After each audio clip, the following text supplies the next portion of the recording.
Welcome to our regular weekend backlog bonanza. We're going to be taking some levels off of my personal queue today, beginning with a puzzle or two and then moving on to part 3, world 3, I should say, of Super Rybone's World, which we have been featuring over the past 2 weekends. But for now, let's begin with Escape the Cryptic Necropolis, level from early September by Grakowski, who appears very frequently on this stream on puzzles of all scales, small scale, large scale. And we'll see how this one goes. It says, old scrolls tell tales of gold untold, guarded by enigmatic gates. No idea what kind of puzzle this is, or what kind of clues are in store, but we'll see.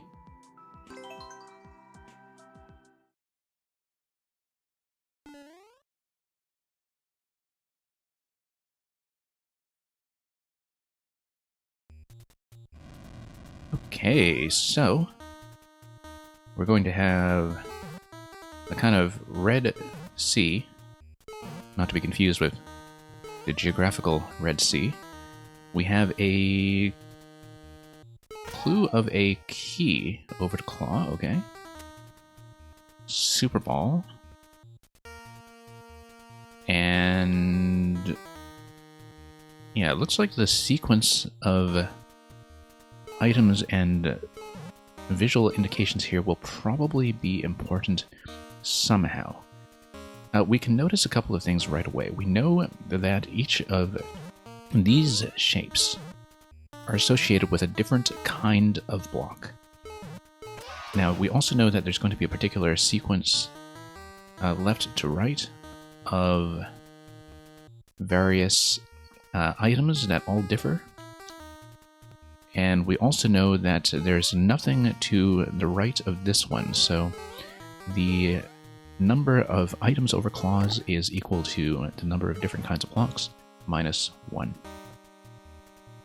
Obviously, I don't know how this is going to be useful yet, and we may have to come back here before I have a better sense of what kind of notes perhaps I should be taking.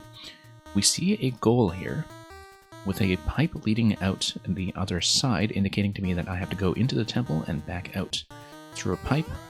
Probably not the case that I'll be getting some kind of way to get up here, given that this is SMB1, and we will not be in for either the frog suit or the trampoline, although SMB2's high jump might make it.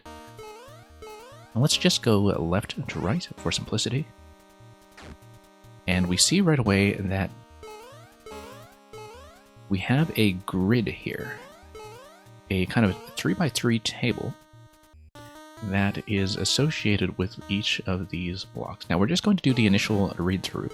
I probably will have to take notes on this at some point, but I don't know what kind of notes to take until I've seen what kind of lock lies at the end of this room. I do recognize the symbol up top from much earlier. Notice that there are some open corners on these tracks, but I think that's by necessity, given that, of course, tracks have to cover an odd number of squares when you put them together. So it probably doesn't mean anything that you have the open corners. And Old MacDonald had a puzzle room, E-I-E-I-E. Now, there's no exit here that I can see. It's completely bounded by ground blocks. So it looks like it is just a clue room. And we'll have to think about that and come back here. Likely take a screenshot later, so we know what we're dealing with. A couple of track clues over here. Now, we see track sequences that match up to the track shapes that we saw in the previous room. The shapes will probably be relevant somehow as we read them top to bottom. So for example, we see on this side curve and stroke leading to the right, like a backslash.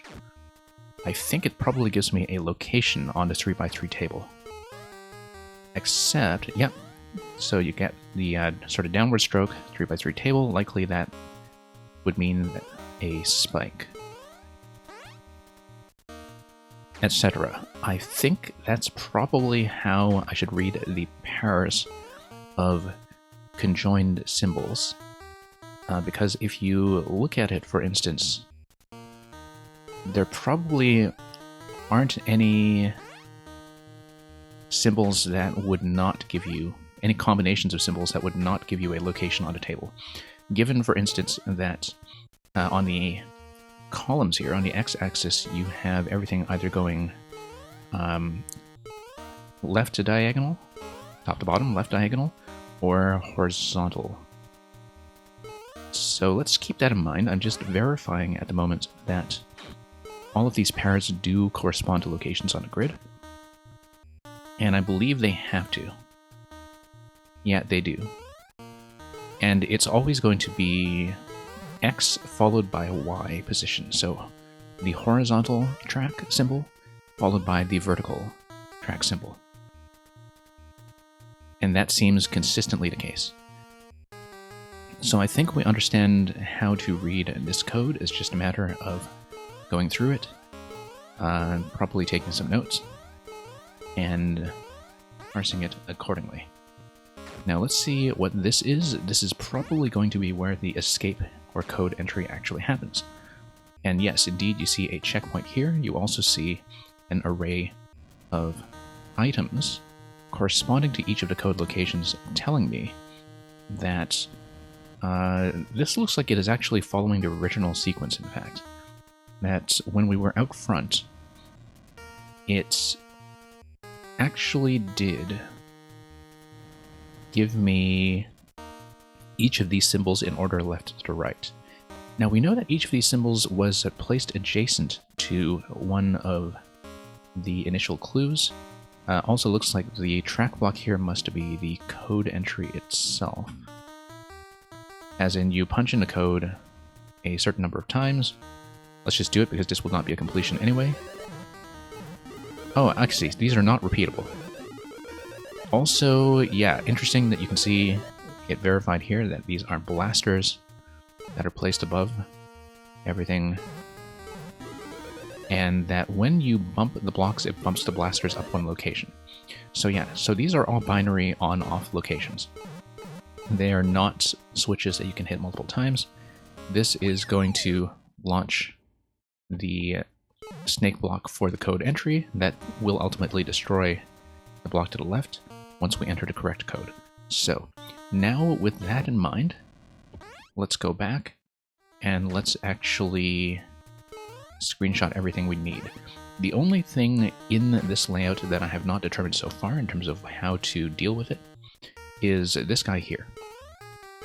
We currently don't know how to read this, and we probably won't know until I have determined the pattern here, because basically the second room, the center room that actually has each of the tracks, is going to give me a vertical sequence of different block types. And how many of those are we going to get? So the missing step right now is how to translate them into an on-off state for each of the different item types that we saw above the clause in the opening screen. So 4 digits here, or 4 different block types here, 4 different block types here. You can see that there are actually going to be a few duplicates, this being identical to this. Actually, both of these are identical.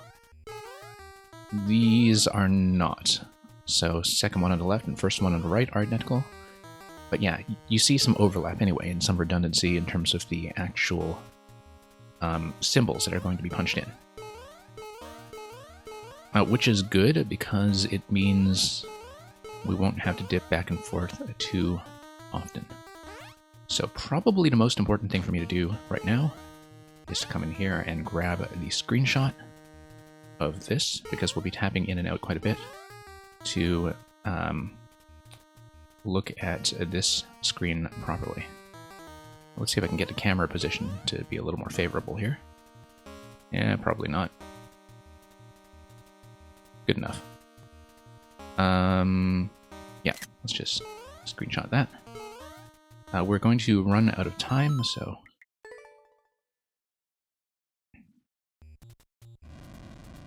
Now, let's see about these shapes. But yeah, because you see, we see all of these arrayed.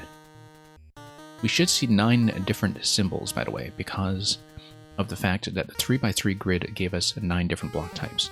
It's going to be 1, 2, 3, 4, 5, 6, 7, 8, 9. Correct.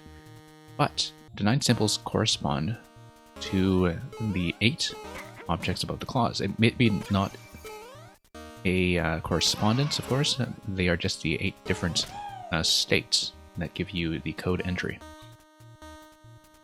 So, obviously the symbol shapes are likely to be important somehow, in that we may have to thread them together or overlap them in some fashion. So we should probably just take a screenshot of the whole sequence, just to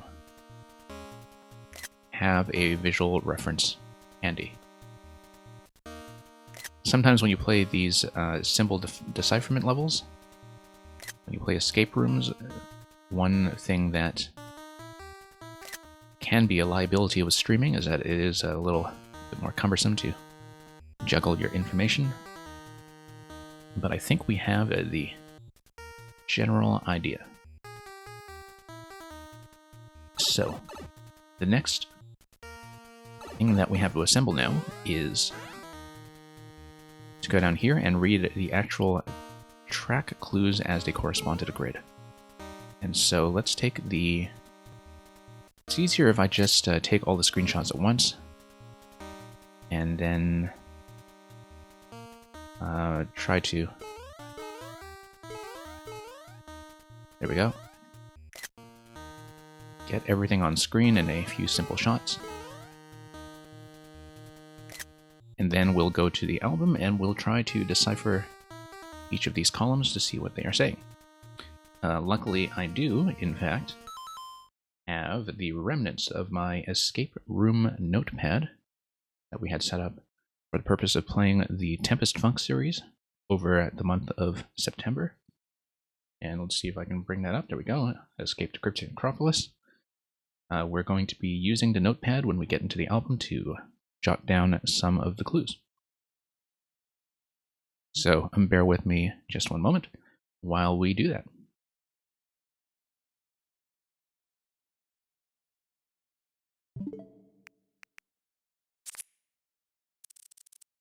Okay, have my various Super Mario 35 victory screens cluttering up the screenshot page, but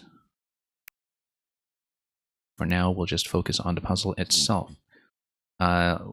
Luckily, it seems like I'll just be able to read the code from this screen. So this is going to be in order right to left, and we'll just have to decipher it this way. And yeah, 1K man, I've got about 11 or 12 victories so far, I think. It's a fantastic time. I've really appreciated how much you can get away with in that game, even as an average Mario player, or a slightly better than average Mario player, just with good planning and strategy and understanding where things are. Okay, let's take a look at my notepad and see if I can, first of all, find out where it is. And it is like the reverse of Tetris 99, yeah, where you get like this very intense duel. I think partly, though, that's because Tetris 99, as you get near the end, you are usually stuck with 1 or 2 remaining people who actually know how to play Tetris and kill you quickly. And that Tetris 99 probably has a much more involved ending when it is between opponents who understand Tetris equally. But it's very true that the field narrows down quickly and then has a very long tail to it, which I find to be quite unique. So luckily, when I bring up the page here, you can still see each of these individual screenshots on the top left of your screen. What you probably can't see is the code page itself. despite the translucency that I brought in, but I'll try to make it fairly clear what I'm doing here.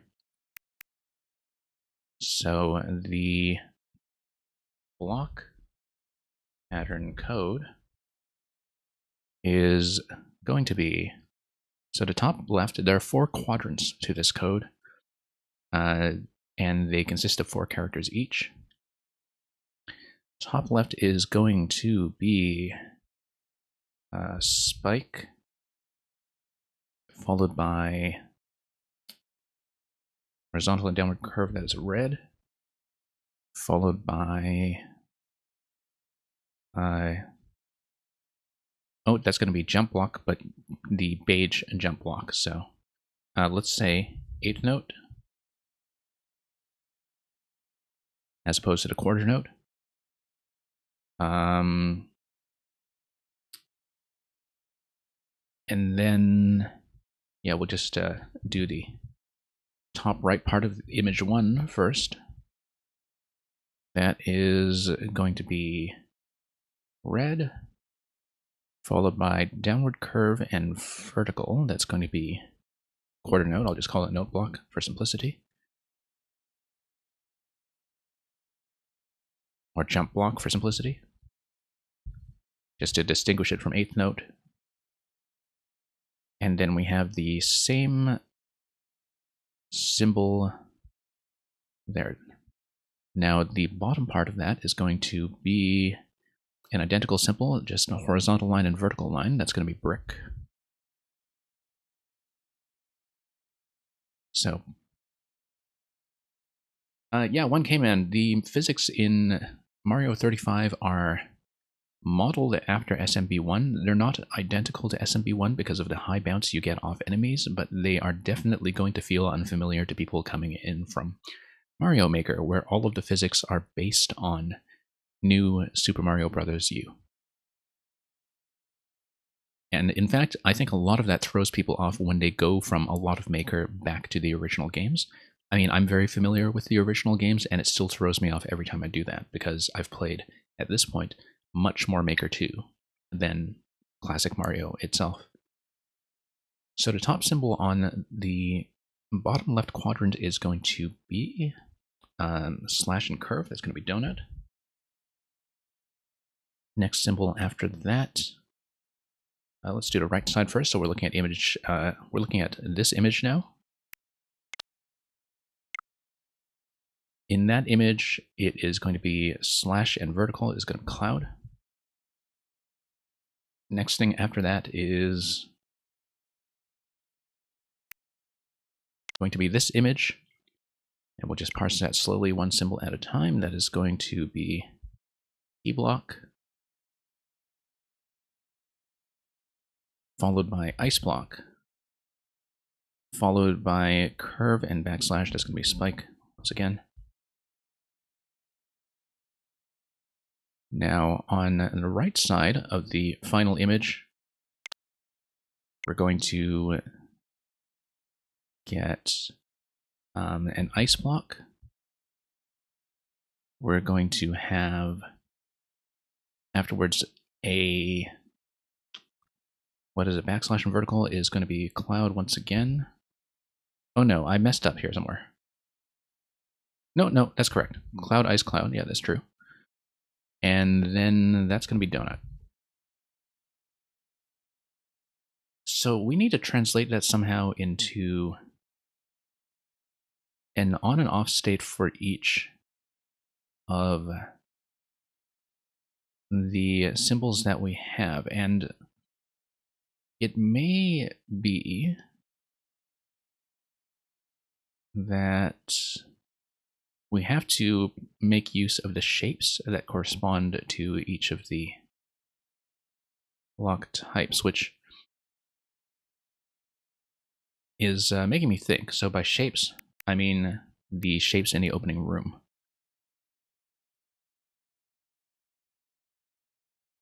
Yeah, one came in, I find that sometimes there are some things that do trip me up with Mario 3 and World as well when it comes to physics. Mario 3 just has this very long jump that you begin to notice when especially you have the classic 4:3 aspect ratio, world feels much more familiar.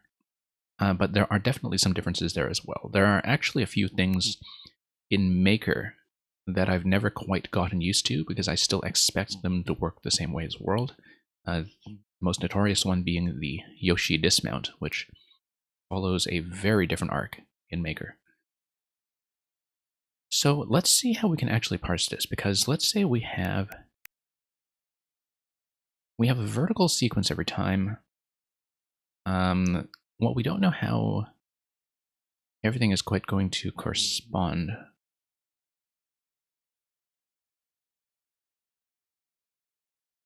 Yeah, so right now, it's just a matter of figuring out how the pieces are supposed to fit together. Like, do you stack them in order? You know, stack them vertically and horizontally, etc.? Or do you overlay them? Or do you do something else? Or is there some kind of negation that happens, perhaps? Or is there some kind of final pattern to the overlap that gives you a 1 or a 0? Which is also possible. Like if you're looking for the common squares, do they ultimately give you a 1 or a 0? But the problem with approaching it that way is that we need 8 different entries. And the 8 different entries don't correspond directly to the 9 different block types. Now, was there a block type that we were completely missing? I don't think so. I think it actually did use all 9 symbols. We have 8th note, we have donut, we have red, spike pea, ice, quarter note, cloud, brick. Yeah, we do have all 9 represented. And so I think the order for 8 different symbols should probably be top to bottom, maybe, because we have 8 different rows. But if we have 8 different rows, why do you have that split in the middle of the temple in this location? That's the thing that is a little bit puzzling. I wonder if there's any other kind of clue that we're missing, but we can find different ways to think about overlap, perhaps. So for example, let's say we took the top row and you took the spike pattern and the red pattern and you decided to overlay them together.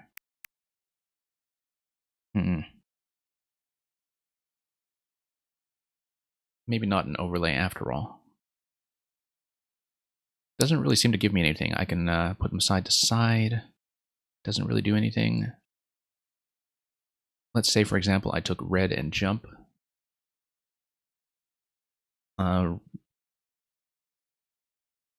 That kind of makes a 0 shape, but not really. Yeah, I don't know, because I somehow need to translate this entire grid into 8 digits. And 8 digits that correspond in order to the 8 different code entries. And so far, I can't quite see how that's... Oh, wait a minute. Except you have a couple of things going on here, perhaps, with each of these combinations. Where maybe it's the symbol that they share. So red and jump surround the standard key, for instance. So maybe that corresponds to standard key. But then what do you do about the ones that are identical? That's not clear to me. Now, donuts and cloud are also not adjacent at all. So it can't really be based on adjacencies or combinations or anything like that. I'm not quite clear on that, but yeah, donut and pea aren't really together. Pea and ice are kind of together, right? No. Nope. Yeah, because I have to remember that I have to read this backwards. It goes in this order, and then like this. So not quite clear on what's going on there yet. We might have to dip back into the level to see if there are any additional clues that give me a context or how to assemble these. Actually, yes, there is, because we haven't taken advantage of the additional clue in the first room just yet. In fact, we don't understand it yet. So why don't we go back to that? That should tell us how to assemble the images. So let me take the notes screen down, and let's get back into the game. Yeah, because I've been trying to decipher this without actually using the final clue that we have, which I said earlier I don't actually have a good answer for. And that clue is this screen down here. I just forgot to scroll down that last time. So this is going to be important because it is going to give me a couple of shapes that I need to look for that look like they are potentially some kind of overlap. However, it gives me 4 different kinds of shapes here.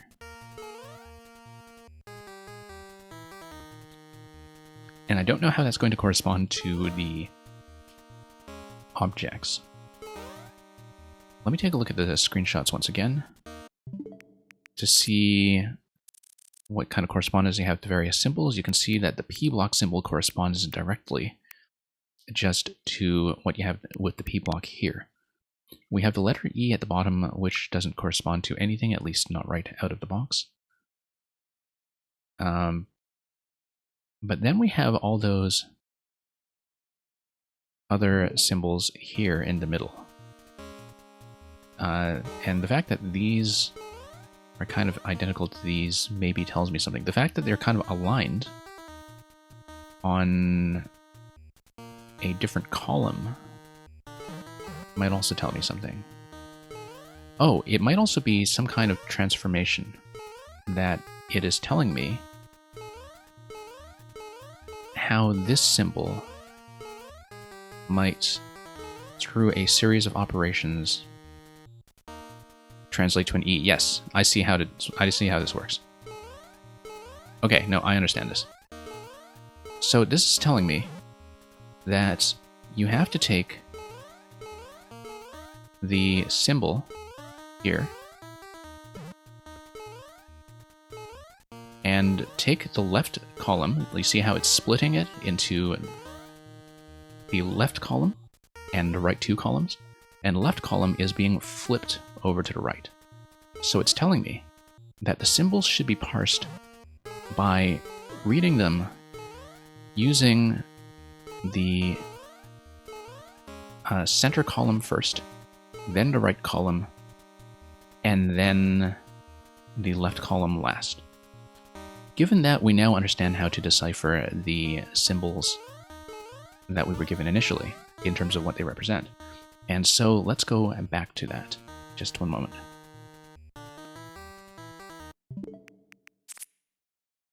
So we know, for instance, that red now gives me O or 0. We'd better get the notes up for this.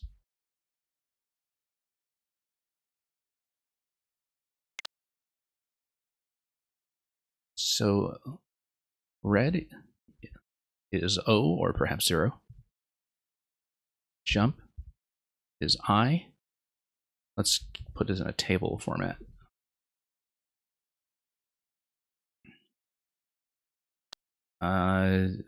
Eighth note looks like an N.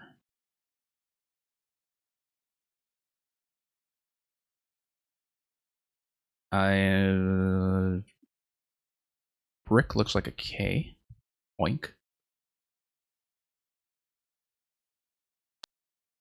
Donut is an Y, sorry.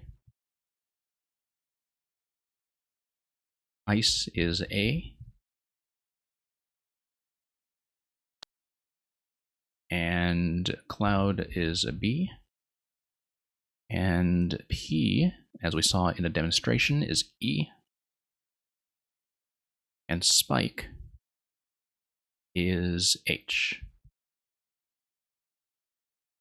So now we can maybe decipher everything that we have above, because that will now translate into something. It's going to translate into, let me create some additional space here. It's going to translate into H O N K honk.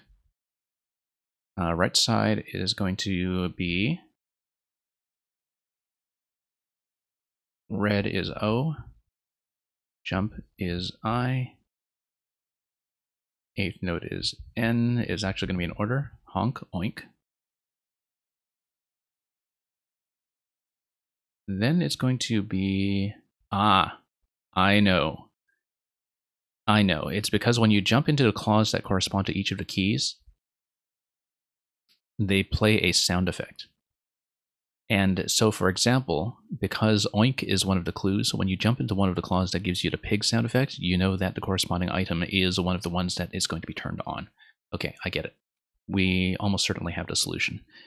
But let's parse the rest of this. Y. P is going to be what? E is going to be E. That's probably going to be yeah, right? Yeah. And that is going to finally give me cloud B. Ice is A.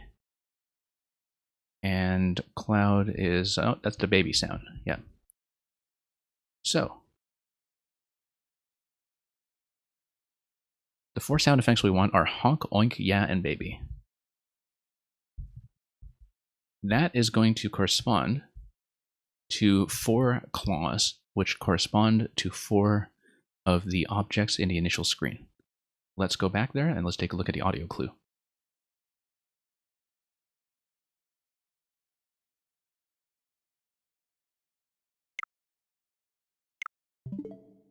We can just go out the initial pipe.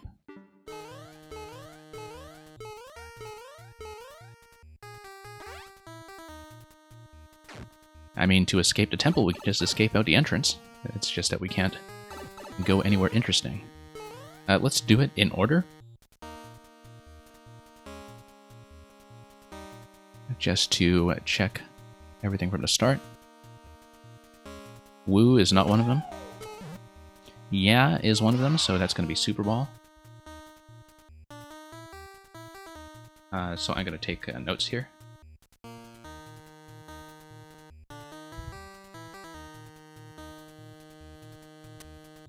That's just going to be a flash. That's the baby sound, so that's going to be sword.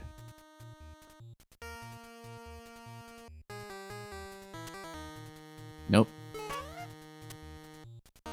Laughter, nope. Applause, no. Oink. Oh, we missed a honk, actually. I missed a honk, yeah. Which one was the honk again? I wasn't really thinking of it as a honk. There we go, that's a honk. That's going to be pink coin.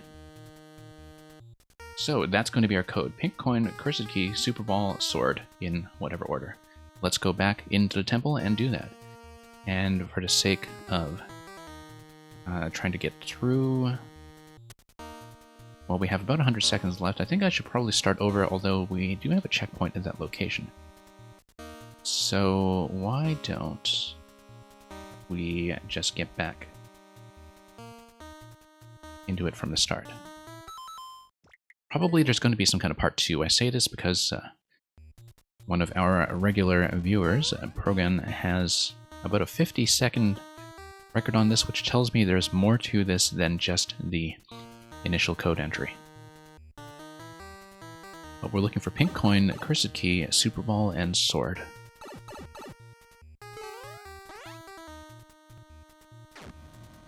Okay, super ball, sword, pink coin, cursed key.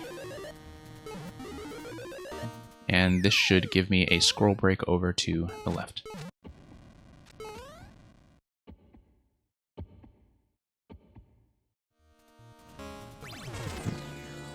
Oh, interesting. Okay, there we go. Now we have more. Okay, going down. And that's going to wreck a block to the left. It's going to give me a face. Okay, going to be a bit of a leap of faith here, unless, of course, the 50 coins down below are telling me something. And we have a bit of a state switch, I see, because if you have an on-off state switch, it'll give me a twister on the other side, which will presumably give me a stump on this side to allow me to go up the right side of the temple. So our objective now is to do an on-off toggle. This is an on-off toggle. That looks awfully suspicious. I think we're probably some ways from being done. Oh, whoops, got crushed. Ah, that's unfortunate. That's okay. We'll actually let that... nope, hang on, I didn't enter the code. Let's just re-enter this room, actually, since we haven't broken anything yet, and since the code should be something we can re-enter, given that you have fines on everything, resetting the question blocks. So, let's punch this in. We'll go down, we'll hit the on-off switch, we will not get crushed by the stump.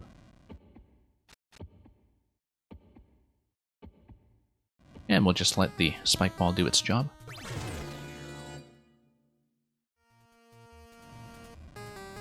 All the way over. Okay, let's go down. And then we'll hit the suspicious on-off. Whoa. Let's not die to that.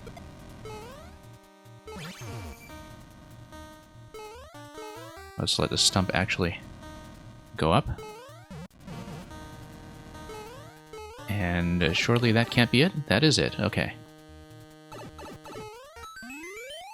So yeah, just a bit of an aesthetic sequence to close it out once we solve the main code. Pretty straightforward. And yeah, maybe we won't be approaching that record after all. I'm going to see how close we can get to the record, but I think that's probably being pushed pretty tightly at this point. 50 seconds, yeah. Let's see what we can do now that I know how to get out and know the code in advance. Quite a bit of running to get there, of course.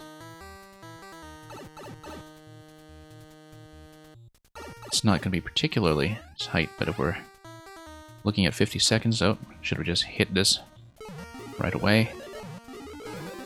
There's a bit of waiting time here. Probably need to fix that mistake if we turn out to be just slightly off the record.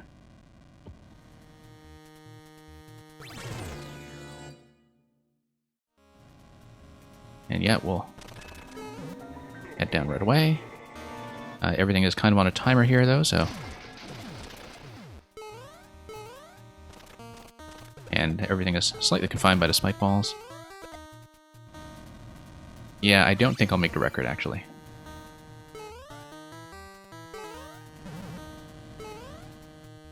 I'll be just a little bit shy of it. 60 seconds, yeah. No, I'm actually way off. So I think that's been rather tightened up already. Yep, not even close. So congratulations to Progan for holding that record. So yeah, that went by actually fairly quickly, so we may come back and do some more escape rooms later in the stream, but for now I'm going to get on to the continuation of one thing I've been working on in previous weeks, which is Rybone's World. We have previously finished Worlds 1 and 2, including replaying all of World 1 off stream because there was a revision.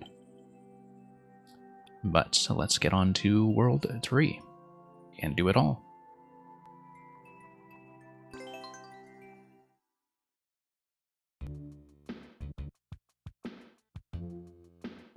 Okay, so here's Super Rybone's World. We're continuing with a bank of 15 lives, and might as well fill that out just a little bit, even though I have been hitting game over on many of the levels.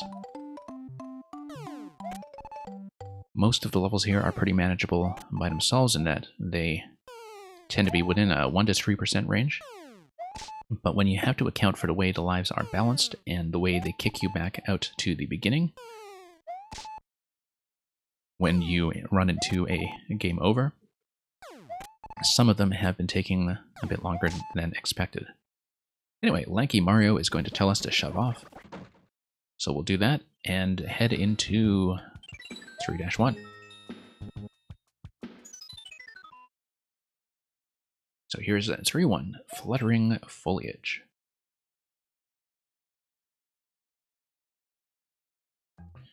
Okay, a lot of spin jumps here, I see, okay. Matter of some urgency to get through that door, whoops.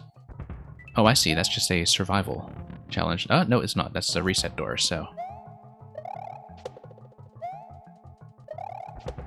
I see, because you need to do it fast enough to get up onto the vine in the top left. This is going to be too slow, so we'll have to reset once again.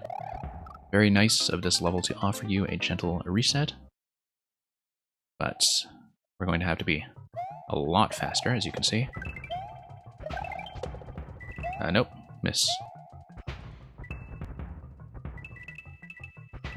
And in the meantime, the blasters are going to shower us with coins, which I guess will keep us afloat. Whoops. Not that afloat, apparently. Okay.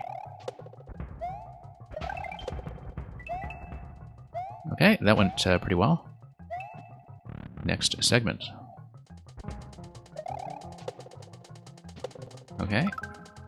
I see. I saw the trampoline drop and I just didn't follow that sequence correctly. Whoops. I was about to say, nice gentle training room to get you accustomed to the idea of jumping on descending pokies.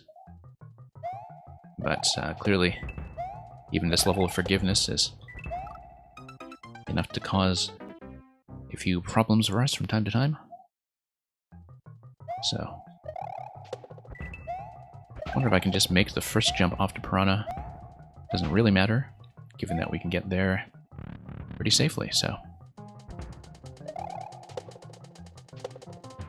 Okay, that's just a matter of dodging that guy here. Okay, and out.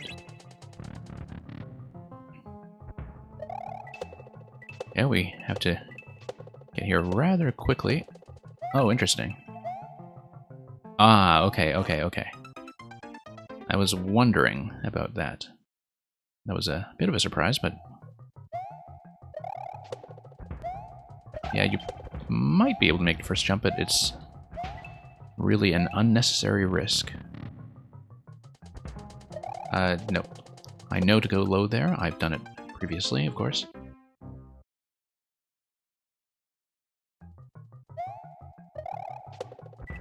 Okay. Up we go.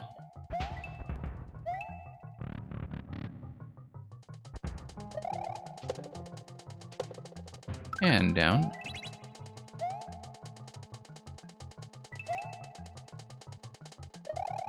Yeah, pretty straightforward there. I have to get up here quickly. Not too much of a problem, though. We have to wait for this guy to come out.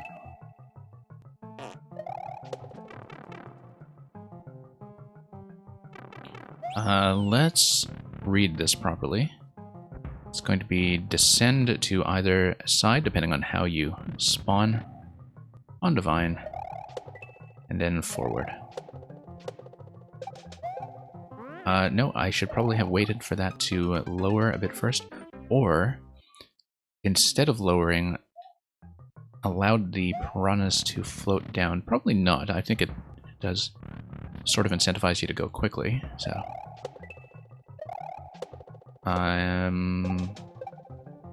Yeah, it does incentivize you to go pretty quickly, in fact. What you need to do instead is catch the pokies on the descent. Let's just reset that quickly. Give myself as much of an error margin as possible. And yeah, go either way. A bit too low. I did need to get up into that spring a little more quickly, pretty much as soon as I have the space to do so.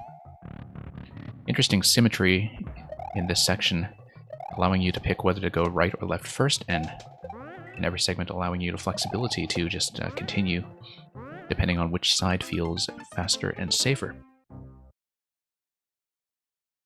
I think I just generally respect symmetry, so it's a pretty manageable sequence from what I can see, though. Not terribly threatened by it.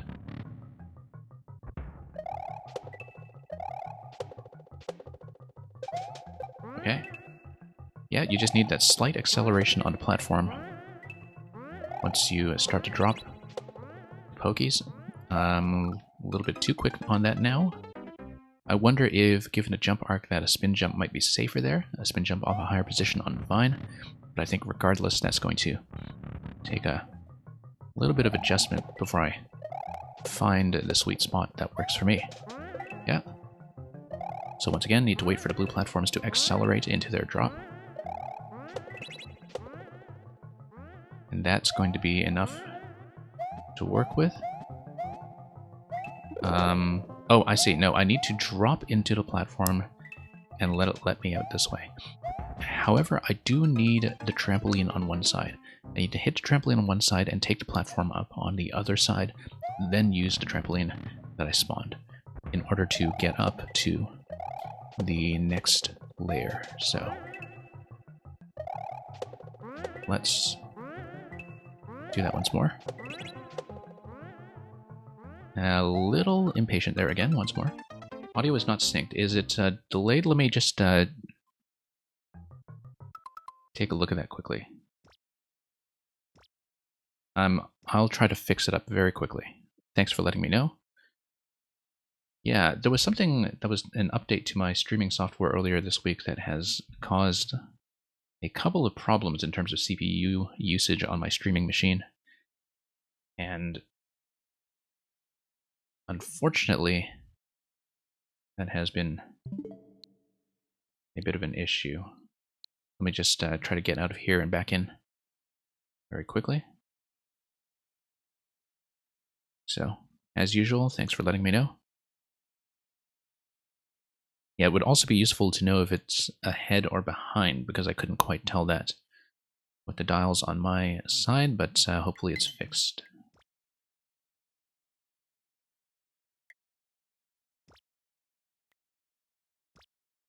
Looks like the audio is actually a little bit ahead, isn't it? Yeah, let me see if I can do anything with that.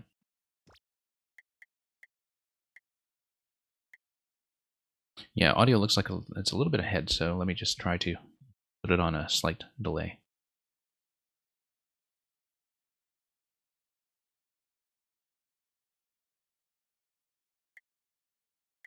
Of course, some of this depends sometimes just on the video rendering performance, and so can't really adjust it very well on the fly, but I'll see if I can manage.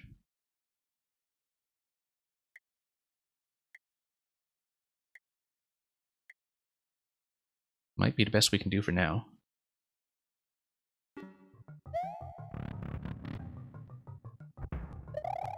So yeah, we'll try to get that in order. Can't really look at it while I'm platforming at the same time, unfortunately, but thanks for letting me know.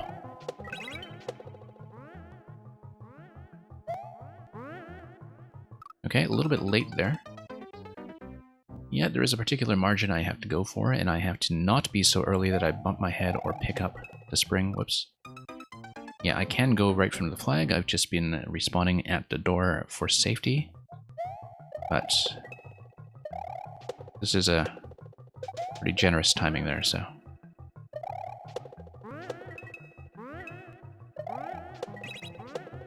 Okay, let's try this one more time. Again, a bit too early. It's good now? Okay, great.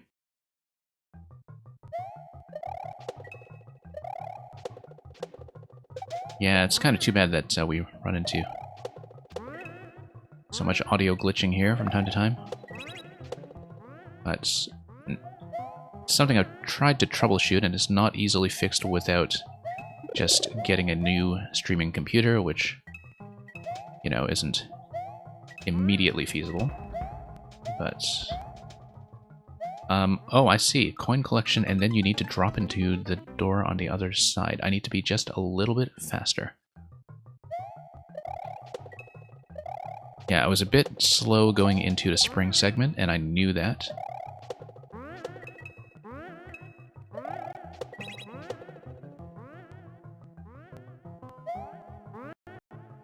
Okay. Got to spring over there, then you drop in over here. Get up as quickly as I can. And then hold up. There we go. Look at that heart to heart up top. Whoops, just missed a pipe. Okay, that's fine. Just poor reaction timing on my part because I was busy reading what was going on in that segment. But it should be fairly easy to recover my position. Okay. Hit this. Lift. And then let's go quickly. Hold up. And then through we go. It's going to give me a checkpoint. Yeah, I see. That's just there to make sure the on-off state is reset to match up to the on state when you spawn from the checkpoint.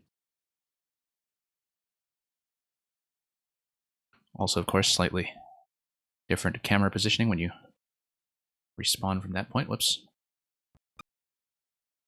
Not very good jump positioning on my part. But we'll try to fix that up. Now you can't hear it. Okay, I'm still seeing it active on my side.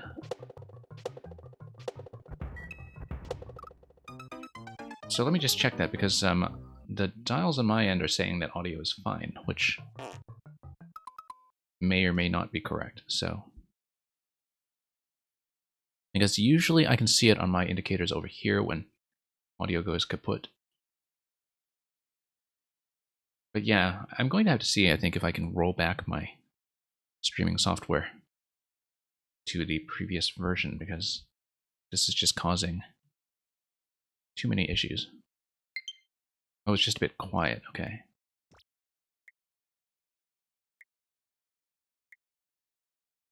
Okay, just going to check it here.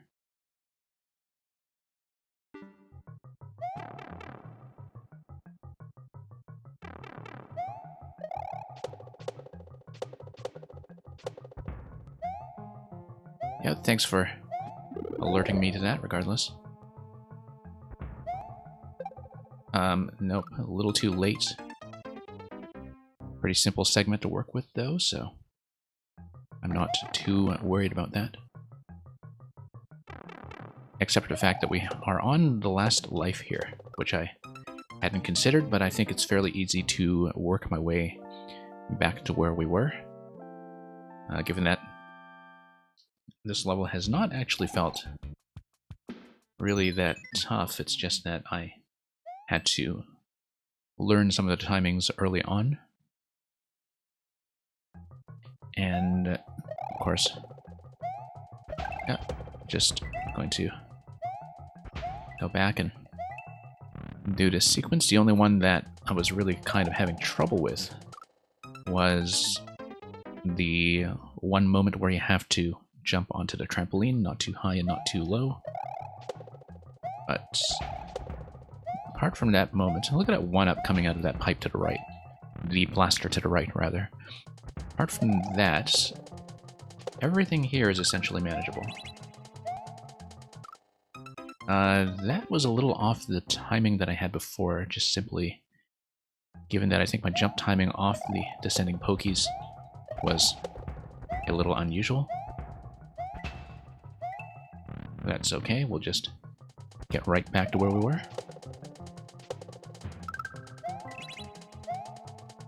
Yeah, okay, no, I think I just need to drop in and follow the platform right away if I can. Because previously I did fall in through the right side past the saw blade, but I also just had a slightly different entry timing.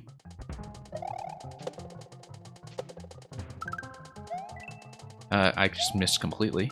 That's a bad idea. That's okay, shouldn't take me long. There's nothing in this level that really concerns me in terms of my ability to read it or target my jumps or anything.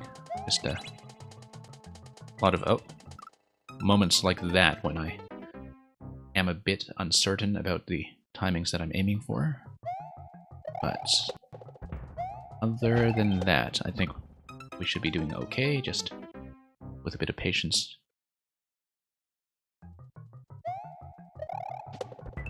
A bit of patience for the parts that I already feel like I know.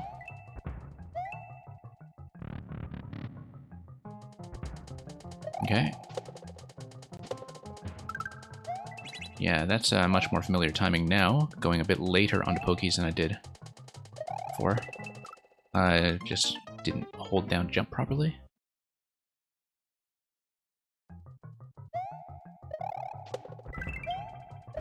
Okay.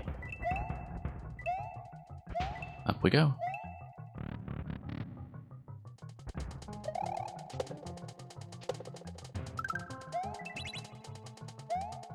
And around we go. Too high there. Okay, that is not a mistake I'd made previously. I am clearly just overcompensating for the previous mistake, where I went too low. Okay. That's fine, though. Still not too worried about the reliability of any of these mechanisms. It's just very fixable little things all over the place. This sequence, for instance, very easily fixable because we know now to wait for the piranha to do its little spot of oinking. Here, not too bad.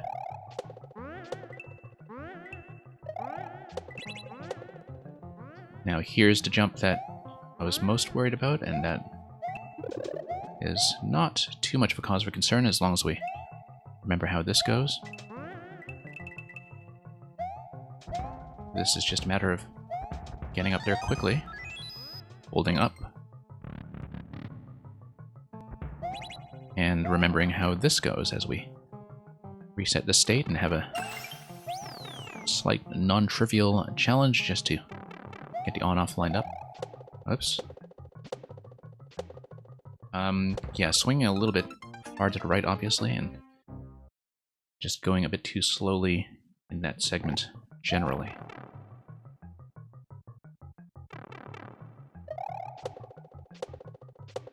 Okay. Let's go back. Bonsai Bill is going to be next. And do we need to... Yes, we do. I need to take one trampoline, take it with me upstairs.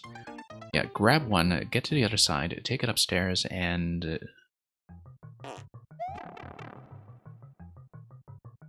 yeah, get into a trampoline between the one-way panels. Okay. That was just a first reading on my part. I don't think it's too technically challenging to execute, especially not with a second bonsai coming here. Okay. So far, so good. No, I was trying to get on the vine and I just missed.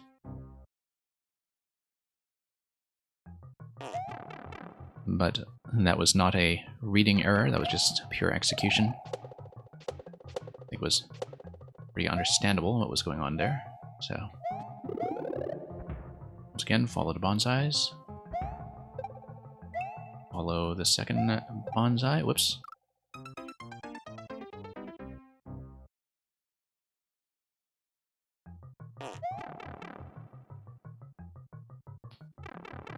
And what do we got here? It's going to go this way. Yeah, pretty straightforward, I think. Whoops. That might have cost me some time here with the firebar pattern. Yep, need a bit more accuracy, of course, going up through the yellow blocks as well. Okay. Not too worried about this.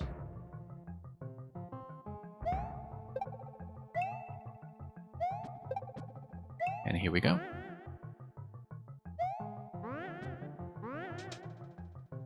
Okay. Getting the on-off there.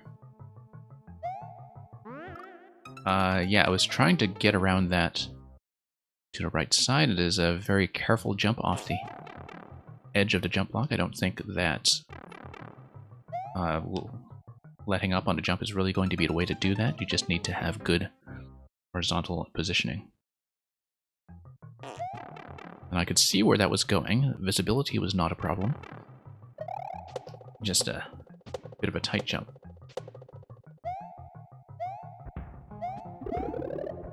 Okay. Next.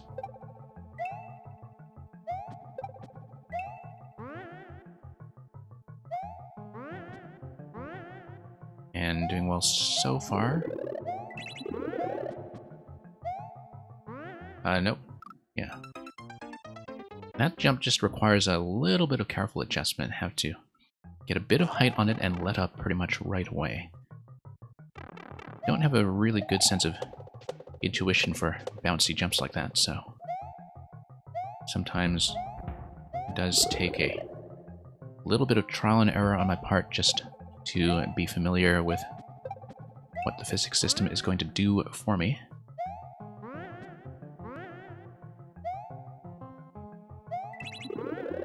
Once again, really do admire the symmetry of everything this level lets you do. One up here tells me we're quite close to the finish. Okay, we're going to keep on going. Nice little fake out at the end there. That's a neat little moment.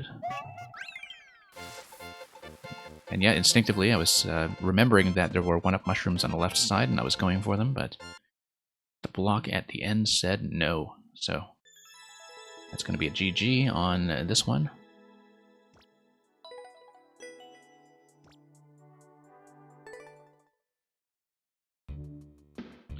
And we'll move on to 3-2. It's going to be decorated as a fortress.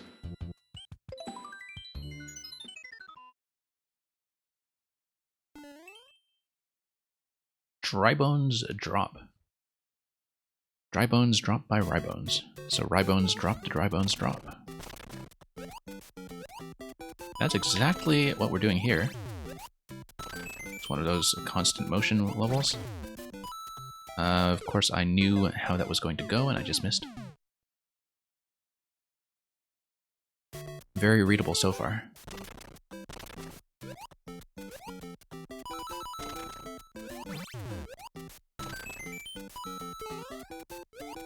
Yeah, actually, it's the initial jump that's throwing me off. I should just let the snake block drop me instead of trying to jump out of it, because that's going to introduce too much lag time before I can get back on the snake block. Okay.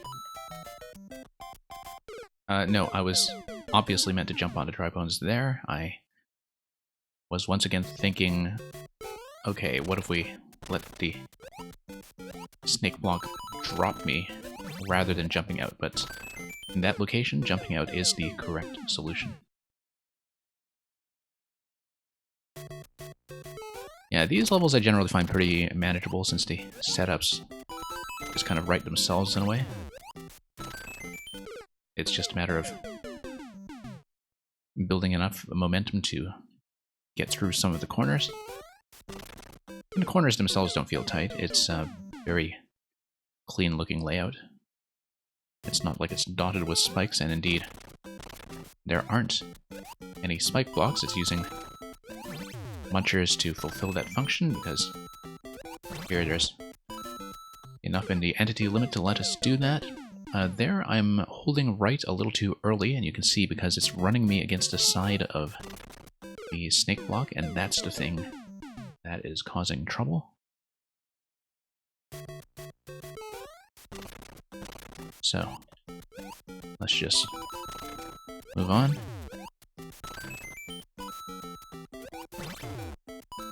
Nope.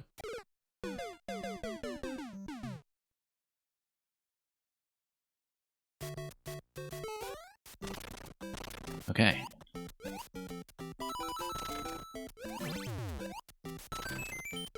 Yeah, just a bit of self-doubt there. That was very much unnecessary.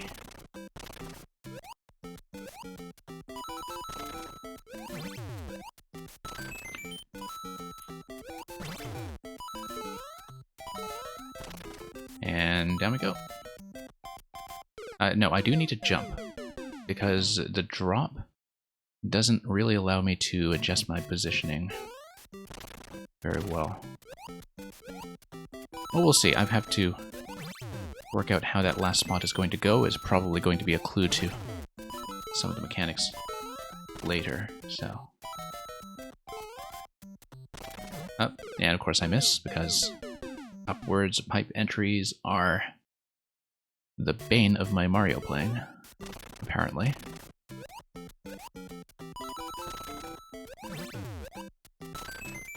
Yeah, I knew that I was going to have some momentum issues going into that one. I can usually predict that jump or two in advance, because I can just tell that horizontally things are not going well.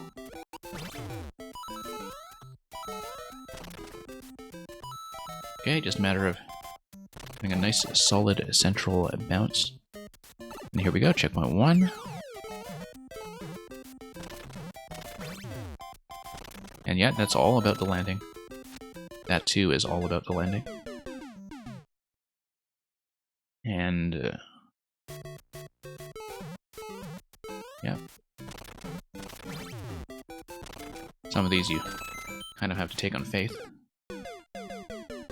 But yeah, the issue there is that I'm cutting a little too much momentum going into that central dry bones drop, and not cranking it forward quickly enough after the fact. As you can see, I'm trying to adjust my falling arc a little bit now so I can maintain some horizontal motion, and that was a bit of an overcompensation. So, maybe not what I should be doing to approach this. But let's get in here. And yeah, following the coin arc was mostly okay, but I do need to be a bit central about that.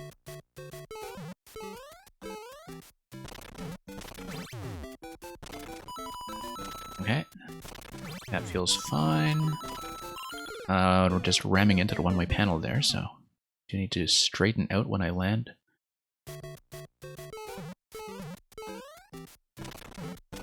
And we'll just do that in a moment.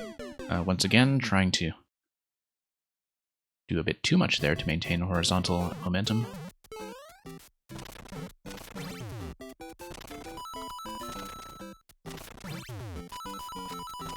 Yeah, no, just ramming into that. And yeah, you can see there's some reuse going on with the dry bones that you step on earlier in the level, that once they drop due to the on-off switch. So I'm talking about the one to the left there in this sequence. Once you drop it due to the on-off switch, it is going to be revived later on and reused. So, from a maker perspective, always very satisfying to see setups like that. There, I just needed to drop with the central column. That was not clear to me, but I think that is once again one of those patterns that requires me to use a reviving dry bones, which in this case would be the one on the right side. So what I want to do is I do want the jumps to be as high as possible in order to introduce a delay that allows other dry bones to revive. So nice high jumps are what will do the job here.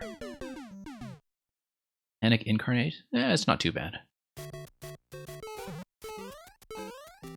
Yeah, a few things here can be a bit difficult to read on short notice, particularly when you have to straighten out your jumps against certain walls. But I guess if you have a fear of heights and a fear of dropping into the abyss, then yeah. You know, if you prefer to actually see where you're going. Whoops.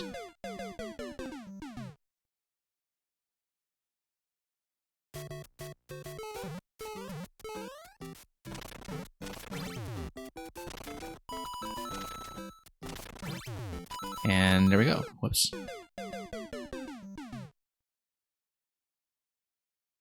Yeah, one came in. One thing that had come up in previous streams, and I don't know if you were here for that, was just that when you go back to Mario 35 in particular, and you see how quickly the field gets weeded out, one of the things that it really shows you is that, you know, we're accustomed to so much difficulty at this point in Maker that, you know, this stuff feels like medium difficulty to me at this point, like stuff that's in the 1 to 2% range.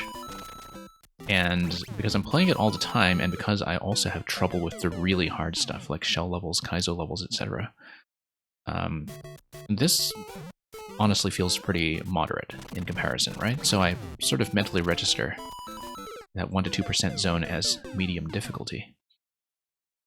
And then you get into Mario 35 and you realize, you know what? I'm not as bad at Mario as I thought. It's not that I'm winning every match or anything, because the competition is pretty stiff, but I am reading that correctly in that I need to follow the right side down. That seems really narrow, though. I was right above the munchers as I was dropping. I need to gain more height going into that jump. But yeah, it's something that surprises me too whenever I do ninja speedruns in this game, that it takes very little work to get into that gold medal zone of the top, say, 3 to 4% or so. And then you kind of realize that, okay, clearing levels that are in that 1% zone does put you in the 1%, even though clear rates, of course, are based on attempts rather than people. Whoops.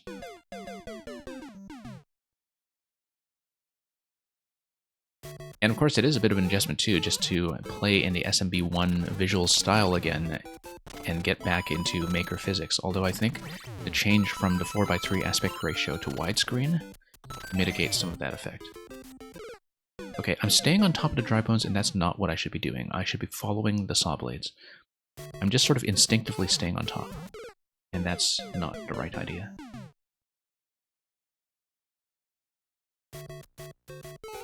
Yeah, just the idea of having to jump onto dry bones that need time to revive. That's something that can get pretty dicey, particularly because they are all moving targets, and sometimes I just have to react to their movement as I drop. It's not as bad as jumping on enemies with parachutes, which was one of the more difficult things introduced in Maker 2 specifically. I can't remember if parachutes were in Maker 1, now that I think about it. I don't think they were, but I actually can't remember.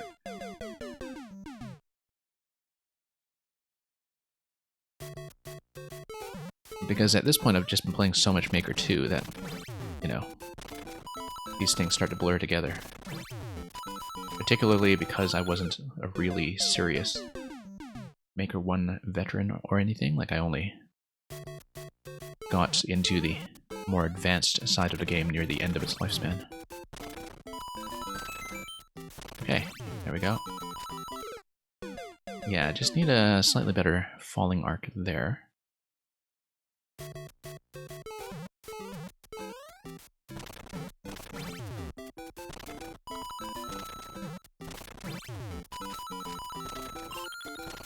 Okay. I was not expecting that to go as well as it did, which is why I had some difficulty adjusting at the end. I just sort of assumed I was dead already. We're down to 3 lives on this, so I'll need to redo the first segment, but that's not that painful, so I don't mind that too much. I am expecting to redo it from the start, though, given that we've only hit checkpoint 1 past the first challenge, and there is almost certainly going to be a checkpoint 2. Although that depends, I guess, on... I didn't really pay attention on how much horizontal space Part 1 was taking up in the main world. It does strike me that, of course, here in the vertical subworld, we are scroll-locked on either side, and there is room for an additional vertical subworld segment if there's a second one of these drops past checkpoint 2. I think that's possible from what I was seeing, but we'll just have to take a look at that. First segment feels positively relaxed after doing the drop. And once again, missing the pipe. That's always going to come off as a bit of a liability.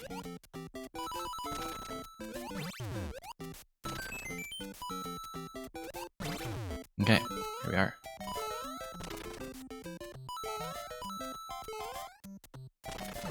And up we go.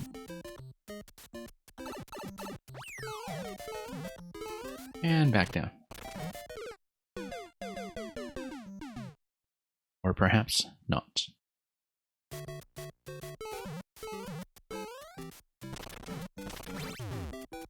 Okay. Down we go. Okay, now we follow the blades. Oh, I see, we follow the blades for the dry bones that's on the rightmost side. Okay, I didn't know that, because that's the first time, of course, that I've gotten that far, so... Now we know what our target is, so that should be a little simpler. But we can see already that there's going to be quite a lot of dry bones reuse in this level that is maintained by the drop distances. That you have all these segments that are drops that, you know, reset the timing on the next dry bones that you need to hit. So, clever concept.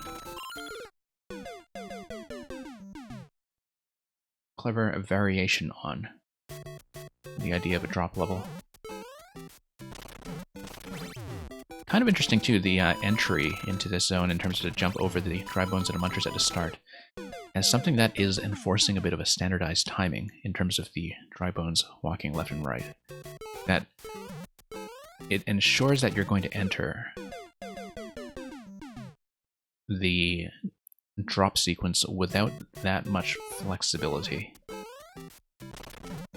Like, there is a kind of semi-standardized timing to it all. Okay. Always having a bit of trouble with that, probably because of the suddenness of having to deal with the one-way panel wall on the left of that drop location. Find it a little bit harder to react to than a lot of the things in this level. But yeah, because often I just can't see that target location coming.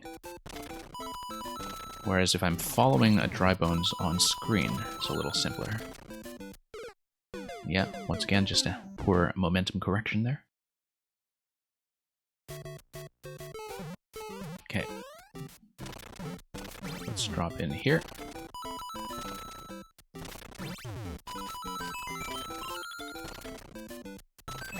And then all the way down to the right.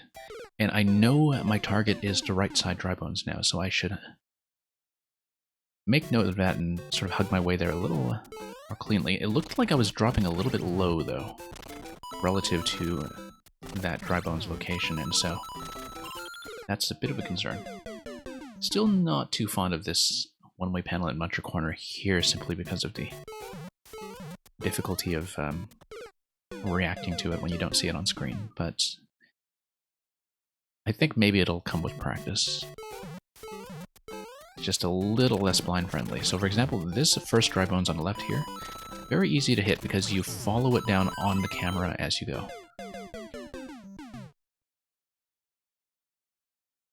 But the landing zones that appear very suddenly are a little more difficult to work with, so we'll see how we can manage that. Okay, this is looking like a pretty good attempt. Yeah, I thought I had a little bit more time to land on that dry bones on the right, and I was wrong. Also, it looks like after that segment, when we hit the off switch, there will be another drop followed by a POW block hit on the left side. And that's what's going to take out the Muncher stack, which has been dropping with us all this time. But yeah, very interesting part reuse in this level overall. Conserving entity budget, and just generally being very stylish by taking a lot of the same bones and munchers and placing them in a different location as you go. And in a way that's very reliable, even though the triggers are all something that is activated by the player.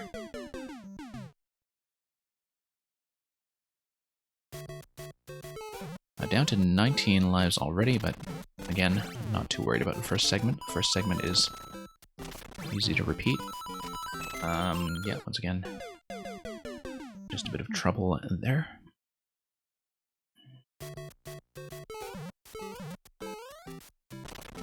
And on we go. Oh, not so much.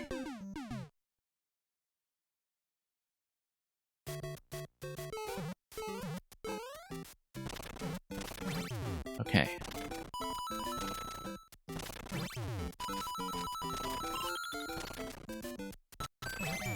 And down we go. There we go.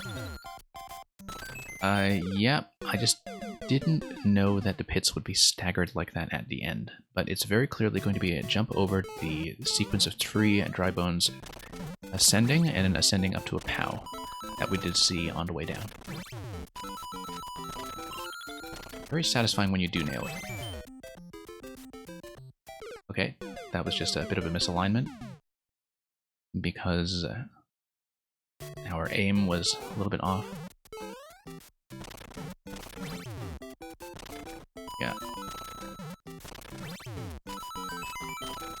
Okay, this is feeling a lot better now, for the most part. Not exact, of course, but...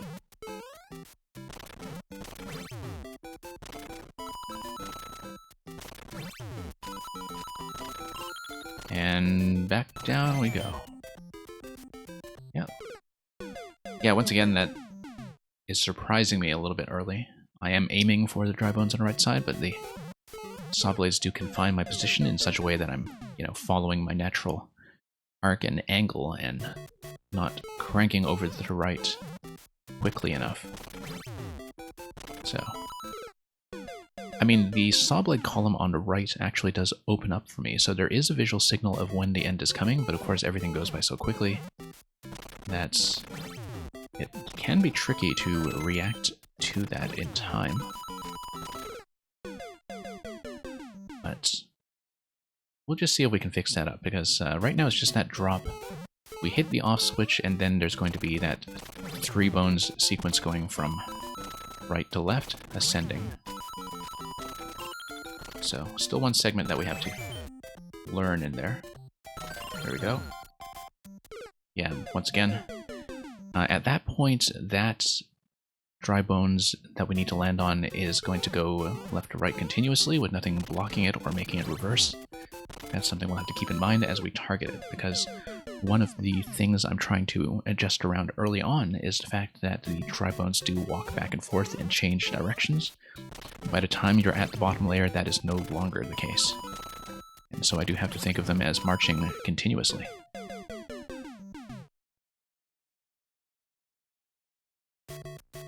So, we'll just see if we can make that work. and keep going.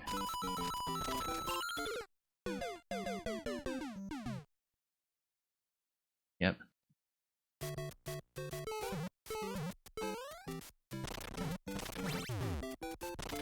Okay.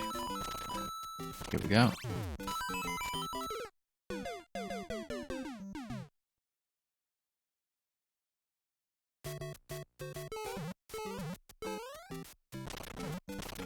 And back down.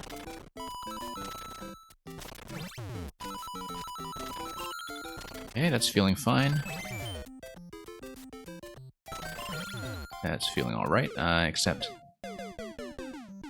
Yeah, that's the issue once again, is that sometimes the dry bones do stop earlier than I expect. Like, I don't quite know how much time I have remaining in the drop.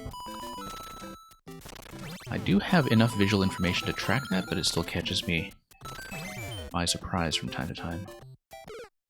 Yeah, you see, because I'm expecting that I'll have a few more spaces to work with.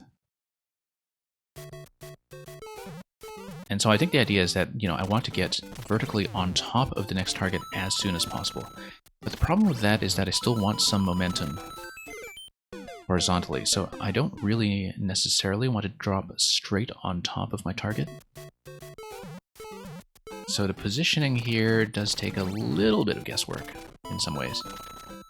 Because dropping down straight won't be good enough to get me over to the next location, I think, but I also don't want to undershoot, because then the dry bones will stop in terms of their y-axis position before I expect them to, so let's get in there, get in here,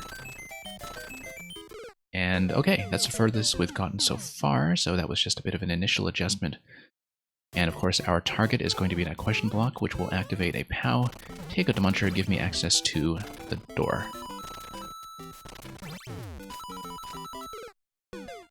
So, we'll see how that goes.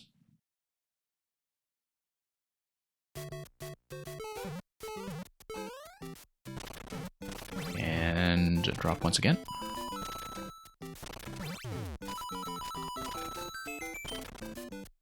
Yeah, pretty satisfying setups all around, though.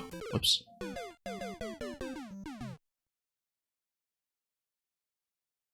It just takes a little bit of initial effort to do the read and understand how it's all going to go.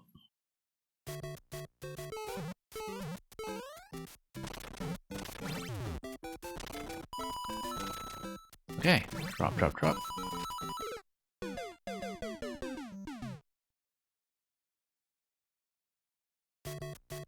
And forward.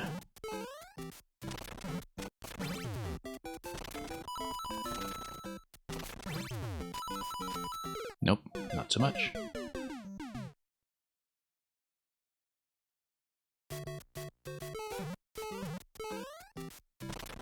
And down we go.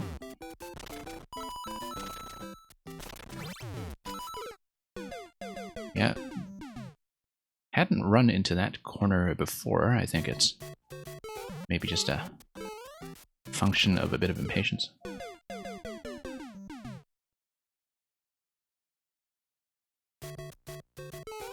But we'll see how that goes. Yeah, I feel like some of my drop timings are a little bit off from what they were previously, but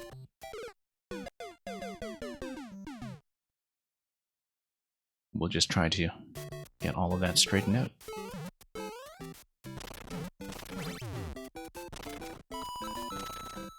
Okay.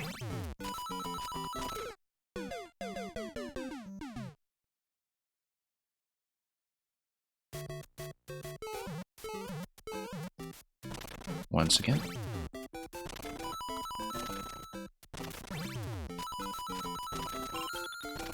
And back down.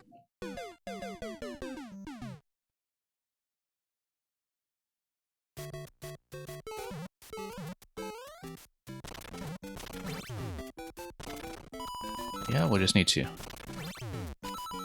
fix some of this up.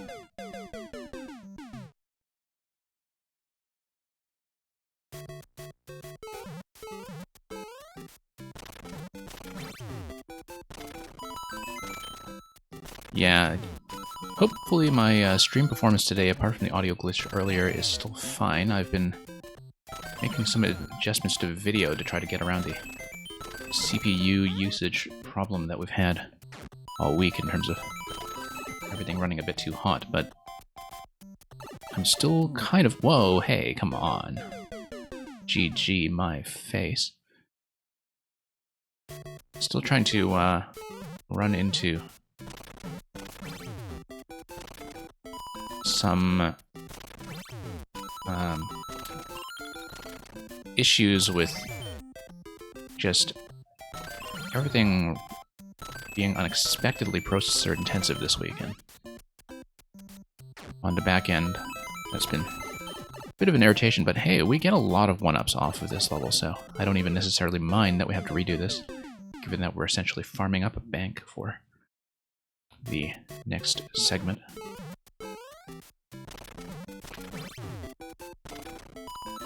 I will have to wait out that surprise dry bones drop, though. That's rather rude.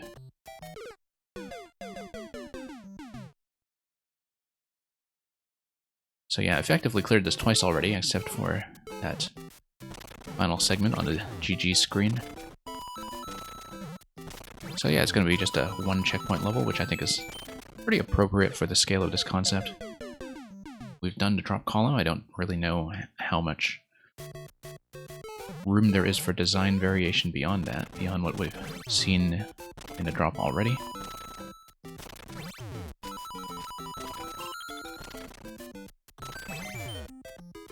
Okay.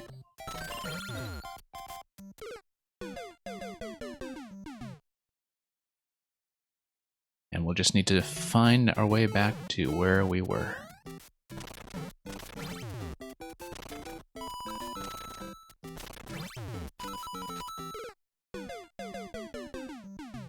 And hopefully it's not going to be too intensive an effort.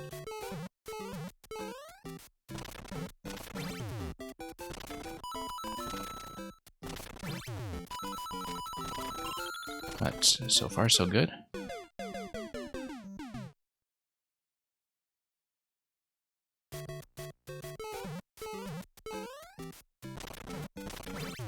And back down.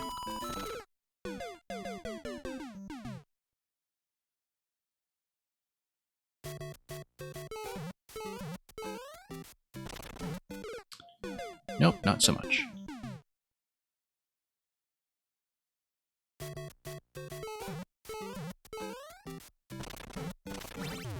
And we'll continue here.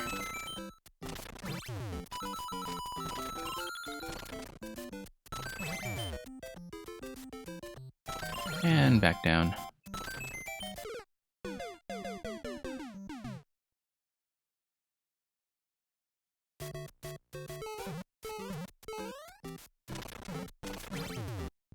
Okay.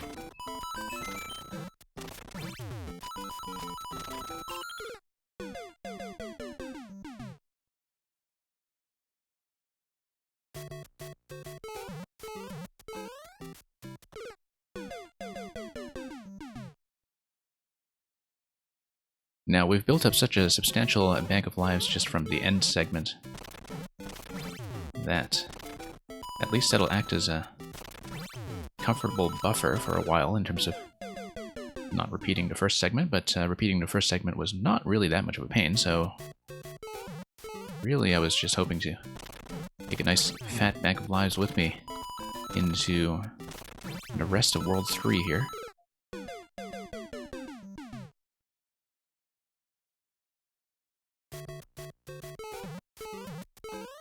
It's been a bit touchy.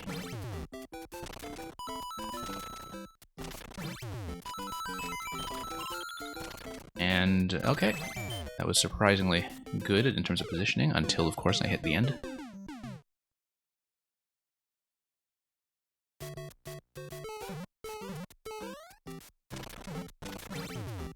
And we'll just follow this down as before.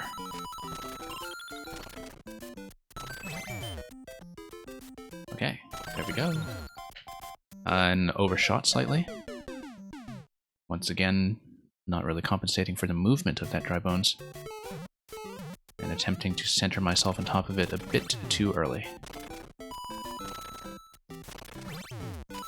But yeah, like I said, difficult sometimes to estimate when I'm going to make contact, and so that's my one issue with this concept is I think even something like a background arrow to anticipate it, just so you have a little bit more time to read where you're going, would have been helpful. Or even a vertical coin trail, like the one that we just saw here, leading you to have a visual signal for the expected landing location.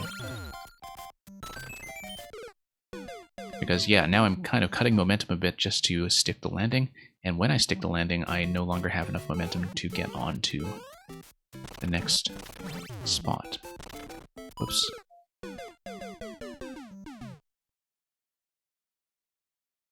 So we'll see how to make this work. Whoops, not like that.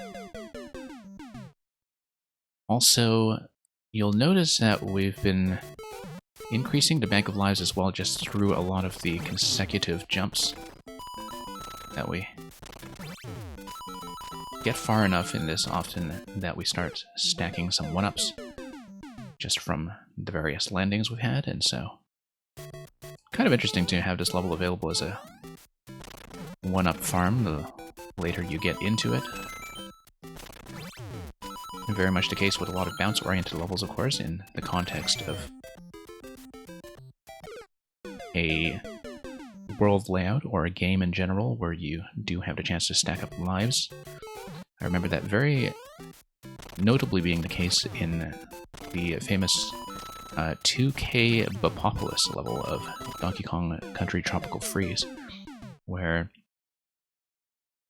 it is the equivalent of what a lot of Maker players might refer to as Kaizo Light, I guess, in that it is very much about constant motion, constant jumping, just a series of bounces all the way across the level in a very reliable and thrilling setup. And the thing about it that keeps you going is that past a certain threshold around the midpoint of the level, you do start farming lives like crazy. And you're just kind of permanently on a bank of 99 balloons. And 99 left balloons. And, yeah, you're just in a very comfortable position to keep retrying. It's in general just one of the great official Nintendo levels. Something that I think everybody who has done Tropical Freeze 2 100% remembers very well. Now, the other thing about Bopopolis is that when I last played Tropical Freeze, which was 2018, it was astonishing just what a sharp memory of that level I still had from 2014, in that because I understood the general concept of it right away, it was extremely blind-friendly, I guess, the second time, even after a 4-year absence, because I just understood the concept and the mindset at that point and could just nail it right away, so. Also, one of those things I think that would probably seem much less punishing now from the perspective of somebody who has done a lot of levels of a similar kind of tuning and a similar sense of constant motion in Mario Maker, such as the one that we're playing right now, where we are slowly getting into this net positive in lives with all of these additional attempts. Yeah, once again, bad landing arc there, too much of a momentum cut. Just a little too hard to see, I think, in terms of what my landing direction should be.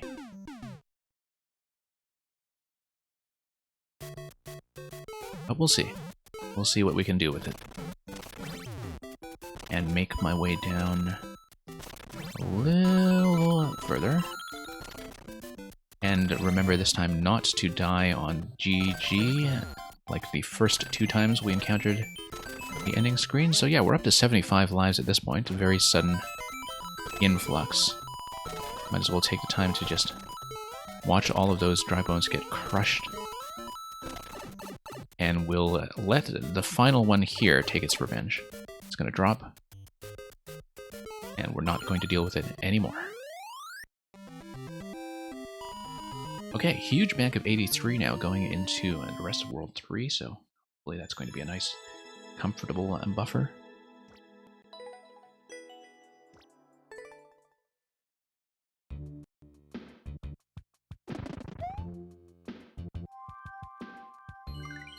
And sure, we'll stack some lives anyway. Already failed miserably at this once earlier in the stream. And we'll see if we can actually do it for once. Very rare that I've been able to get all 5 1-ups here from a perfect record. It has happened, but considering how many times I've had to try this just to make anything happen, it's very fortunate that we were able to get 3, never mind the full 5. The full Fathom 5.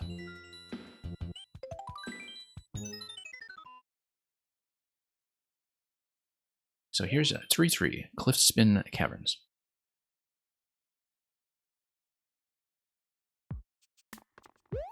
Okay. New soup wall jump level. It's going to be falling onto the right side of that wall there and doing a spin jump off the marked location on the wall. Very clear to me. It's Cliff Spin Caverns. Here, it's going to be... Oh yeah, you need to hit the on-off switch such that you can use the blue wall. I was instinctively just going for the spike ball on the right side and just didn't really read that properly. Okay.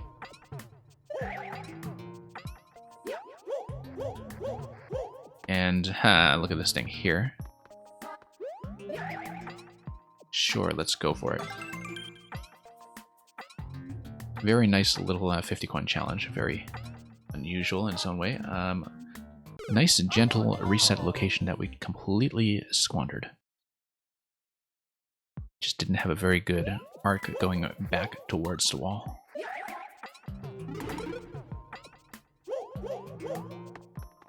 No. Need a standard jump, of course, going into the wall jump sequence.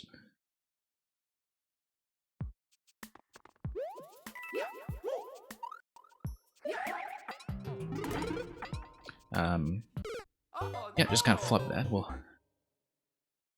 make some adjustments as necessary.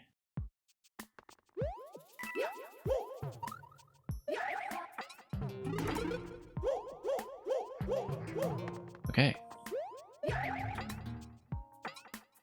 Yeah, I see, because I didn't quite have enough momentum to swing around like that, and I need to hug the wall much faster.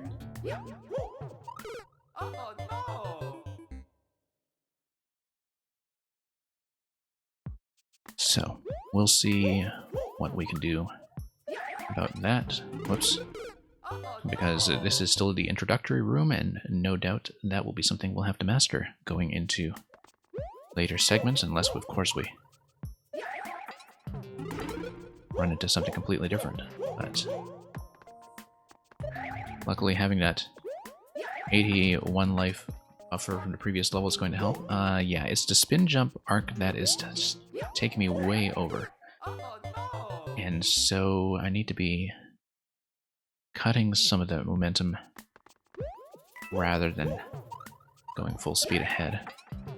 Difficult to do with a spin jump, but that's going to have to be a spin jump given that the last thing we're doing here is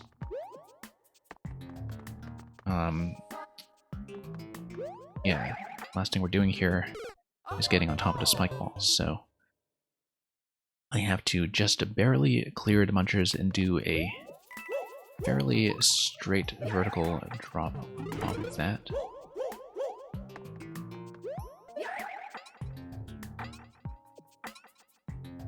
Yeah.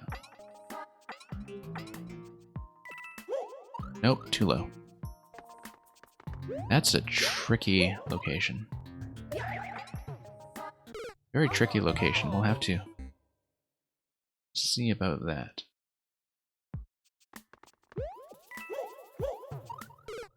And not like that we don't. But you can see from all the death markers in that location, at least we have the reassurance of knowing that we are not alone in the universe. That could, of course, have gone quite a bit better. So yeah, I'm just wondering about what the ideal location will be to take off for that final wall jump. Maybe at the top of the second diamond. Like so, and so we can have maximum height available to make an adjustment towards the wall. Can't be straight up though, there does need to be a bit of leftward movement.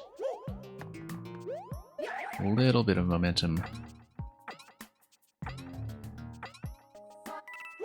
Okay, oh, we got on and fell off. Well, right idea, it's just that I need to not flub the landing like that, so... Lucky for us once again to have a reset location. Yeah, not sure I like that one tile landing spot on the cloud, but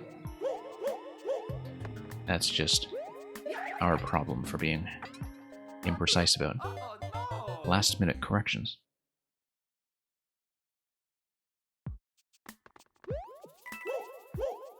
Well, we'll see. And we'll see about this as well.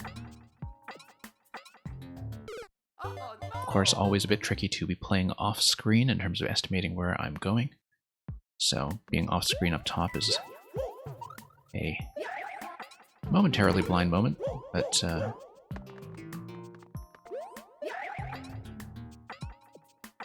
momentary moment. Yeah, once again, difficult to make that adjustment.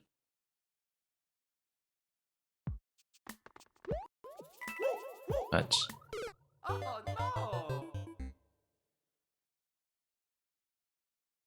that's the kind of thing that you just have to do with a bit of muscle memory for where you expect Mario to go. You know, in terms of your input sequences and your ability to estimate timing.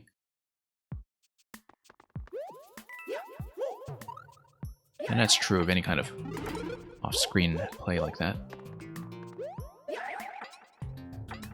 Particularly off-screen play where height is going to matter. Nope. It's always very obvious to me when I'm not going to be anywhere close to landing that. Wow, if this is the first segment, I can imagine it getting quite punishing from here. Nope. Unless I just develop a far better understanding of how my wall jump arcs are going to go. That the title does appear to be the central concept here, just understanding the spin jumps. And, you know, following the coin markers, of course, in terms of understanding what kind of height I need. Nope. Nope. Just failed to hug the wall entirely, but at least we managed to preserve this attempt.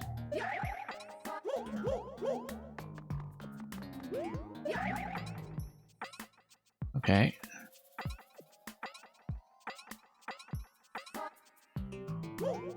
Okay, there we go.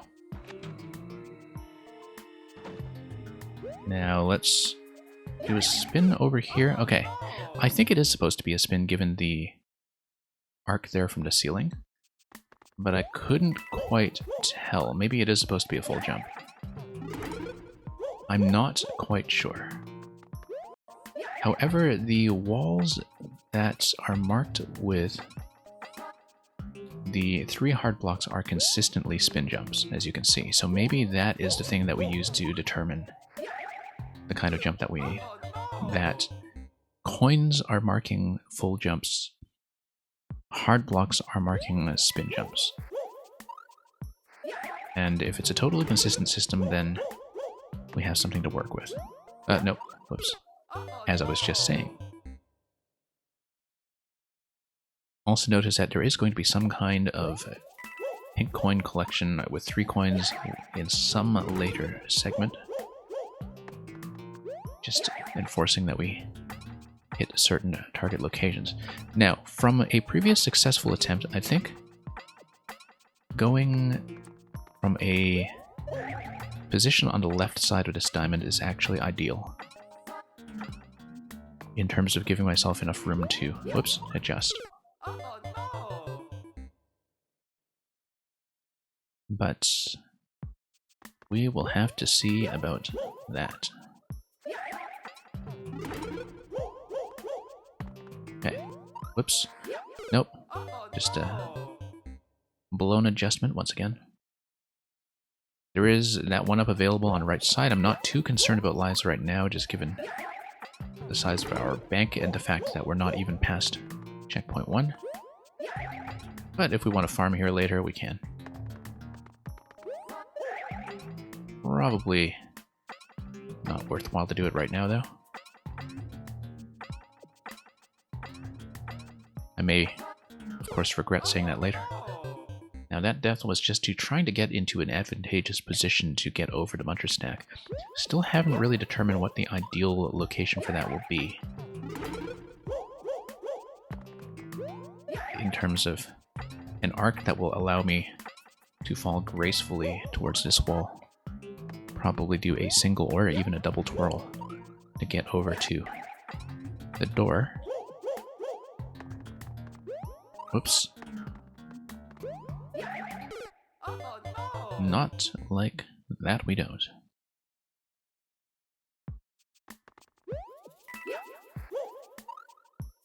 Okay. Once more.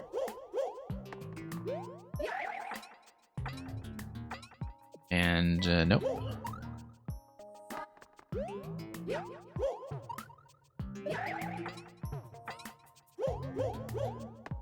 Okay.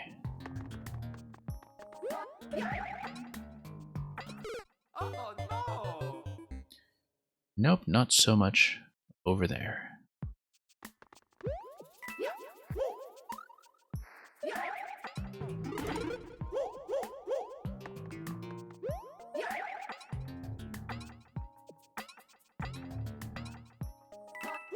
Okay, that looked good going in. I don't know how consistently I can do that. And yes, there are no wall jump markers on the left side in terms of getting over to the right side, so yeah, just full jump will do it though. 50 coin is also kind of nice to have. One-way panel is nice to have. Now this will be a series of drops. Let's scout. It's going to be a wall slide down the left side that will ultimately be a spin jump over to the spike blocks.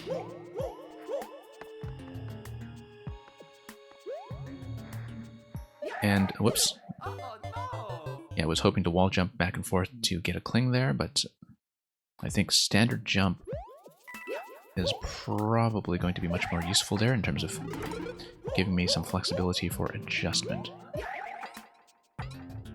It's possible that I am generally just overusing the spin jump in some unnecessary locations where I don't need it to land safely on top of spike balls. Okay. Nice adjustment using the left side of the screen as a wall there. That was how we managed to survive that.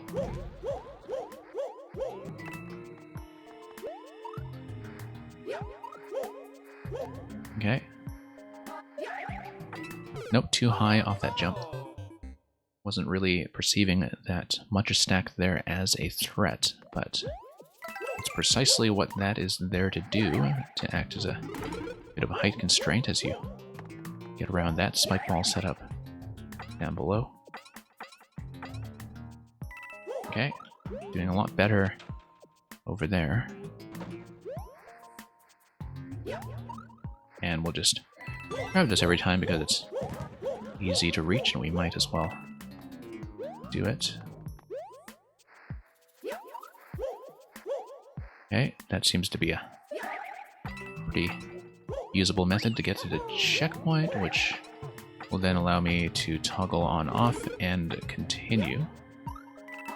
Of course, at a past checkpoint, the on-off will just naturally be open. And yeah.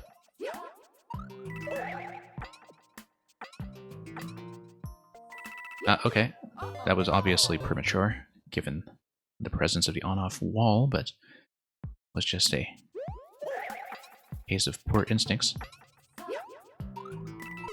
Once again, I do need to do a bit of twirling in order to fall properly. I do know that NSMB specialists would in some instances recommend a controlled ground pound cancel as an alternate method, but I find that I don't have a good sense of the distances involved to do that accurately, so... Once again, gentle reset point.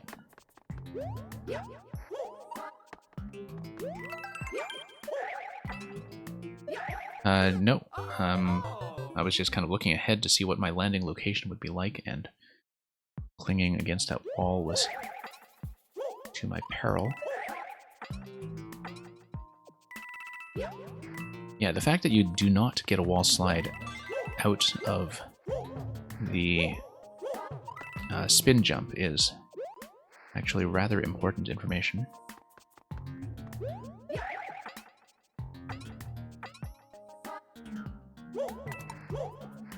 So when we spin jump, we cannot slide.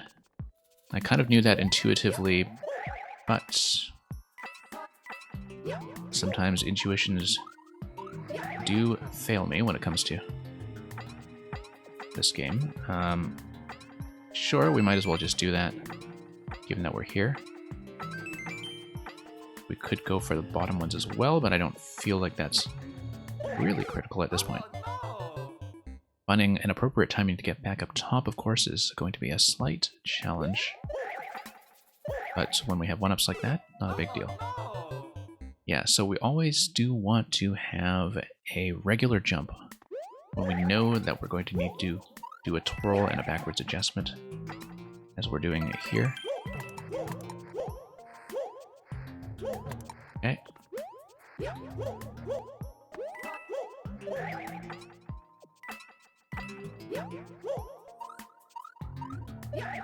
Nope, just missing completely.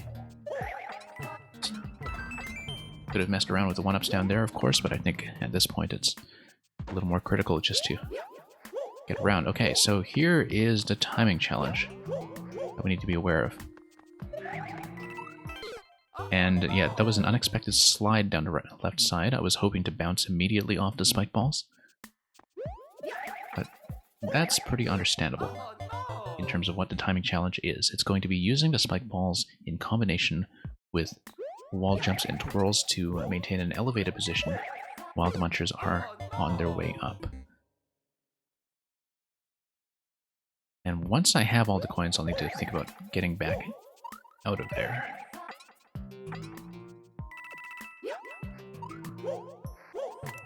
Okay. Once again, not going to fuss around too much with the lives and coins, unless we really need to start farming to preserve the checkpoint.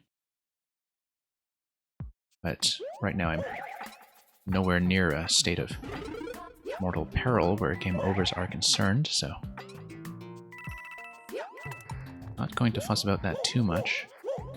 As we... Whoops. Nope, no. That was supposed to be a spin jump, obviously. Sometimes just a bit of misreading going on.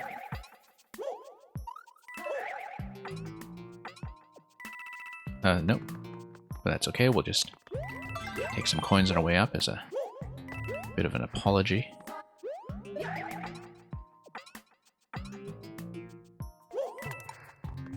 Okay. Up we go.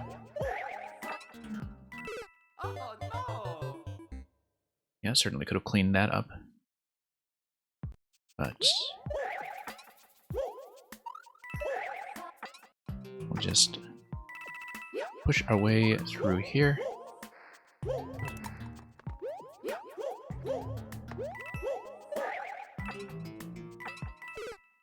Yep, just once again, not necessarily watching the track patterns very accurately on my part.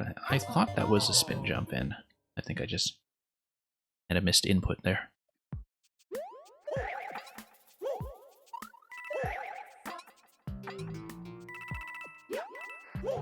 Okay.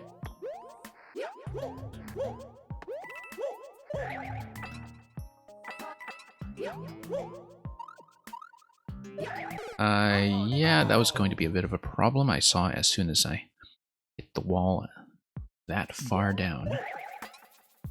Nope, standard jump, obviously.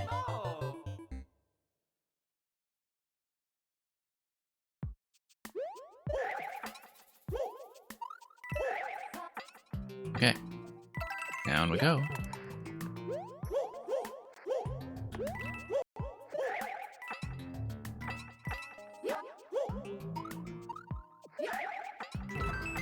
And on. Okay, now back here at long last. Yeah, no, should have actually made use of the wall jumps to control my timing. So I have the spike balls on camera when I try to land on them, which is important.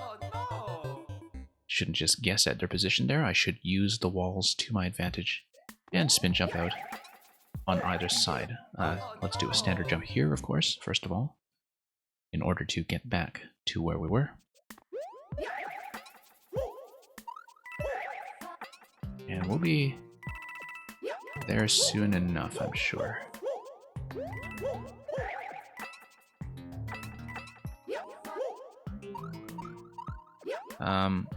Okay, that was a bit of a save, but I'll take it.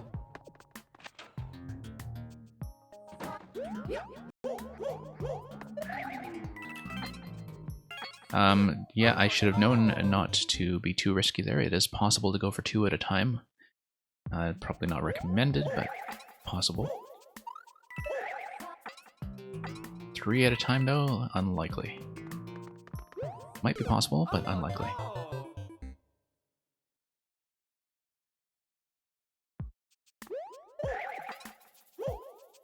So, let's just continue to progress. Not like that.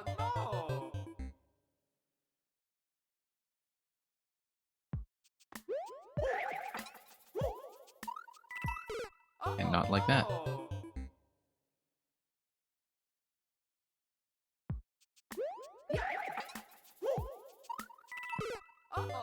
Yeah, just getting some bad attempts out of the way. Maybe we should be stocking 1-ups later on.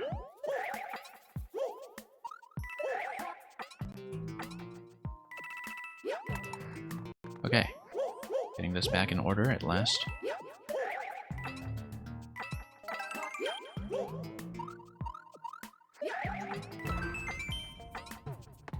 And yeah, if we fall, we'll go for 1-ups, but we get tons of 1-ups just from things like the POW hits anyway, so I'm not overly concerned. Nope, that was bad timing.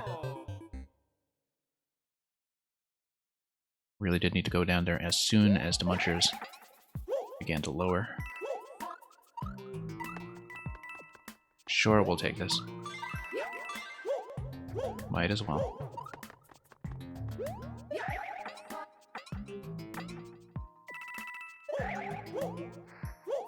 Okay.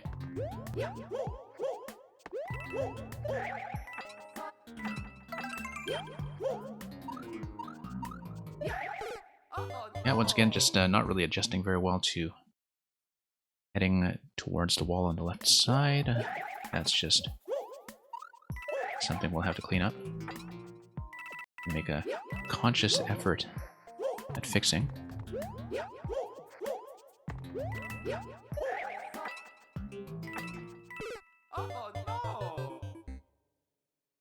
Yep, just a number of things to fix up here.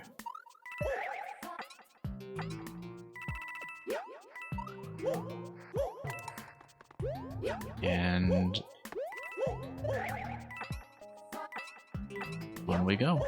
No, I mean, that was obviously supposed to be a standard jump. I think mentally I was thinking about twirling already, and so that just anticipated my next move by one step too soon.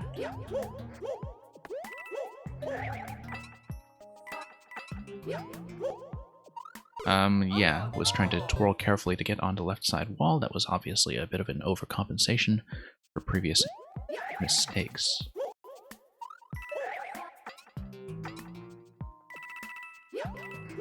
Okay, on we go.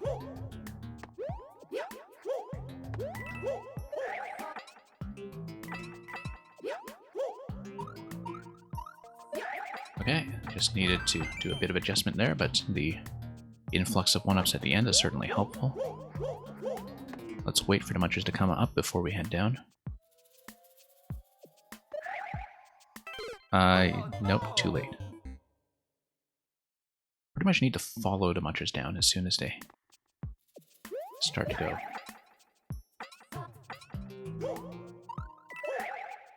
And in general, I do want that bottom layer to be on camera, as I was saying before. Just dropping down initially might not be the optimal approach here. It would be nice, though, if I could just go ahead and nab 2 coins at once, of course. We can also do a bit of a wall slide. Suspend myself in midair. That's obviously the intended method. We're not on the best side of the wall to continue just yet. Let's just wait for a proper opportunity. That will not be it.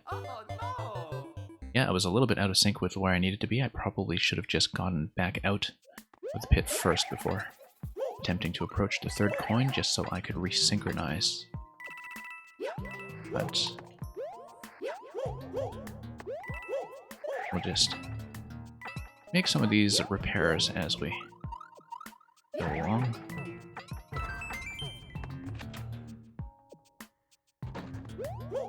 Okay. Up they go, and too soon. Landing dead center, though, on the coins should maybe consistently get me somewhere safe relative to the spike balls, as long as the munchers are not up. So if I aim for the coins, maybe doing that risky positioning is fine. In terms of aiming at the coins when the spike balls themselves underneath are off camera, I think it actually can be done. Just a bit risky to work out that muncher timing.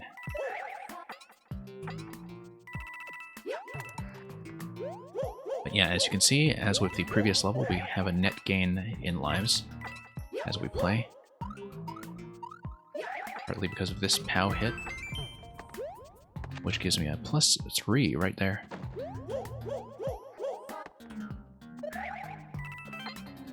Okay. Okay, there we go.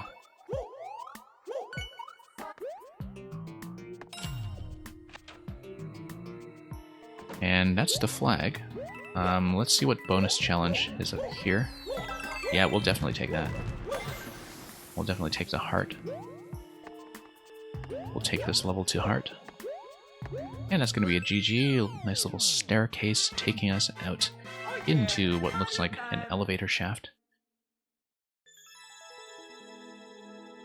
Taking us back out of Cliffspin Caverns and towards 2 more levels left to go. Bank of 67 lives. Feeling pretty comfortable at this point, but we never know when something's just going to come along and inflict some wreckage.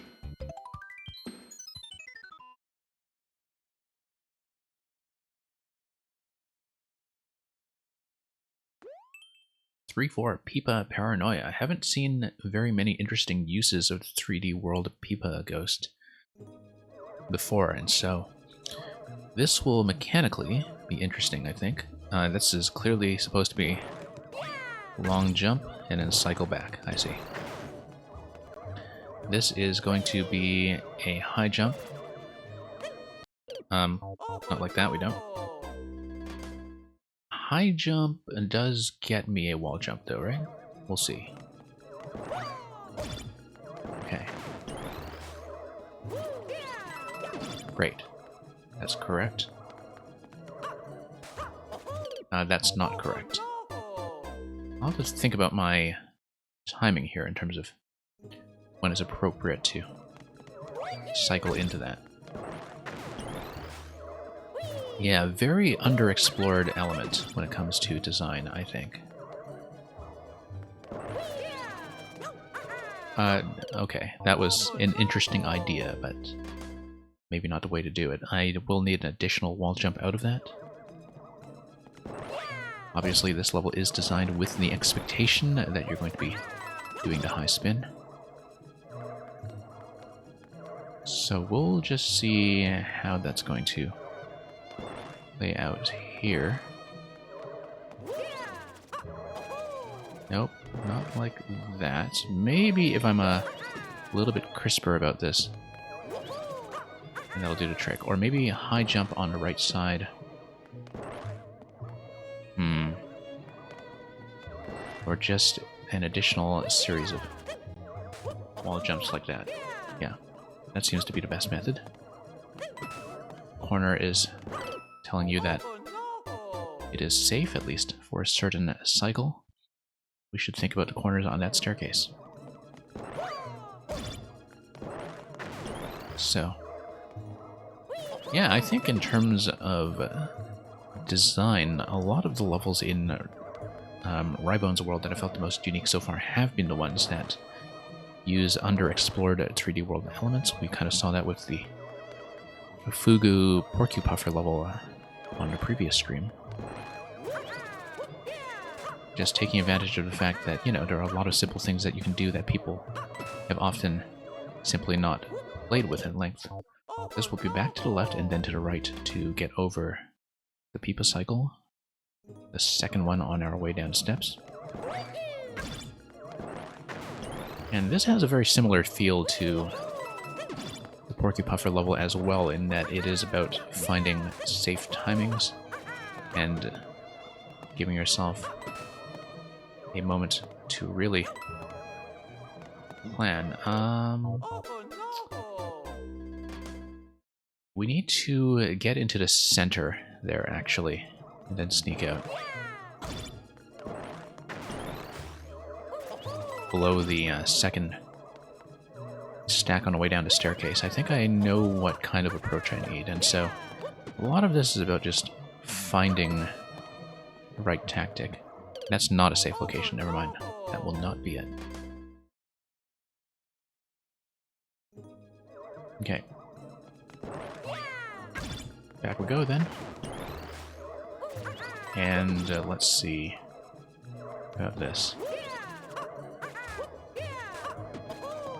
I have to remind myself that the twirl doesn't quite behave the same way that it does in New Soup style. Just haven't really found my moment of safety yet when it comes to second cycle. I think visually I see where it's supposed to be. I just have not been able to plan around it yet.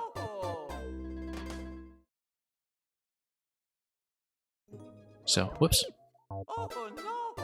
It's squandered on that attempt, but... And we see 5 pink coins coming at some point in this level as well. We'll see what that's all about. Yeah, wall jumps here are the correct method. Let me just plan this properly. Whoops. Ah, interesting. That seemed like a safe location previously, but maybe I just miscalculated.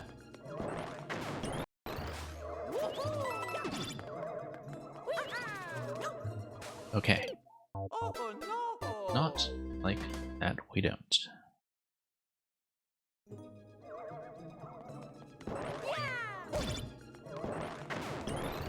Now up we go.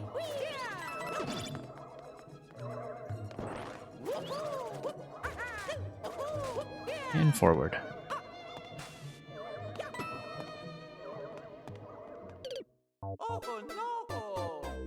Yeah, I need to go through the second stack when it is in the top of its cycle. But positioning myself in advance for that is something that I have not worked out just yet. Okay. Because that's clearly where the safety margin is going to be. It has to come up. And then... I don't know, though. That second coin is telling me that maybe I should be getting over the stack like the way I do with the first stack on the way down there. Maybe I'm overthinking this, and I do just need to follow the same method. It's just that I'm not finding the right timing for it yet.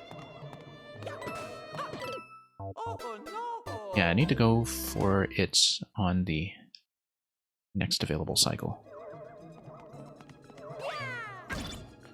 Just need to find out what that approach is going to be. Okay.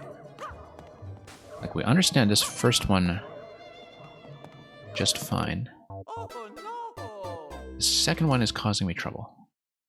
And maybe I just need to stop and look at that patiently for a moment. And really work out the method. Okay.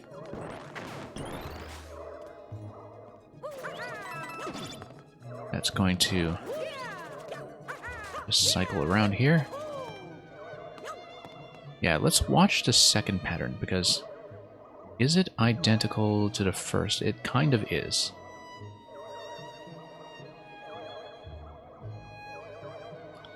Then the first one's going to sweep.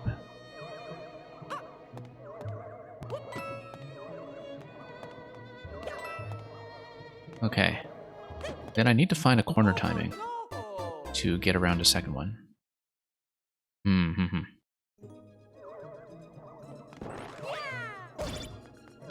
Just haven't worked out what that's supposed to look like yet.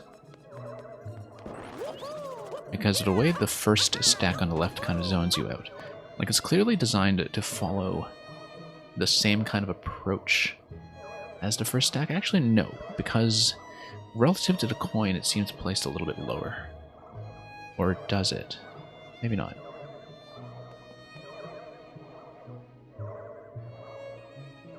Yeah.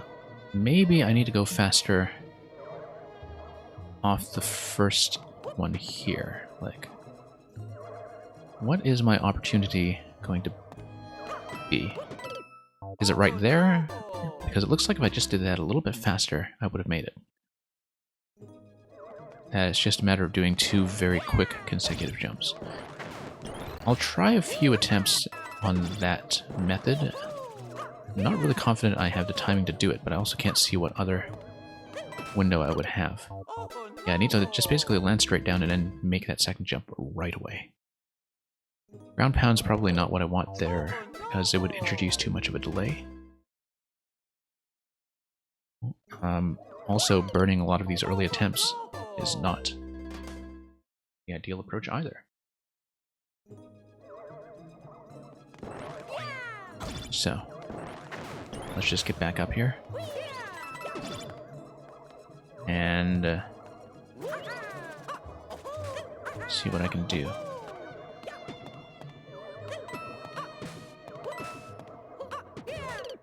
That might actually be the right idea, almost.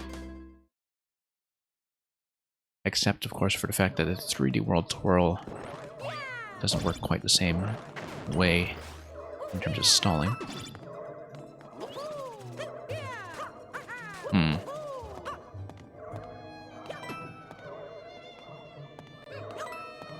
Okay. If I don't bump my head and I actually do a bit of a twirl there, maybe that's right. But I just don't see it yet. And the thing is, whatever method I'll have cannot be something accidental. It's something I have to be able to reproduce 100% of the time. And I just currently don't see it.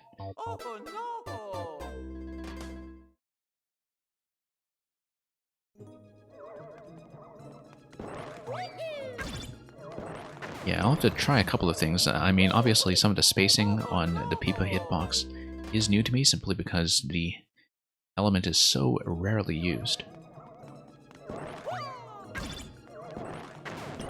So we'll have to see what we can do with it.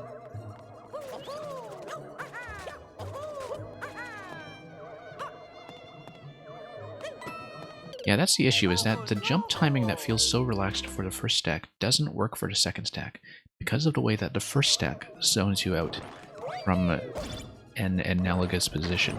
You can't just apply the exact same pattern, because the spacing of the first stack, when it is on your left side, won't really let you do that. Like, I'm trying to look at the spacing here and figuring out how that's going to work. Yeah, that's actually simpler than I thought. So, sure, we'll grab the 1-up. Why not? Nice little reward for our efforts. Yeah, nice timing there as we hit checkpoint with 42 lives remaining. Looks like this is going to be the part with collecting the 5 coins.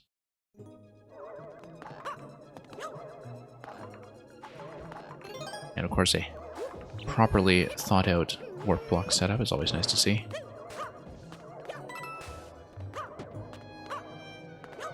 Yeah, pretty much have to go right away and from right to left. Seems much better there. This will almost certainly be a drop and a wall jump back up for the next coin. So let's just try to scroll the camera down. Yeah, that helps. Also notice that they're not really on the same cycle. The one on this side is not too bad. That was not great. I did need to jump over the one down low. That is a bit of a test of whether you can do really nice low jumps. Crouch gets me over that guy. As I was saying, right to left is ideal over here. Let's try to scroll the camera down first of all. Yeah. Okay. Panic moves are not going to get me anywhere here. Looks like the timing is a bit different this time, maybe because of how I spawned them in when I scrolled the screen. So, it's slightly player dependent, just given when I'm positioning myself accordingly. On the right side here probably is just some kind of bonus.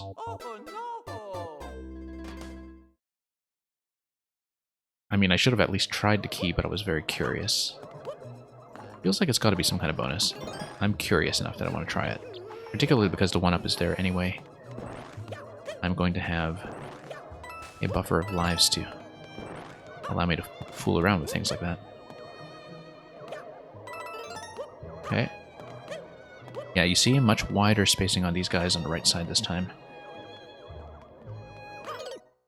Unfortunately, that was not to my advantage.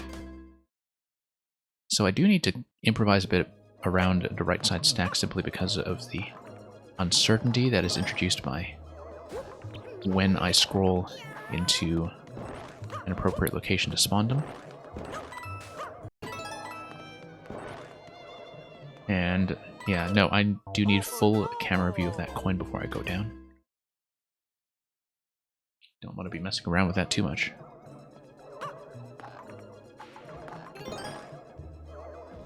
Okay, down we go. And down we don't.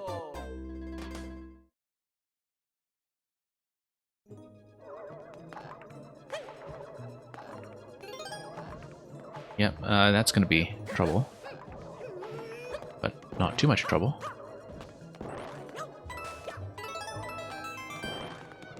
Who's got trouble? Okay. Up we go. No, just need to go right and then right to left there to follow their cycle without getting clipped.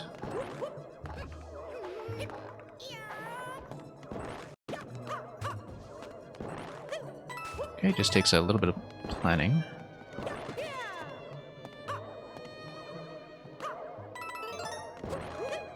Okay, that one's not too bad. This one over here has never been too bad. This guy over here is an issue. Just because of that sense of spawn dependency. But I think going right to left on it is almost certainly correct.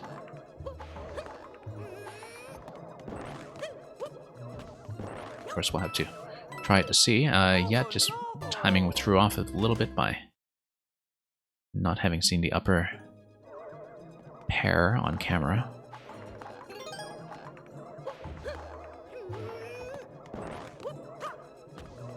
Yeah, let's scroll the camera a bit first before we do anything blindly. Not that it assisted very much on an attempt like that.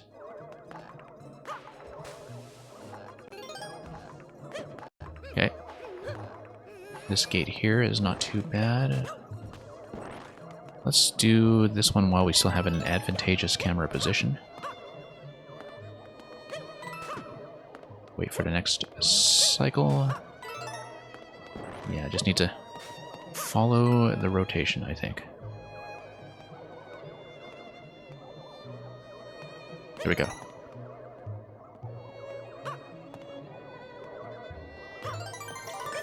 Okay.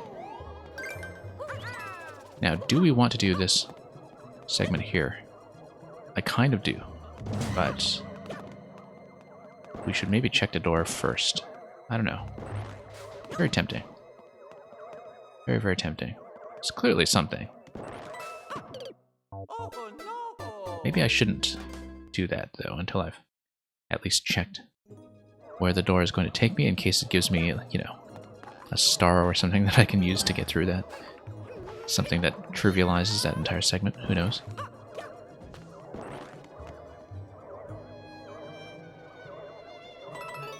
Okay, just really a series of timing challenges. Very appropriate to the 3D world in some sense, if you remember how the mystery houses work in that game.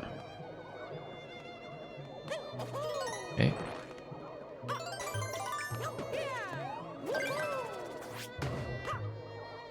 Alright, let's do this first for once. Okay, that's a one-way. So now I'm really wondering about that previous segment. If we don't hit checkpoint, I'll definitely want to... Oh, whoops. Check that at some point, but... Yeah, I was curious about what lay beyond the pipe with the conspicuous arrow telling you where to go. But I'm always curious. And that's just the kind of thing that kills the cat.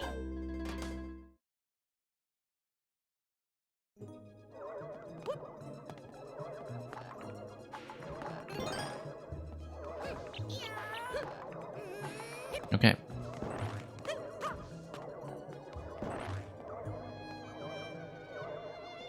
Just finding a good, gentle drop timing.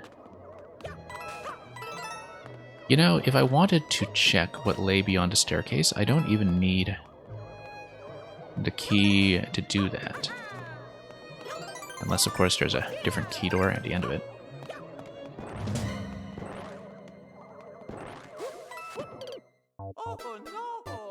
That's got to be something. You know what?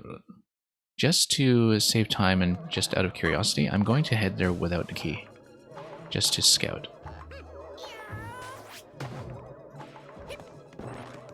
Because what's the point of trying to weather this sequence if I'm... Also notice how the peep drops on a parachute. Interesting little timing check for when it spawns in terms of getting it to rotate properly, I guess.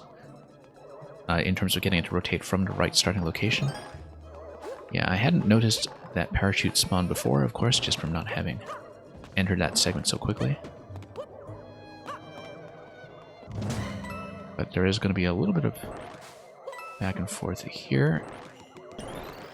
And yeah, look at that. This is like a secret location. And one doesn't seem to require a key at all. So did we just skip? No, we didn't. We still have to do this. Okay, fine. And now, actually... Oh no, I got the first coin. If I hadn't grabbed the first coin, I would be in trouble. In that, I would actually have been locked. Not a soft lock, of course, but just a thing to consider. Also, now you can see what the intended positioning of these guys are when you spawn above the key door, and how their relative position was planned in the editor.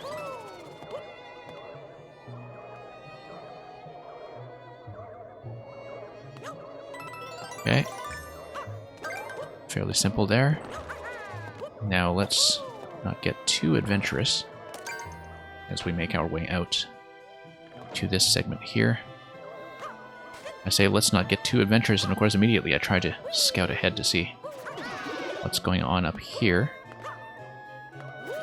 I'm just very curious.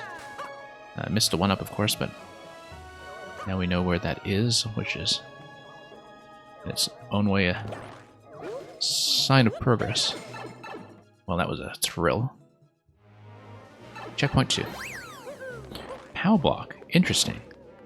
What does the POW block do for me? Does the POW block kill these guys?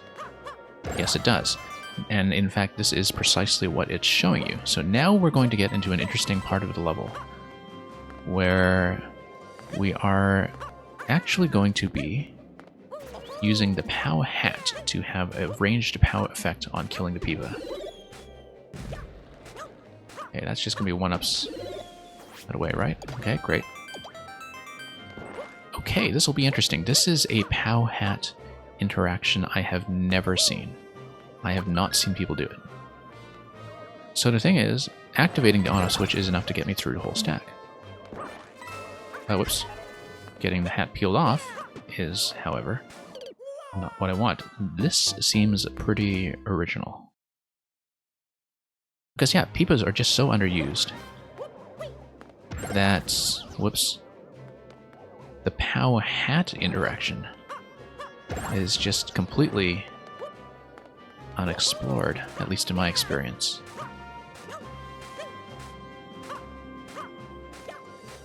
Unless, of course, they're just used for things like refreshing specials, which depend very much on those POW interactions. I was thinking, you know, it's going to be so easy to farm one-ups here. And instead, my wall jumps are all the wrong height. Okay. There we go. Okay, so this will be interesting. No. I had the right idea the first time. Wonder if it's timed in such a way that you can just go continuously. Okay, we'll farm the one-ups if we are getting perilously low. But not until then.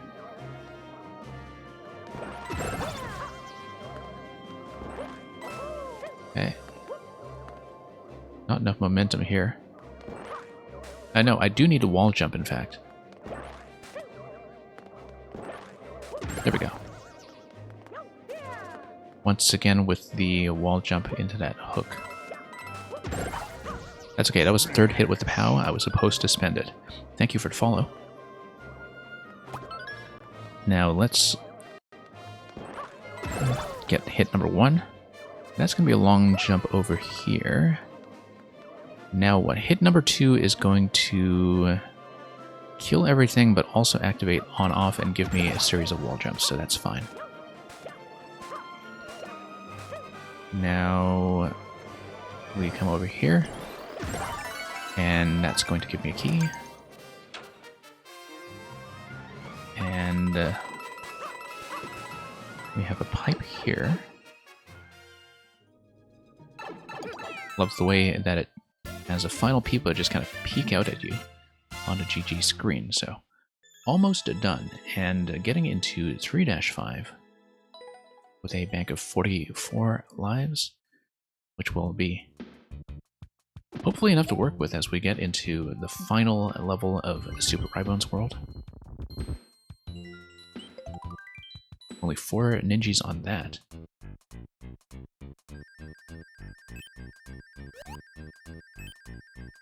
And we'll see if we can actually get one up for once, and we do, so. We'll claim that.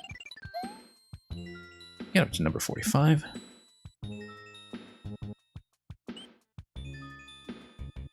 And it is time to play. So the final level of 15 is going to be 3-5, the Smoldering Sea.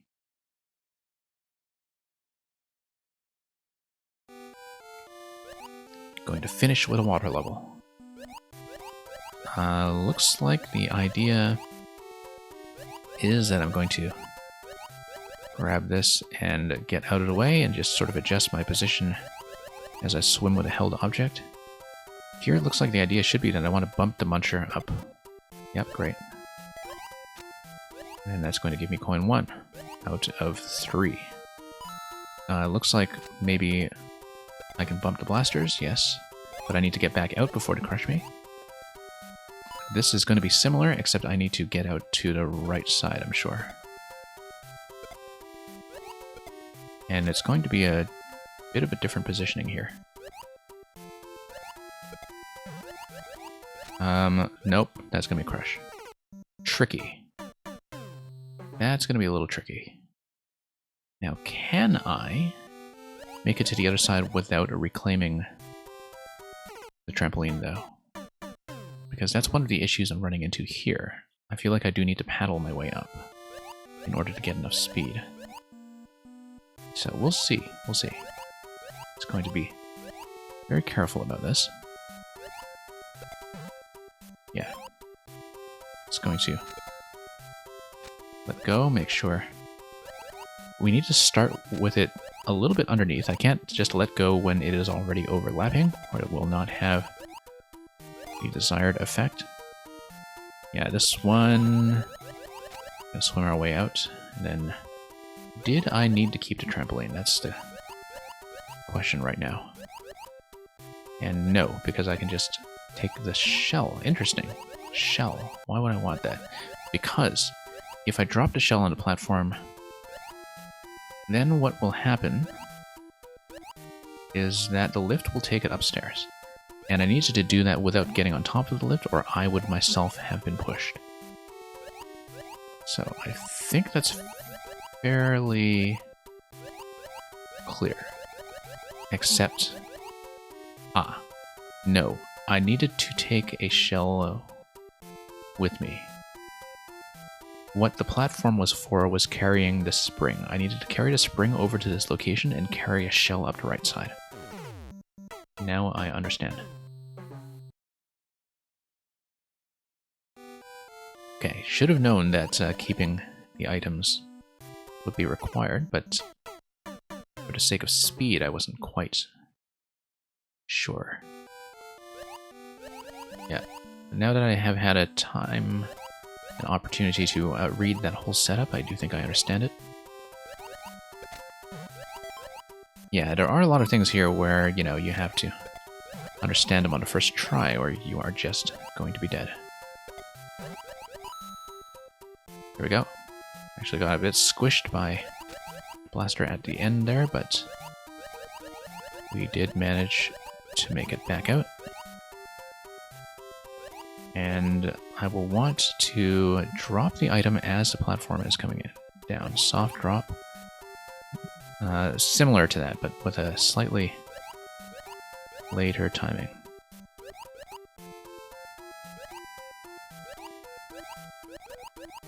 Okay, no. This is the right idea, though, I think. Except a throw is even better, because the throw will launch it upwards.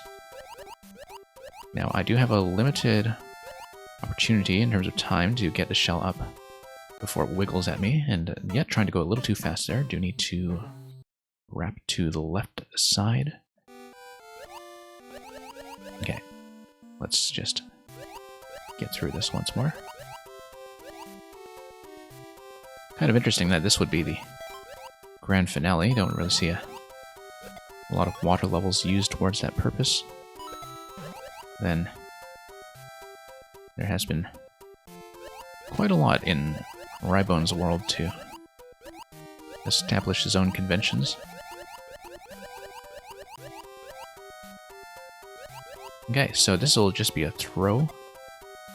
And then this will be a matter of just navigating my way up. Yep, bit of a hesitation there that was ultimately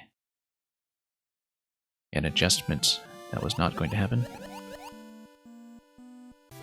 Okay, let's continue this way.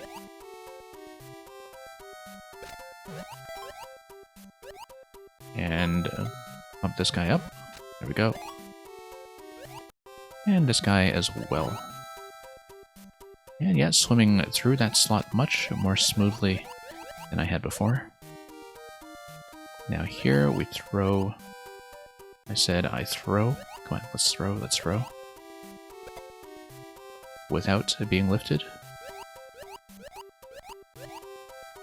Okay, not really adjusting for the initial bounce timing. That's the issue, is that I have not compensated for how slowly I float back towards the Koopa shell when I do bounce on the Koopa for the first time, and so that is completely throwing off my expectations for how quickly I can get the shell up to the saw blade, and so that's just something to be aware of as a spot where I'll need to make a bit of a correction to the way I'm playing. Let's wait for the platform to come back down and toss.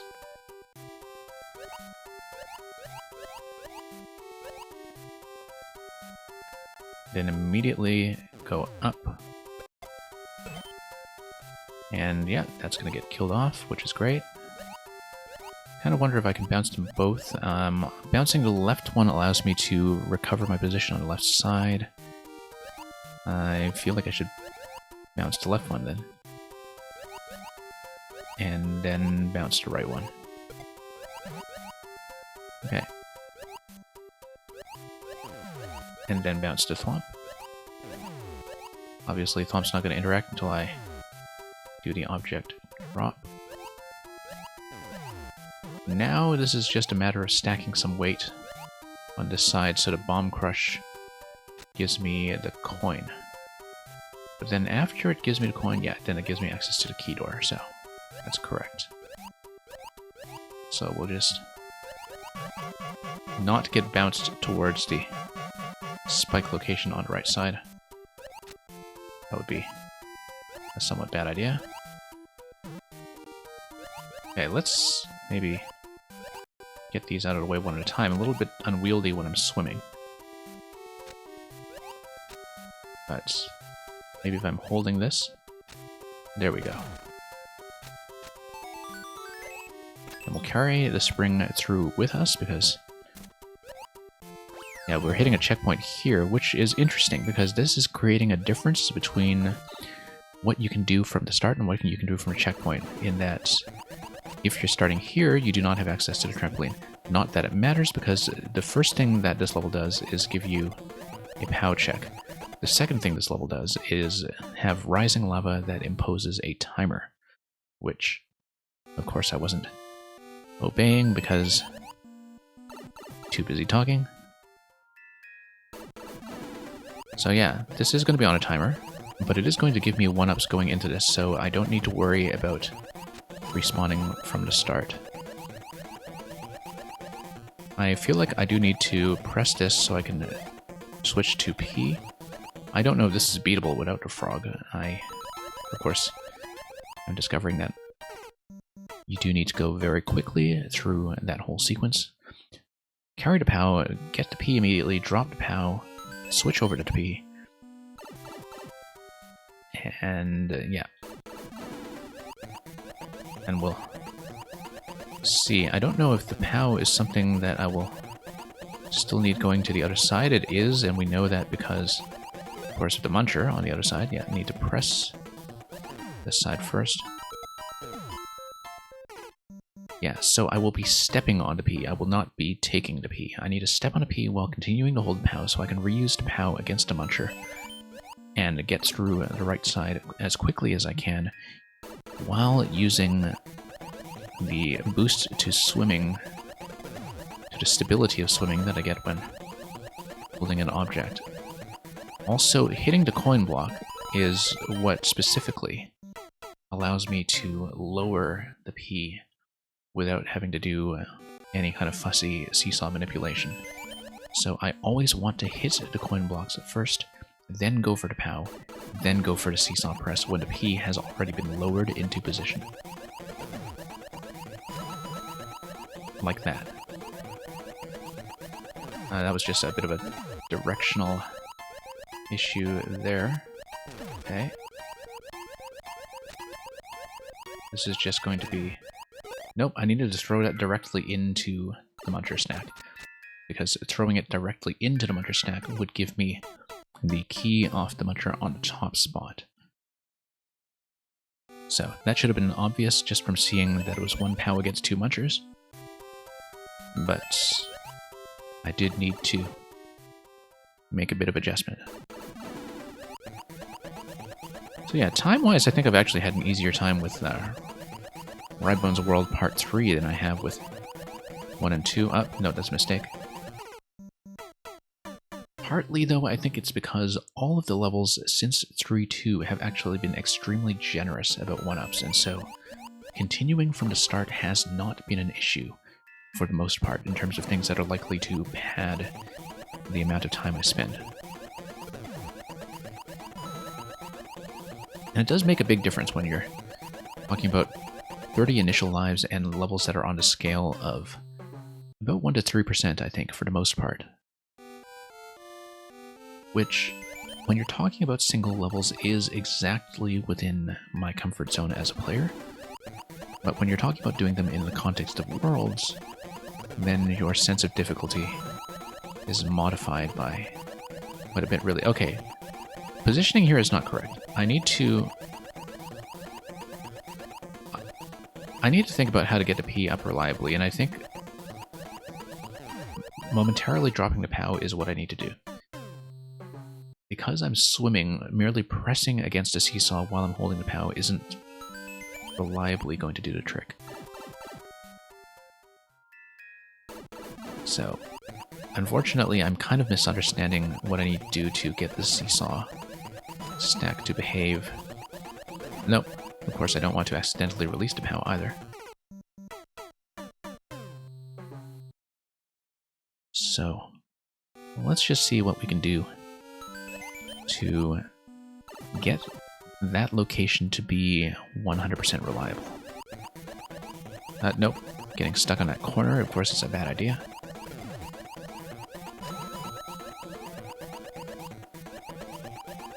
Okay. Yeah, a little too tight there, of course, just partly just from not swimming well. Given that this is such a swimming-dependent level, I am tempted to think that maybe I should consider switching over to analog stick for some of it, because I am having some issues with turning corners. But at the same time, the D-pad precision has mostly been working out. I see. No, this is the issue here. The P really does need to land on top of the clouds before I continue, and so I'm actually going prematurely. I need to make sure the P is absolutely loaded on top of the clouds and is still not sitting on top of the seesaw anymore. So yeah, no, I like the directional precision of D-pad too much, I think, to consider going with analog stick here, but tight corners are going to be a bit of an issue. But the thing about the D-pad is that when I need to go straight, I can go really, really straight. So, like here, when I do need a very concrete change in direction right away. Okay, yeah, you see what's going on here is that, like, I'm not imposing enough weight. Yeah.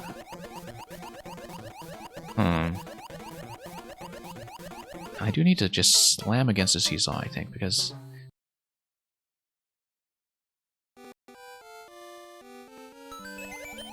when you have the seesaw reach a bit of an equilibrium, it's not enough to get the P up to the cloud. I do need a bit of a sudden boost of the P. Yeah, look at that. It's not pressing. Yeah, just not reliably getting that. Maybe, yeah, no, I need to be pressing against that corner, actually. That's how I do it, as I press against a wall and I press all the way down to the left along that diagonal. And that is what is going to apply enough pressure.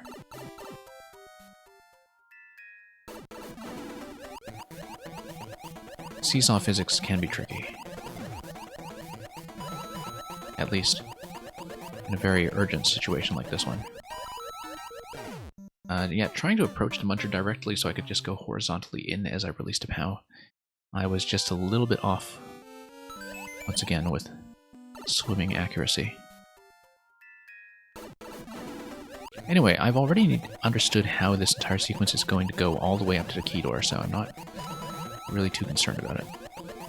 From a knowledge standpoint, I think it's very clear what is going to happen. Nope, need to drop that without hitting it, obviously. I initially didn't get close enough to drop the bomb, and then I got too close.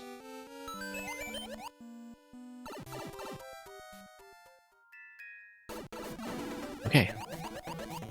Let's get back out here again and do this.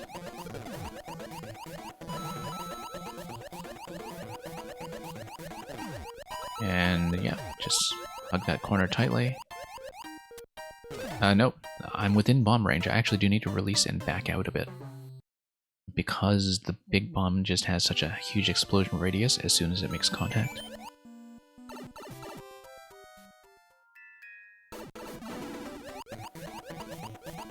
And yeah, these Rybones levels have so many hearts on them, very generous about expressing their admiration for the player.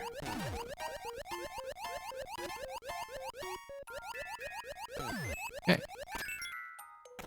Pretty relaxed ending as soon as you get into that slot.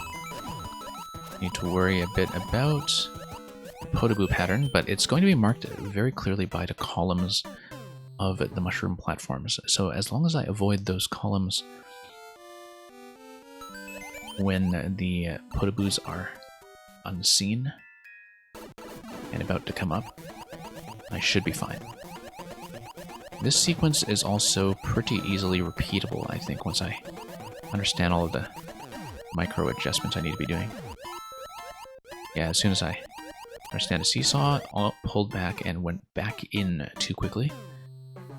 Also noticed that the bomb dropped too early and didn't break the top hard block. I actually dropped the bomb too soon and didn't create the full gap that I needed in order to get through that safely anyway, so actually getting in there a bit ahead of schedule, which is kind of unusual. Also, you could see there on the death screen, and just now the prominently frozen ripple effect from the POW block, just one of the many nice aesthetic adjustments that were made to the look and feel of everything in Mario Maker, all the way back in Mario Maker 1. I remember always being very impressed with the POW effect that was added, in terms of being just one of those nice little touches to make this game look absolutely beautiful for something that is just replicating a lot of the original pixel sprites and adding a few more of its own. It's kind of funny because, you know, I do find a lot of the other things that are original to Mario Maker to be a little bit on the ugly side. The spikes, the one-way panels, they're aesthetically kind of not ideal, but in that they never really felt like they were a good fit for the look of classic Mario. But you have to give the Maker team credit for some of those other decisions. Okay, oh, no. Dipped in with a bit of a diagonal there as I tried to make that escape and outrun the Lakitu's tossing chomps at me the whole way through. Okay, got a bit stuck in that corner.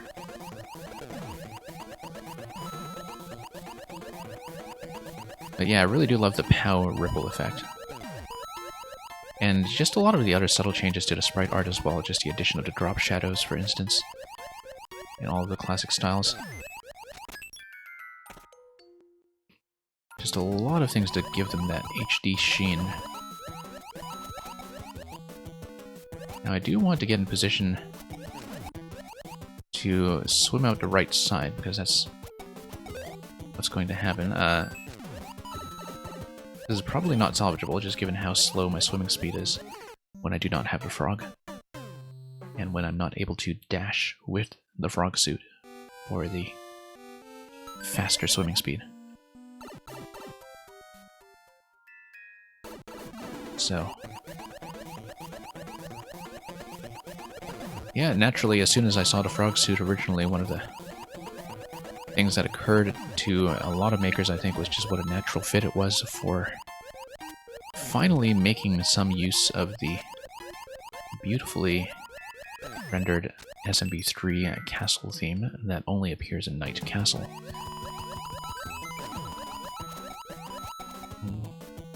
Okay. Now, if we stay above a certain line, I don't actually need to worry about the Podoboos so much. Okay. Drop the Thwomp, hit the switch, hit the Koopa, and are we going to make it just barely? Looks like it was timed to be a bit of a thrill like that. Now, let's hope nothing snipes us at the very end here. Also, a key. Interesting. That there is some kind of secret that we missed.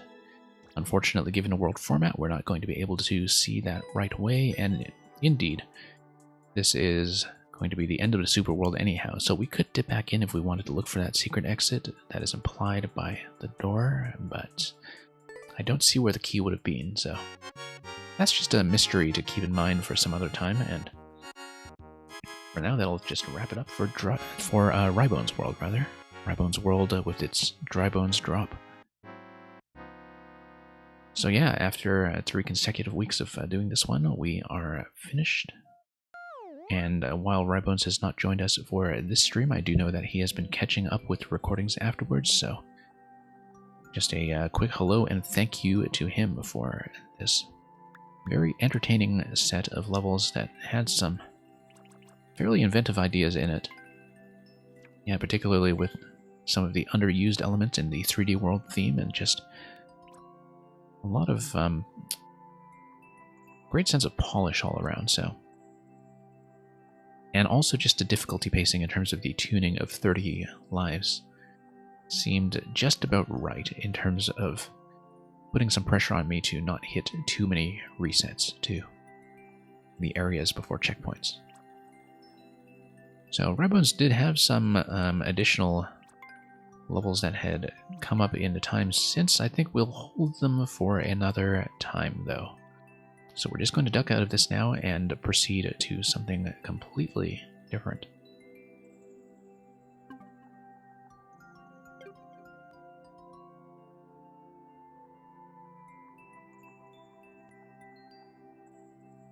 So what I'm going to do is bring up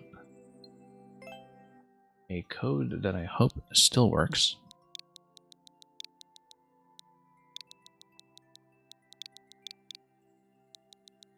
Now, on the weekend stream, we often do a number of levels that are on the longer side and aren't such a great fit for the usual viewer level experience.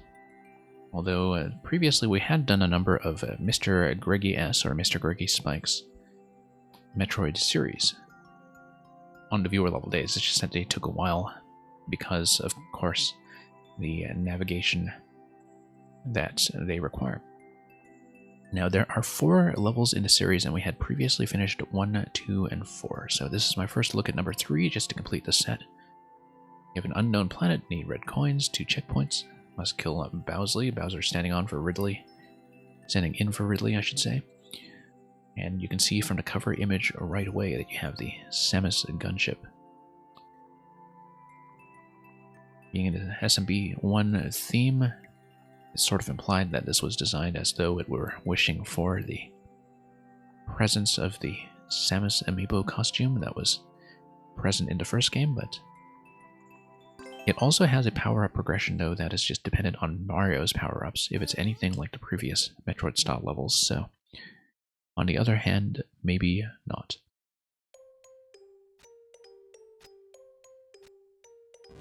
So we're just going to land our gunship on this unknown planet. And totally failed to grab a 10 coin, which, outside of a Super World context, shouldn't matter too much.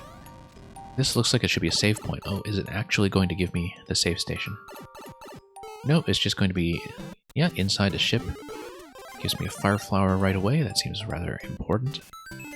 Fire flower at a dining table. You have a bedroom.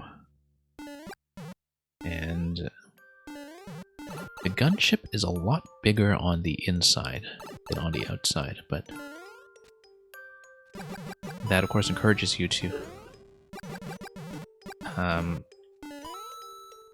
have the power of fire just to get through all of this, so it is part of the required path after all. Looks like eventually we are going to have, hopefully, access to Link, which will let us bomb our way through the star, which may be useful once we get through the key door. Obviously, the sequence here is to descend and look for a key consisting of a pretty huge number of coins. Now, one thing I didn't think to check was whether there was actually a mini-map in the comments, which is something that Greggy S or Greggy Spike has done previously with these Metroid levels, so maybe that's something that's worth checking. Let's just display in case he did put in the map. I think he would have said so in the comments, though, if that were the case, so in the level description, rather, to look for the comments. And instead we just see some Metroid art, so okay, let's just turn this off to avoid any puzzle spoilers.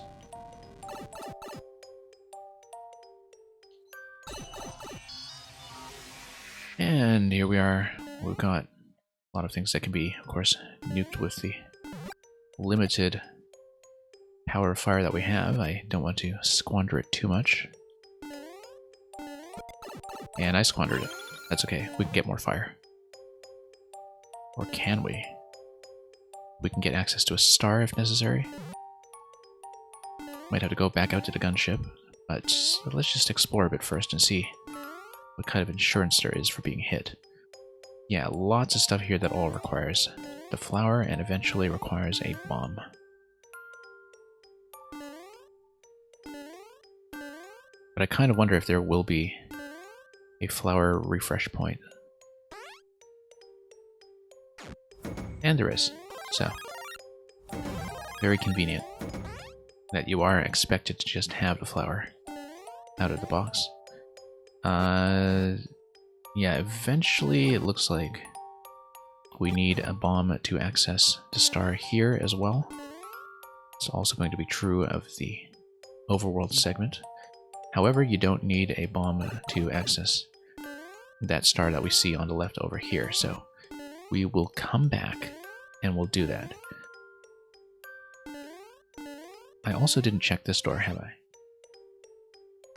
And, oh, that's going to give you Spiny Hat. Okay, Spiny Hat is important because Spiny Hat actually confirms that we do not, after all, need a link yet to get through this segment. It does seem to imply, though, that this pipe requires you to have all three of those items. We'll check to see if that's the case, but I think it will be. Yep, you're just blocked from getting through. Oh, interesting. Let's preview this once again. Bit of a one-way panel maze with 2 coins in there. We'll just have to keep that in mind eventually.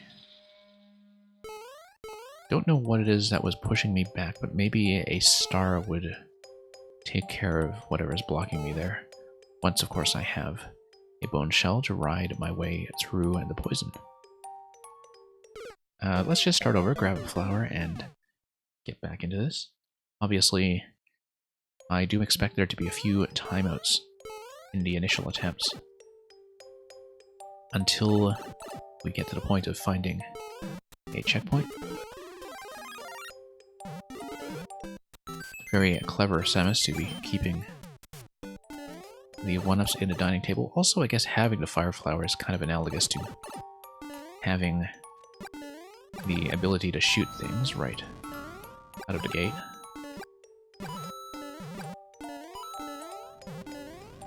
Just equivalent to a standard power beam.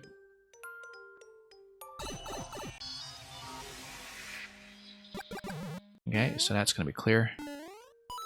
Let's just clear out some of the left side as well. Looks like we'll have to jump on top of this guy, get across safely. Don't really know what the star gets me yet, so I'm not eager to consume it just yet. Although, of course, you can always reload your way into this room. This coin is going to be a bit of low-hanging fruit, so let's take care of that as soon as we can, in case we can preserve that going into something like a repeatable checkpoint. We know how to get through the upper door already to get to Boom Boom and therefore get to the Spiny Hat. I think, in fact, we do want to take the star then, in order to get to Boom Boom for a quick kill.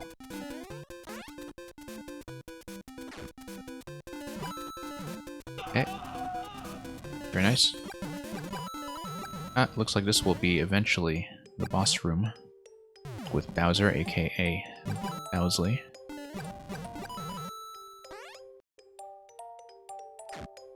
And yeah, okay, we're going to have the Spiny Hat give us access to the other star if we need it. Currently don't think we need it, but I could be wrong. So let's just head down and do whatever else we can in the meantime, just to progress a bit further through the level. Just get rid of some of the other hazards along the way, just so we don't have to deal with them.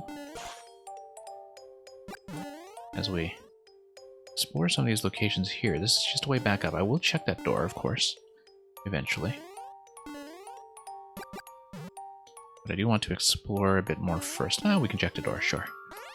Why not? Yeah, no, we already know this location. That's the flower refresh. Which means we have to deal with all of these guys all over again, but that's fine. Okay. Just to get them out of the way. Yeah, it looks like a star actually would have been perhaps useful here if we get it down quickly enough to take out every Boom Boom. You know, just in case one of them is holding a key or something. But yeah, maybe we should think about that star. At least I know what the target is with that star now. Can we slide in here? Yes, we can. Let's boom all the booms. Oh, come on.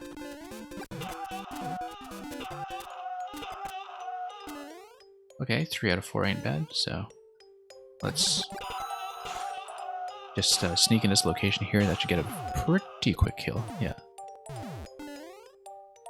Now, am I able to get back up from this position? That's the trick here. Yes, I am.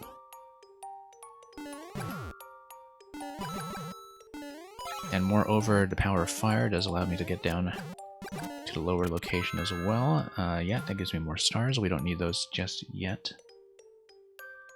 That was actually kind of implied as the replacement method for the Boom Booms. Pipe access here. Let's break everything first in case we lose access to the flower.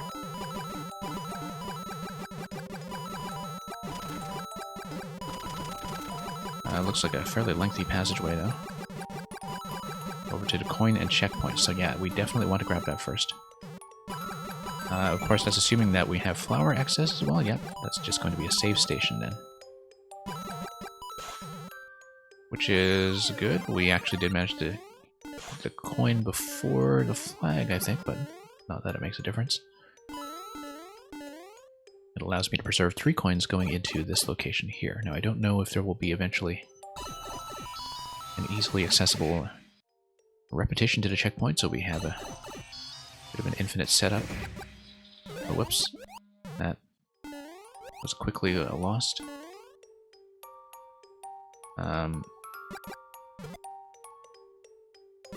Okay.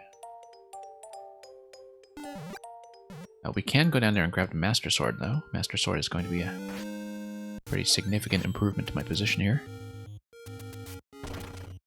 And this will give me access to more swords as long as I don't get blocked by the vine climb. Okay. And let's just blow up the other side as well. Obviously, we're running low enough on time that probably won't be able to catch much of this, or save much of this. No entry down that pipe. Master Sword also allows you to unlock this lift, which is kind of neat because it does work like a Metroid-style lift in terms of getting you back out. Let's go back and grab another sword.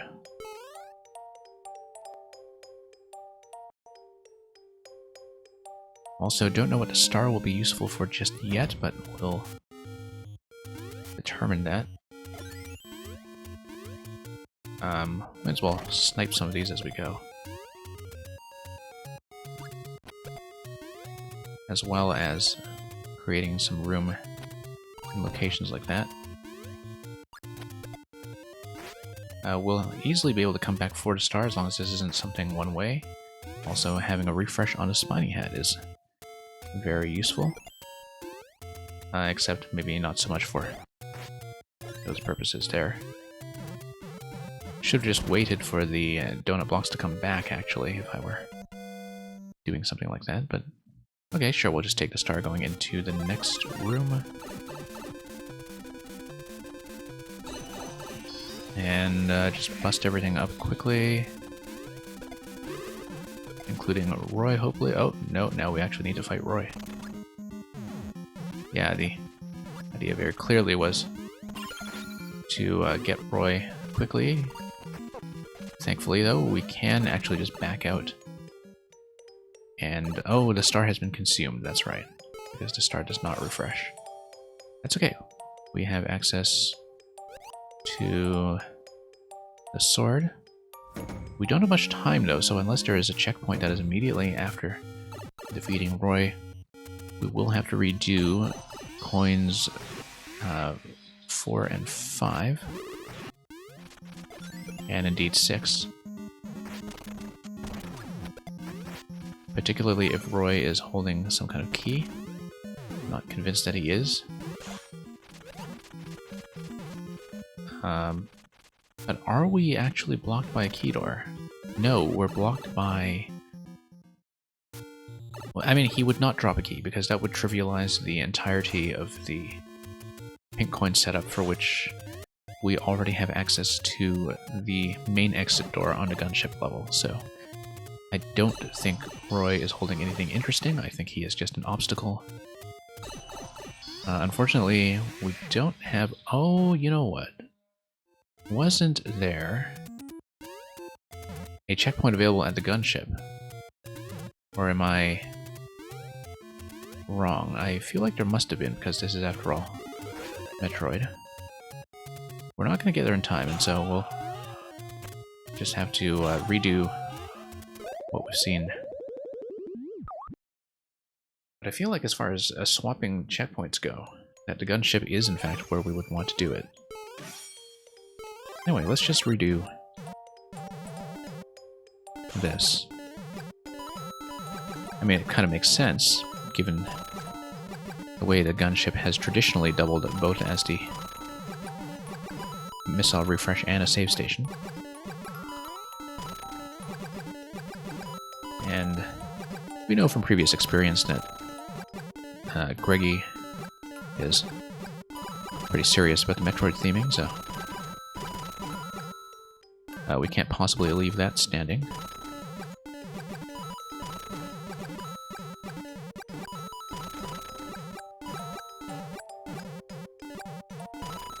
Okay. And that's going to get me through this level.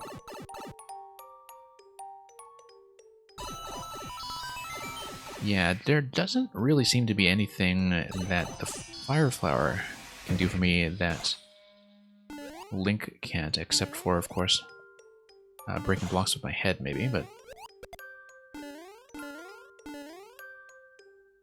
Very interesting how reminiscent this kind of right-to-left layout after the lift is of the original Morph Ball layout that we see in the Metroid games themselves. Just in terms of getting that initial position out of the way. Okay, let's get rid of that guy just so we can get the sword in.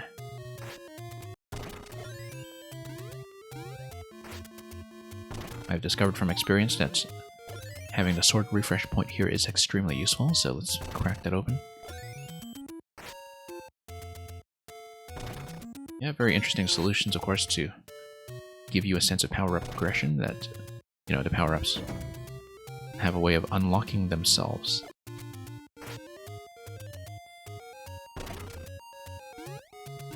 So you always have a refresh point for what you need.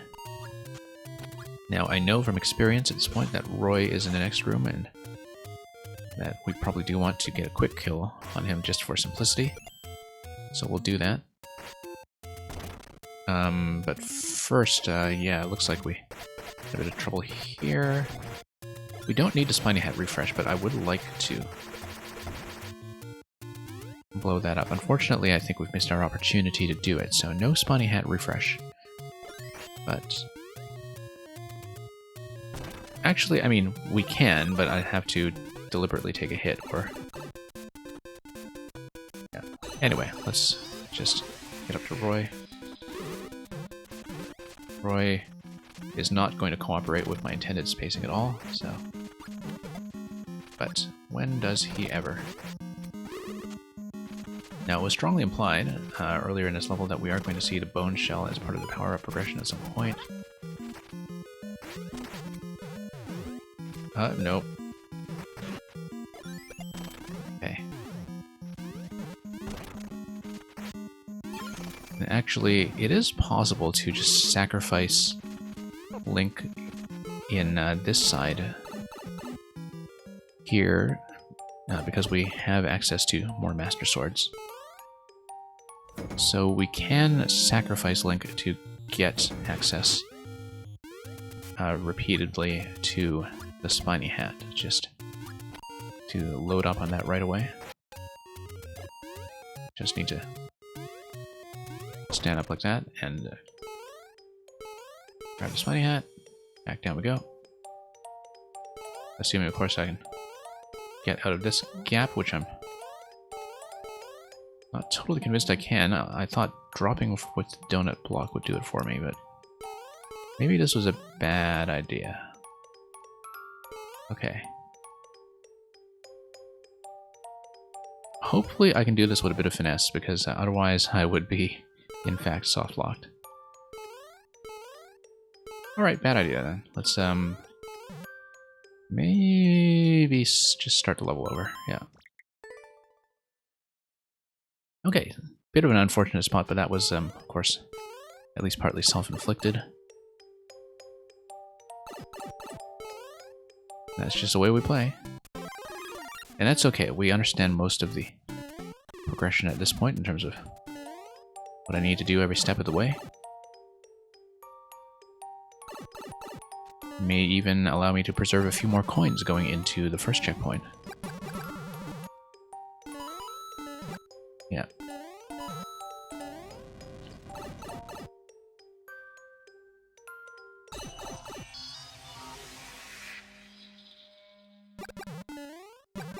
Okay, just going to get rid of this stuff right away.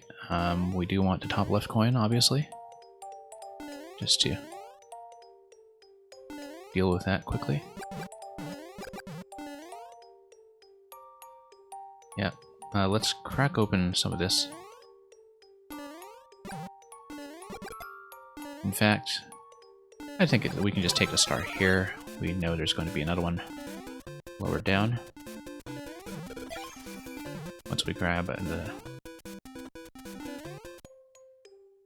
Oh no, you need a spiny hat for the next one, and you need Roy, don't you, to get to the spiny hat. Okay, never mind. We probably should have taken that one over to Roy, but... Not to Roy, rather, to Boom Boom.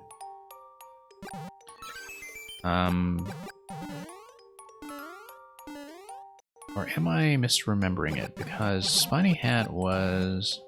Is that in the Boom Boom room? This is the flower refresh room that's coming up here. Yeah, let's get the flower.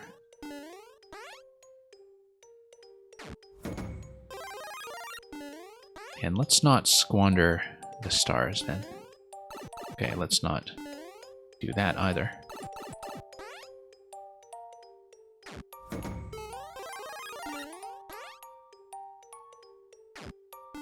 Yeah, just taking this a bit ambitiously, perhaps.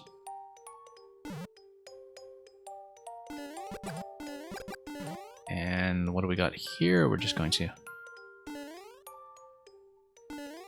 have to deal with Boom Boom the standard way. That's okay. Interestingly enough, I think the star path is probably what is required to just get a clear check done. Also notice that this room can be broken using Link. It is, of course, eventually a path to the final boss, and that's something to keep in mind. So we don't want to do that yet, I don't think, until we've collected as many of the other coins as we're able. This location here is going to give me access to a quick kill on the Boom Booms down below, just to get them out of the way. Let's just get rid of them quickly. And yeah, that's going to give me additional stars, right? Never actually used those previously. Let's not break this block before it has finished doing all of the required spawning. And let's break open the save point now in case I lose the Fire Flower later. It's going to be much sloppier about it this time. I'm not going to take the save yet. I'm going to use the available time to grab all the other coins I can on the lower level and just finish up with the Link side. Just so we are totally done with it. We would still need to come back down to grab the Master Sword, of course, because we would not preserve the Master Sword as part of our progression. But we would preserve the coins, and that's going to save me the trouble of redoing certain things like the Roy room.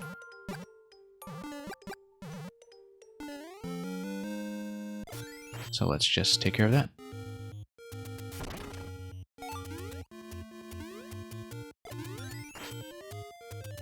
And of course, those vines are just going to strategically get in my way.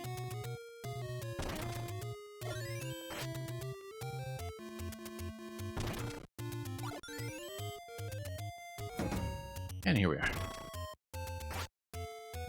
Okay.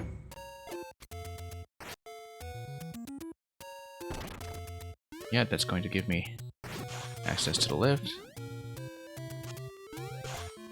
Just clear out a bit.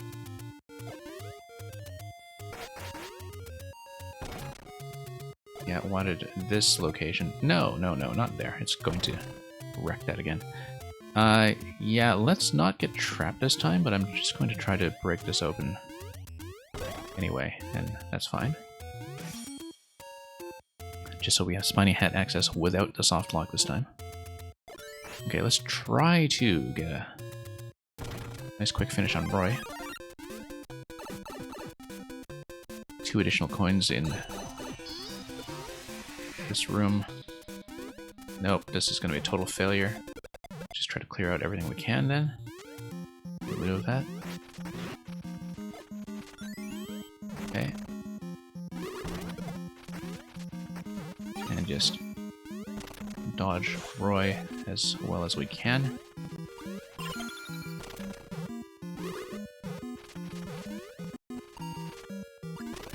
Okay.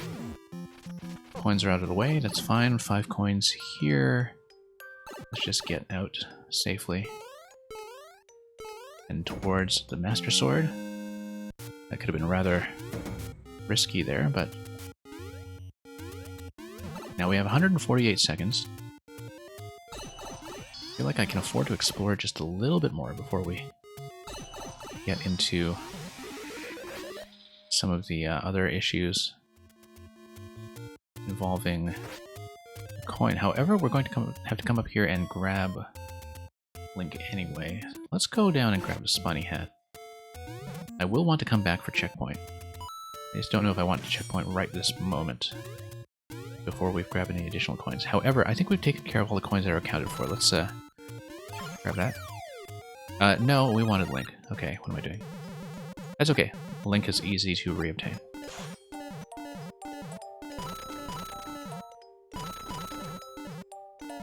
Let's just hop back down for Link. We'll need to do it anyway. But at least here, next time we're down here, we do not need to deal with the additional room. We can just grab the Master Sword and go.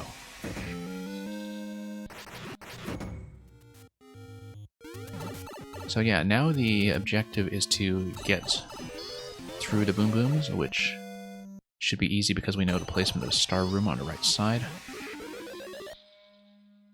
And we also have the helmet defending me in the meantime, so we'll grab 1 star. Okay, 2 stars. Fine, we'll take it.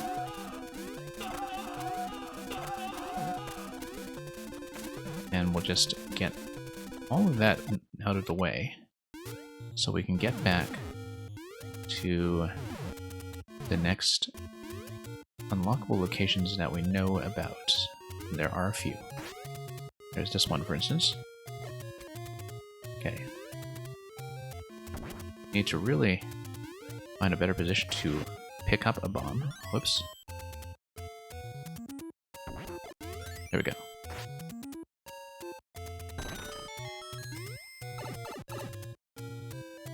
So this will be the next natural place to progress, I think.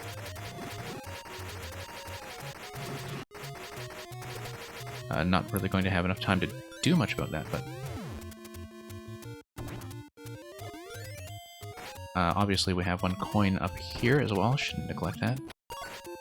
We know that there are 2 additional coins that are located at the room that requires all the power-ups that we saw signaled by the pipes on the left side here. The pipe on the left side, I should say. We have 9 seconds left, but I can at least see what the interaction is of getting in here. Yeah, so you survive when you have the bone shell. Interesting that it tosses you back when you do not have the bone shell. Just from that half-tile placement, I think, of the pipe taking you directly into the poison level. That's fine. So yeah, decent progress so far. We just need to get out of here. And I know exactly how my progress will go from this point, because we'll grab the bone shell and the coin 7 that was in the room just now after we get the Master Sword. We will not have access to the stars for the quick Boom Boom kill, though, unless we go out of our way to do that.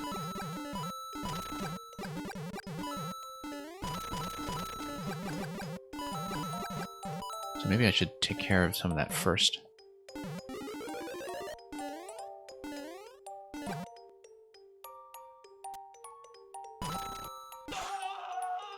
Yeah. And actually, you know, you're able to go through with a single tile. It's okay. Not a big deal to lose the Spiny Hat as long as we can get back down. Would have been a real shame to get trapped up there without a Fire Flower, although it's easy enough to find a door for the Fire Flower refresh.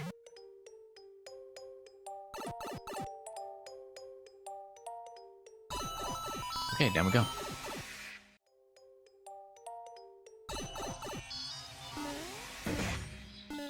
Once again, just going to come down here for the Master Sword. And we already know what the progression is like to get to the Bone Shell, and also finally to the boss room, for what looks like it will be the final coin. Although at that point, we should be pretty wary of something like key death.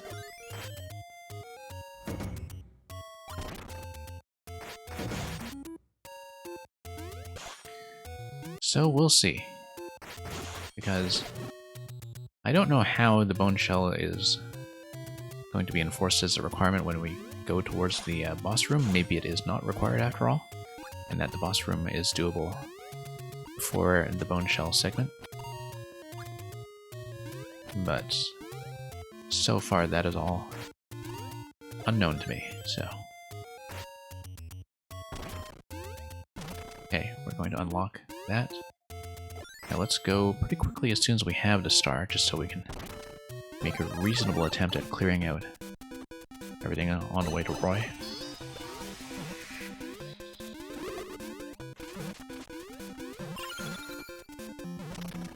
Okay, got him.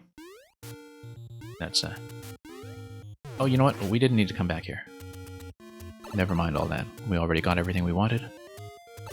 I just completely forgotten because I was busy unlocking the spiny hat. And also from having repeated this previously.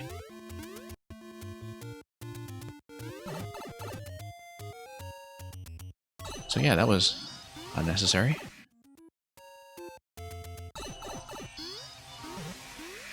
Okay, let's be careful not to break this, although that's easily refreshed. Sure, let's grab one star, just to get rid of some of this, clear some space.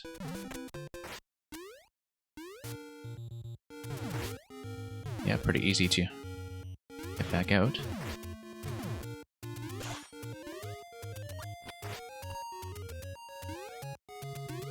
Okay, next. Next thing will be to get through here once we have the Bone Shell. One thing we can do, however, is unlock this and then use the refresh that we have on a star to get a quick kill on the Bone Shell Guardian. So, very quick kill here. And that's very simply dispatched. You can definitely see how the stars in a particular sequence are what make a single segment clear check possible, or at least much more likely.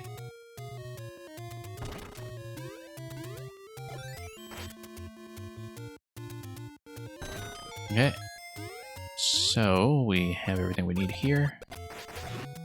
That's going to drop a Bone Shell, and at this point we continue.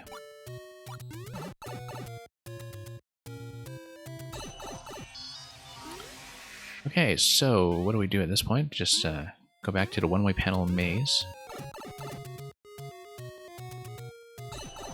These are never too difficult, as long as we're attentive.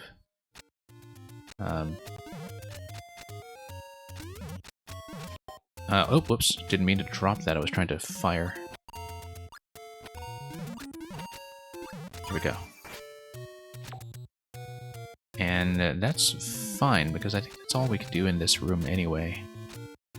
Although, it occurs to me that we actually can do a bomb throw to... Yeah, we do need to head up the right side, and the only way we can do that is by...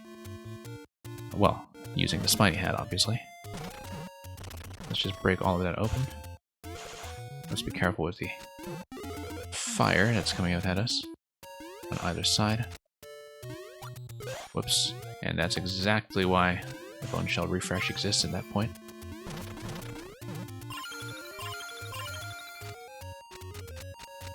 Now, I have 140 something seconds remaining and I don't have a checkpoint yet.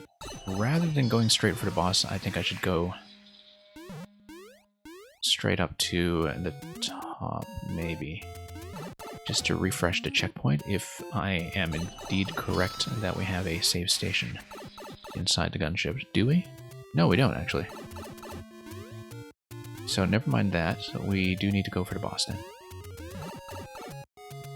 Now, of course, I did waste a little bit of time doing the Roy room unnecessarily, so...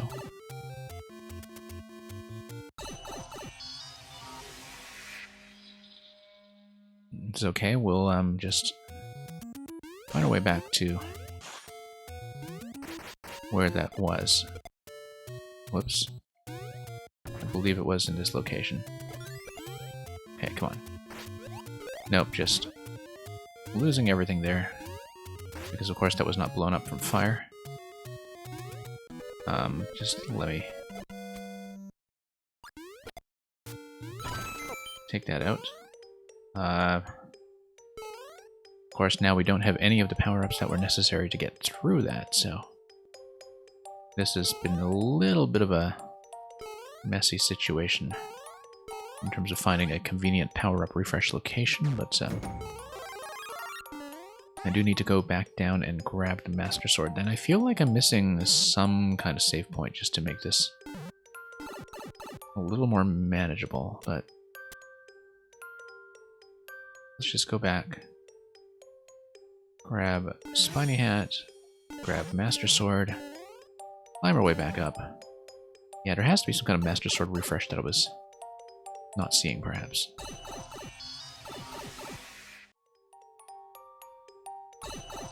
It's a little bit unfortunate, too. Just to be losing a progress at this point in the level. Given that we are 1 coin shy, and that 1 coin is almost certainly being held by the boss. Now, am I okay without the bone shell? I think we have to try it just for the sake of time.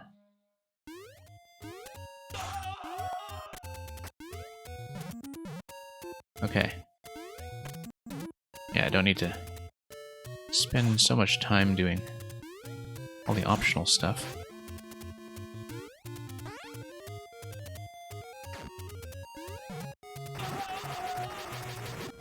Okay.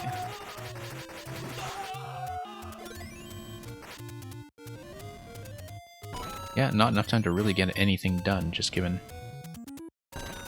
how much we need to break through, but I would like to see what's ahead of me with the 5 seconds remaining, so let's just run for it, see what we're in for. Yeah, it's just a coin here, actually.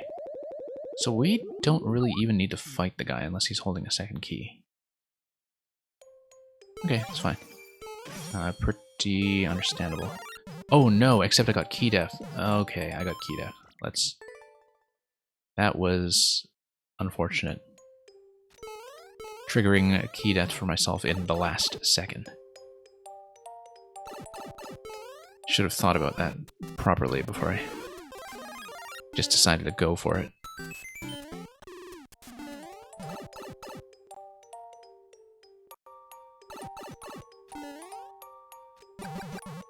Okay.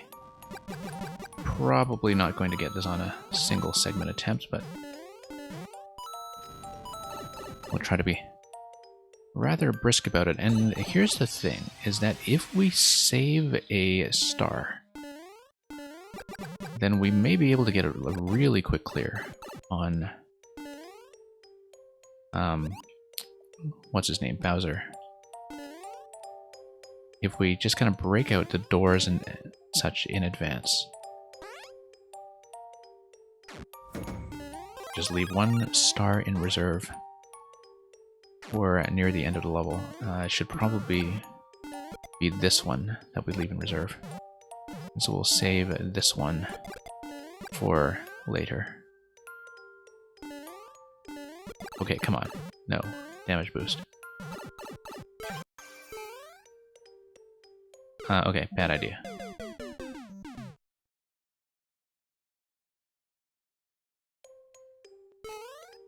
Yeah, just trying to find some kind of optimization that will allow me to do everything in hopefully 2 segments. Probably not 1 if I don't know an optimal route that makes maximum use of the stars.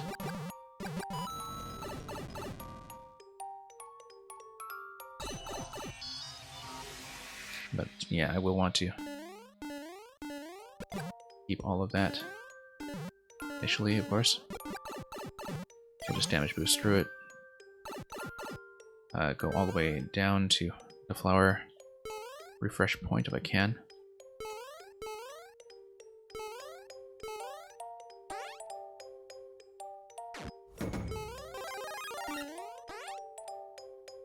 And yeah, some of the coins up top we could even save for later while we just route our way down quickly to try to do this in a minimal number of segments. No, we need a flower. It's okay, we're right by the flower room.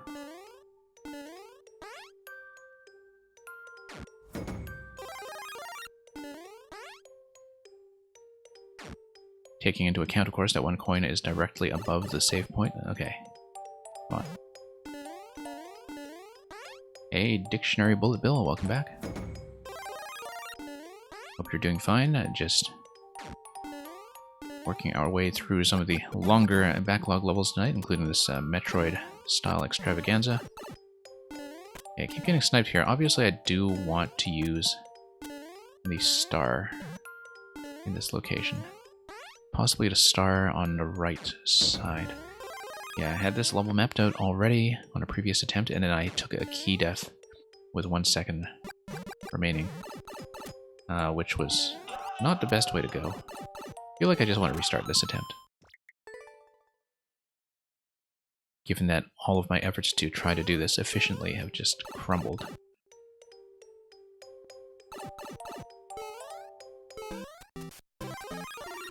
Okay, let's get back in here.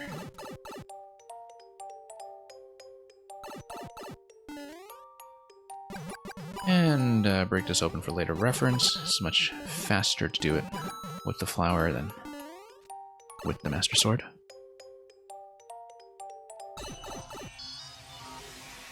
And let's just break this open right away. I think it actually does give me access to a spiny hat there, though, so maybe I should be going for that first. Okay, let's just get out of here. Go for... nope. Just trying to go for a quick flower there. But yeah, this is too risky a strategy, I think. I shouldn't be thinking so much about trying to get everything down in 1 segment when I'm not the level creator and don't know the tricks that were used to optimize that.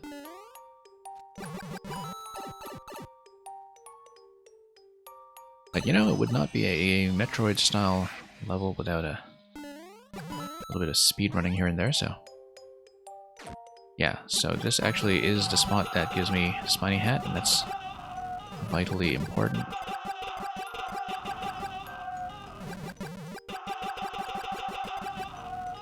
Okay. And that will eventually be what gets me back to the boss room. Hey.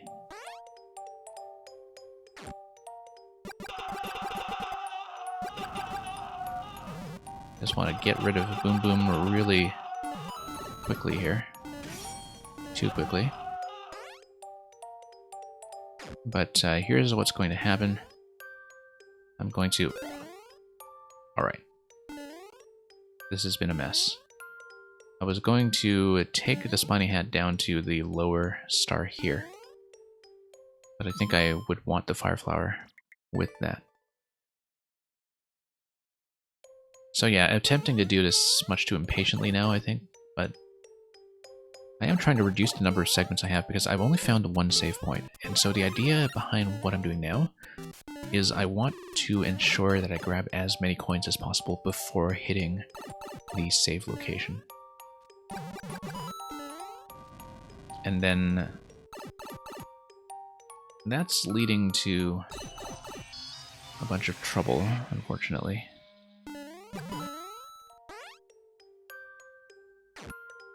So yeah, I haven't quite routed how I would do this.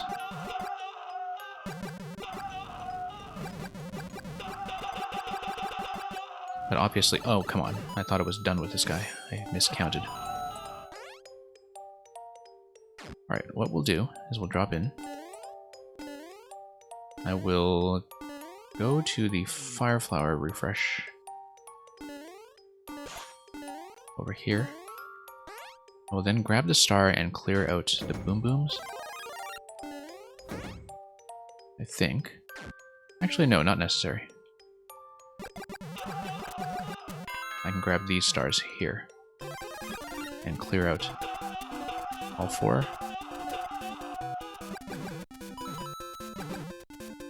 Yep. We'll open up the save point now in case I need to rush back here later. But I'm not going to hit it just yet. I'm just going to get this for the power-up refresh. Because I want to preserve the save location for as long as I can. However, I do want access to this while I have the Fireflower and not Link.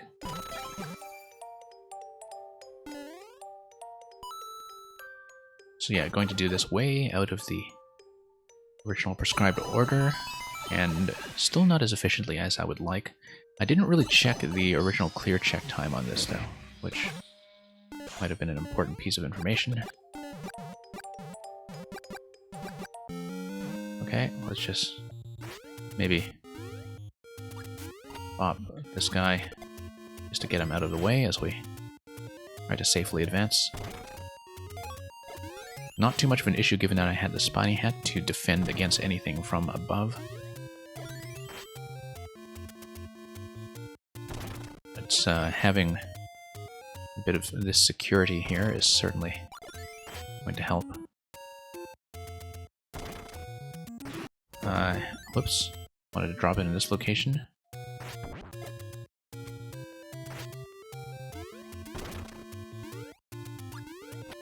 Okay. Just going to get rid of some of these guys. Want access to the Spiny Hat replacement, of course. And then the star to get through Roy's room as quickly as I can. Roy's room is going to give me 2 additional coins.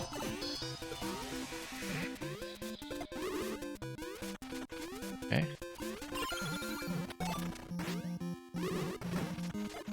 I actually just want to bomb this location. I don't need anything else here, given that Spiny Hat and Master Sword are very easily reobtainable. Okay, I got 300 seconds so far, which is just fine. I'm just going to take the lift back up. I don't think I've missed any of the necessary coins so far.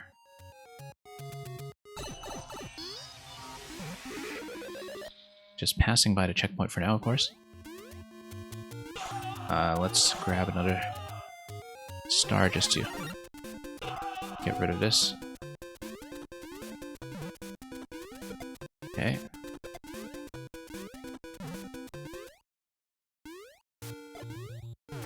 Next thing we're going to do is get rid of that. Now, what I want to do is, yeah, take advantage of this star to just get rid of the next location quickly, leading up to, of course, the room with the bone shell.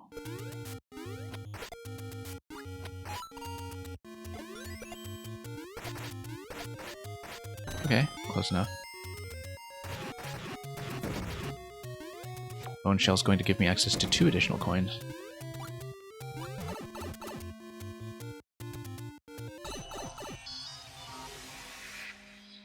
And they're going to be the ones in this room. Yeah, this I already understand from experience. Pretty gentle as far as bone mazes go.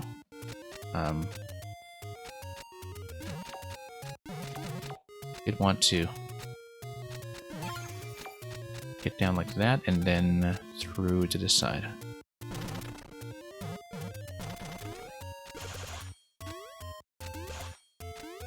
And then through this way. That's going to be fairly efficient.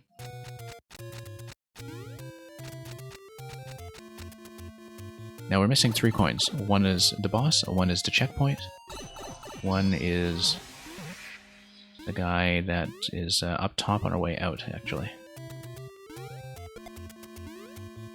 I feel like I do need to jump out. This guy. However, yeah. Can I just do a couple arrow shots here? Yeah.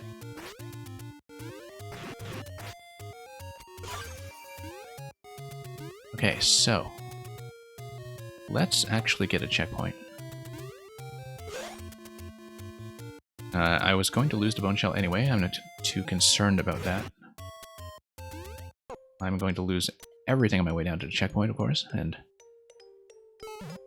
get back into the fire flower. However, I do need to reclaim Link in order to get to the boss room. But should be able to do this a quick and efficient way. So yeah, I kind of gave up there on being able to do it in a single segment, but if I wanted to do it in a single segment to begin with, I would have just hit the checkpoint whenever. It would not have mattered. But in lieu of that, I just wanted to make this maximally efficient. I'm going to have 100 seconds to get up there, and it should not be too tricky. Except, of course, if I do something nonsensical like that. Luckily, I just grab a star. Yeah.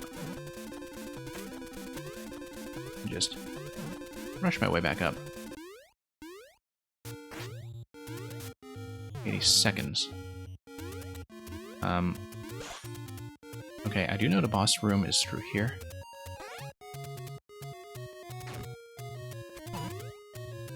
Three hits on a sword will be good enough to work with. I actually will be able to do this, except I don't want key death, actually. So maybe I should just let the timer expire, because key death is going to be a bigger threat at this point. I should have just left the final key. Yeah, I actually don't want key death, so I maybe just want to die here. That's okay, we have a very specific method for what I want to do to get back out of here. And in the meantime, I can also check if he's dropping something like a second key that would be necessary. So, not a totally wasted attempt, but I think grabbing the key when I did was probably the right idea anyhow. And having the helmet makes everything much simpler. And hey, Poggers! Hope you're doing well. Welcome. Okay, not a big deal. We're just going to get back and grab Link. There are actually a few locations on our way out where I might prefer the Fire Flower. And thank you for the follow. And Bullet Bill, you gotta go? Yeah, well, thank you for dropping by regardless. Tends to be a little quieter here when we do the catch-up streams on the weekend, but I've been trying to pick up the viewer level schedule today and this week, and also do a bit of Mario 35 on the side, so hopefully you'll be able to catch me a little more often. Yeah, nice to see you too. Okay, let's go down. Actually, no, let's not go down yet. What I'm going to do, since I have the time, is I am going to crack open some of the stuff that would be fussy to deal with without the fire flower. So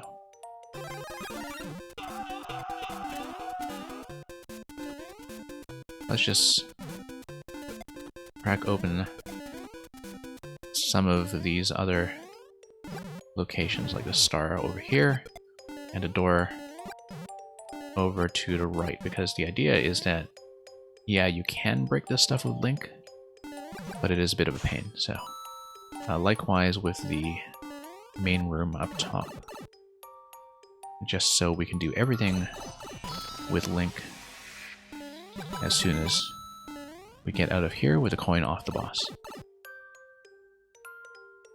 And likewise with we don't really need to do the Boom Boom room. There is a bit of an ice gated entry there, but it's not a big deal. Oh, losing flower in this specific location is actually a bit of a nuisance, but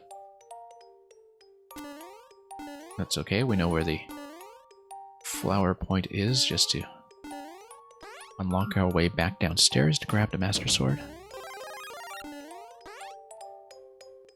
Yeah, just failed to unlock that one particular block right here. Like, that block is a bit of a pain, but... Okay, we'll do two things here. We'll grab the Spiny Hat and we'll grab the Master Sword, and then we'll break open... I guess that's three things. We'll break open the Master Sword refresh point, in case we need it.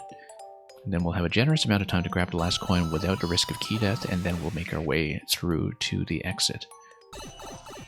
So everything's been mapped out. Not really too threatened by any of it. Not really even concerned about the... oh. Don't tell me we have to take the death here. That's okay. That's why the checkpoint is where it is. Okay, so maybe that effort to do all that fire flower business went to a little bit of waste, but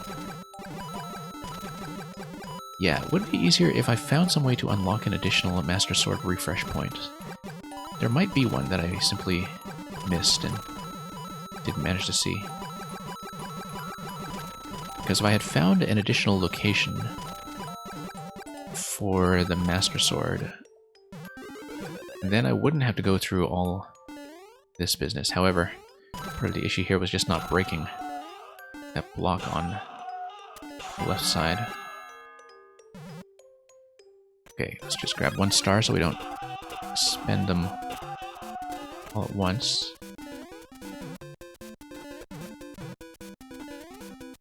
And yeah, this is just doing all the stuff that would be inconvenient without the fire flower.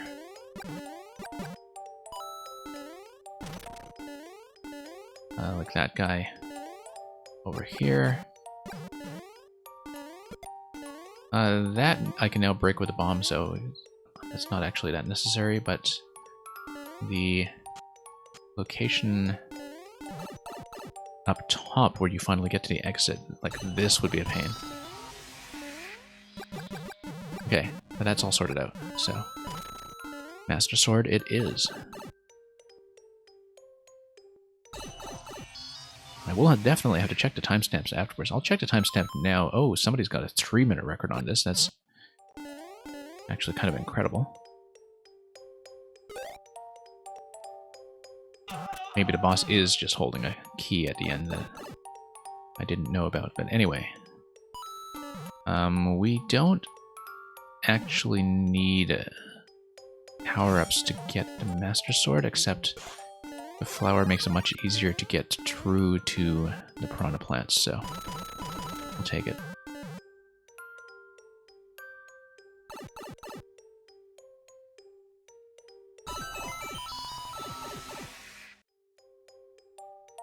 Okay. Now, finally, just going to... Whoops. Fine, we'll just lose that. Not hard to get that back.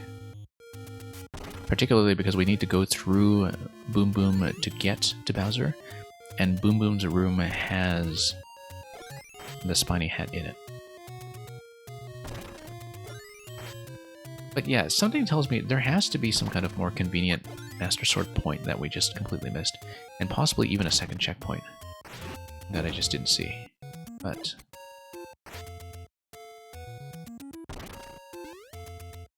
we'll deal with that. Now, of course, the nice thing about Boom Boom is that he just takes a few slaps with the sword. We'll get the spiny hat here just so we can exit gracefully.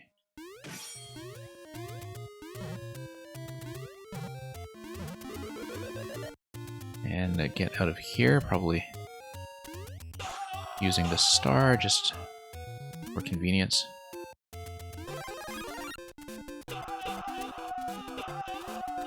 Yep, there we go.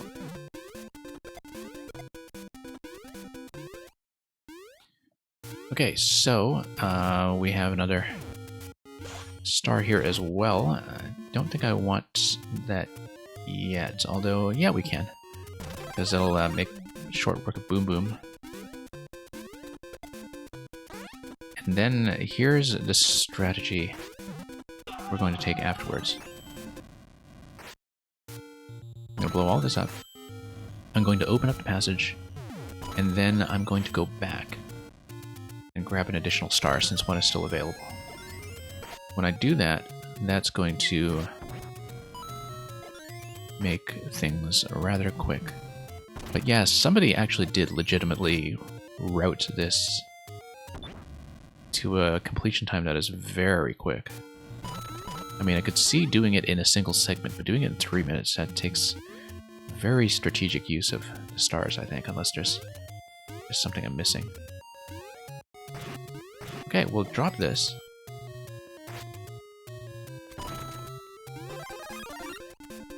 And we'll go through here. And hopefully that has bought me enough time to work with. And oh, look at that. Bowser actually gives me a cursed key. Which is interesting, because it means that that may be part of the speedrun strategy here, is that you can get to Bowser as soon as you have Link. And because you can do that, you can obtain 2 keys. We didn't grab that final star. Oh, checkpoint. Okay.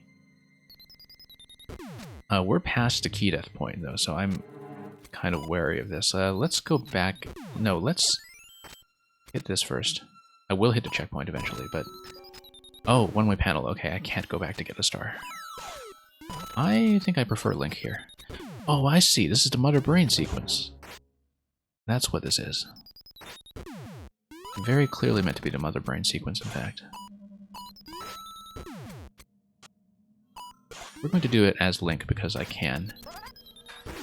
Alright, fine. We'll actually not do that. Looks like if you refresh from checkpoint, though, you do need to do it. Yeah, you do need to retain the ability to shoot. Okay, so we had an extra key there, and that would be the key to why somebody would have an absolutely crazy completion time on this, is that you can, in fact, go for an early Bowser. But I wonder if there is some kind of bonus at the end for somebody who does complete this with 2 keys.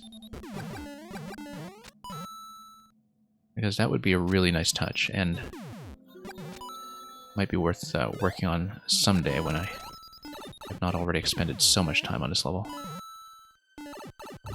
I guess Piranha Fire and Cannon Fire would actually get you through. So even if I lose the flower, as long as I have some method of making it to the next flower, I am, in fact, okay. Okay, let's drop this guy. No, we need to drop both of them. Okay, we got it. And of course, when I'm tall, it's not quite so convenient to dodge these as when I'm Link. So yeah, it totally is the Mother Brain sequence, which is neat.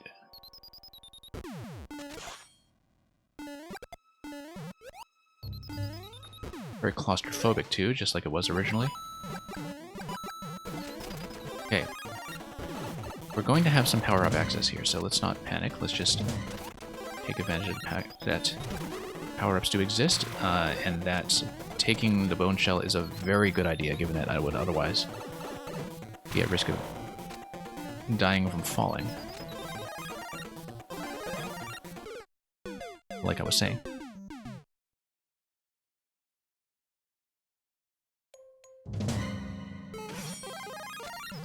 Okay, let's not kick an extra shell this time. It did seem like it was maybe a design oversight in the way that power-up point was put together. Okay, let's just clear out space. Would have been nice to keep the spiny hat, of course, but can't be too choosy about that stuff. Looks like the idea might be that I have to just duck out and fire from time to time. I do not want the cannon fire to blow up any of the platforms here. Interestingly enough, if I damage boost, I can actually just go directly through the Mother Brain room. I don't know if that's actually a feasible strategy. Seems like I can do that. Like, if I just take damage, fire... Oh, no. Okay, never mind. But if I let him break that... Okay. Almost. If I didn't get zapped there, I actually would have been able to cheese this a little bit. So yeah, really am curious to see if there is a door for people who want to go with 2 keys. Okay, I'm dead. Probably.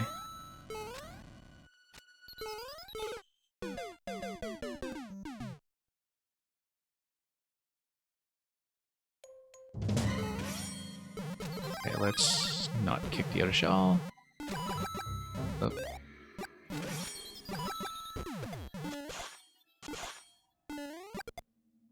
Let's get rid of this guy.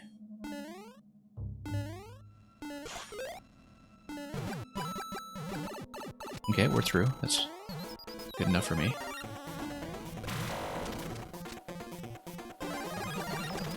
And then, yeah, we'll just damage boost through here.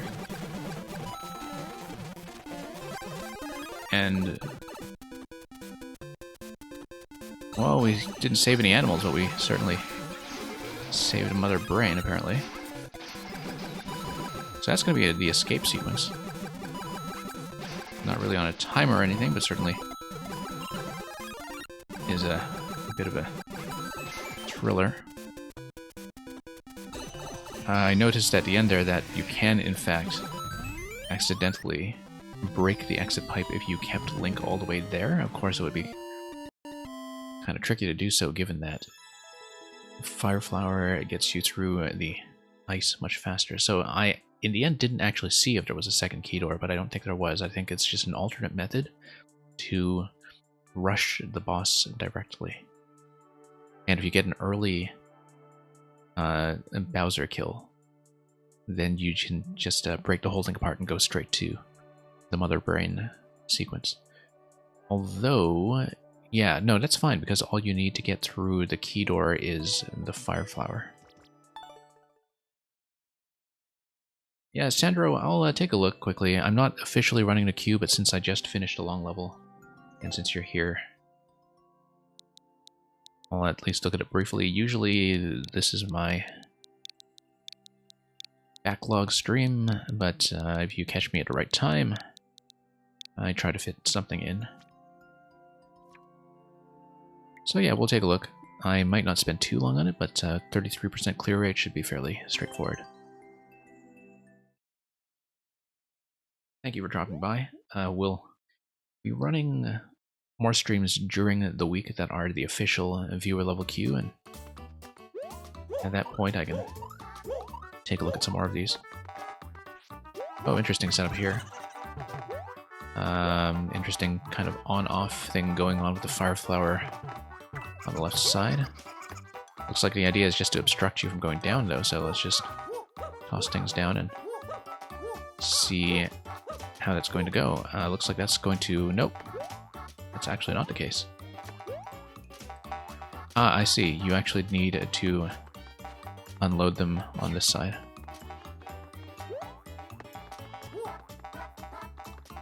Okay.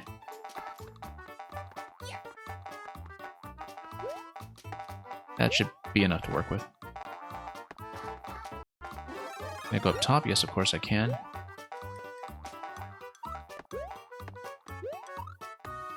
And up top over here as well. Looks like those are just spawning pipes. I don't know that I can enter anything, but apparently I can. Don't know if I even want to know what the other parts of that area were going to be about. But hey, we are in a fairly safe location to just spam our way through to Junior. As long as we just don't break the whole level apart. So I'll just try to take him out. I'm completely defended here, unless he shoots me. And we have a spare flower. So we have one key. We'd better get rid of that bomb just to deal with it somehow. Yeah, a lot of bombs are going to try to get our way through here. 2 keys. Naked pipes up here. Okay. No more flour, of course, but hopefully that's not necessary. Yeah, Sandra, I'm probably just going to play to 1 because I do have a list of stuff to get through, but fairly quick clear. Yeah, it seems like I went straight for the right locations in layout. I don't know if any of the other locations were supposed to be fake-outs, but let me just take a look at the map quickly. And that reminds me, I was going to look at the clear check time of the previous one I played, so... Yeah, I guess I don't know what the other pipes were doing, if they could have been entered, but I think it's actually fairly straightforward where I was supposed to go. If I had fallen into the second segment there after obtaining the fire flower, that might have been a bit of a trap, but who knows. Anyway, thank you for submitting that. We'll continue with my private list. Alpha Gamers, yeah, sure, I'll look at one. This is not really the official viewer level stream, but you caught me just kind of during a break between big levels, so I don't mind so much. Let me just get back to played courses here. I just wanted to look at the creator time. Yeah, look at how much the speedrunner actually kind of broke this, although you only really do need to hit the final boss who requires Link. Not the final boss, the mid-boss. You need to hit, you know, Bowser/Ridley and come back. Hey, Redox.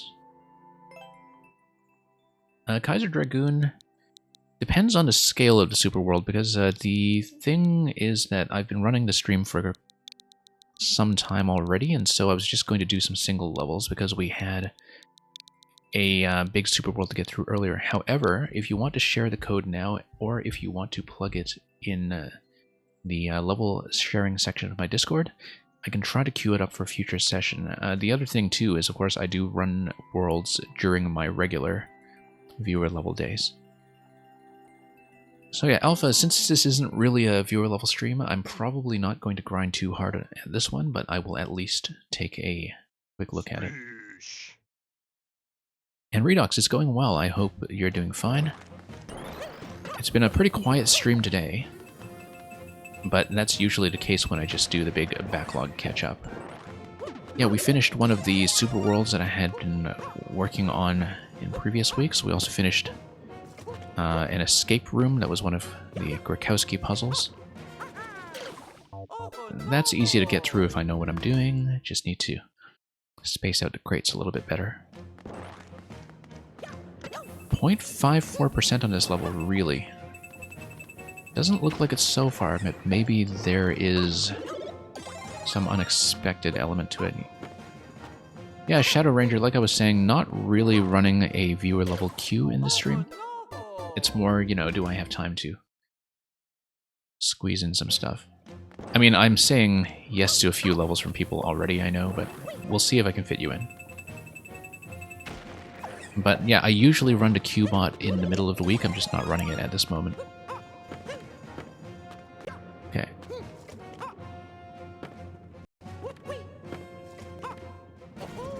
Okay, that's fairly simple. And yeah, let's just do a bit of initial read-through of this. And then, oh yeah, this is telling me... Oh, okay. A little bit difficult to see the arrows as they scroll in. Like, usually when I see a down arrow like that, as with a lot of people, when I don't see where I'm landing, I might presume that it's going to go straight down, like with a ground pound, but we'll see. Yeah, Redux, a lot of stuff to distract people from Maker, because for Mario players we have both the 3D collection and Mario 35, and so I think that has created a pretty significant diversion as far as Mario players are concerned. I want to check this location first. Okay. That was the right call. As long as I haven't missed any coins already. I have to take into account the fact that the 3D World Twirl doesn't actually give me that much forward propulsion. Anyway, thank you for those of you dropping by. Like I said, it's not a Qbot day, but I'll try to fit in one or two of you since, you know, I am kind of between big levels right now. And Johnny Nibbles, I certainly hope that's a costume that you've already gotten ready for the occasion.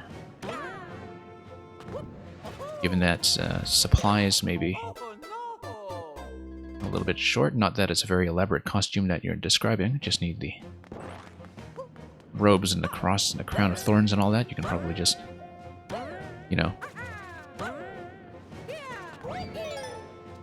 get in early on some of the Christmas shopping that will make that available. Don't try to collect the red coins. You forgot to put the door in. Okay, well, like I said, just going to look at this briefly as an initial playtest. Okay. Yeah, this is why I don't say yes to too many levels when I'm not officially running viewer levels. It's because, like, I feel like I have to start saying yes to everybody, and... Okay, like you said, don't bother with the red coins. Oh, right, because you don't have a key door that corresponds to them. I see, I understand. So it's kind of a bit of an unfinished project right now? Just seeing how the jumps are going to go. I mean, it is obtainable, but maybe not that easily. That was probably a bad idea. Maybe the idea was to ride the shell. Ah, I see. And then that's a damage boost? I guess it must be. Or a long jump, perhaps. I would say one of the major things that you would want to work on is to think about how things are going to look from the player camera. In that, the player camera isn't going to have the same visibility as the maker camera. As you can see, when I scroll into certain locations, I can't quite see where I'm going. And so it might be a series of jumps that looks extremely clear from your point of view. But from my point of view as the player, I can't actually see where things like the arrows are pointing until I've already scrolled in. And if I'm scrolling in by falling into that location, that's not going to give me enough information to work with. So... But anyway, I do a lot of early play testing for people on this stream, so, you know, if people want to send me works in progress, you're welcome to do so. Although, of course, this is not really a viewer level day as such.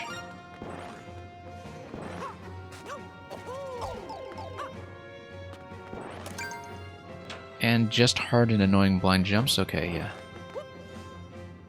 Yeah, it's a bit of a misleading arrow, but I guess if it's deliberately misleading, then that's what it's doing.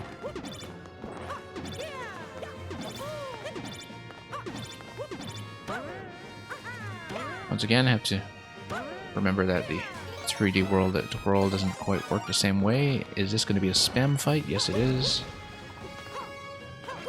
Don't know what was in the pipe. Oh, more fire flowers, yeah. I mean, I can just let him follow me and then get through him or despawn him, yeah. Unless he's keeping the key. Okay, fine. Oh, I see. Okay. So there will be a key that we need.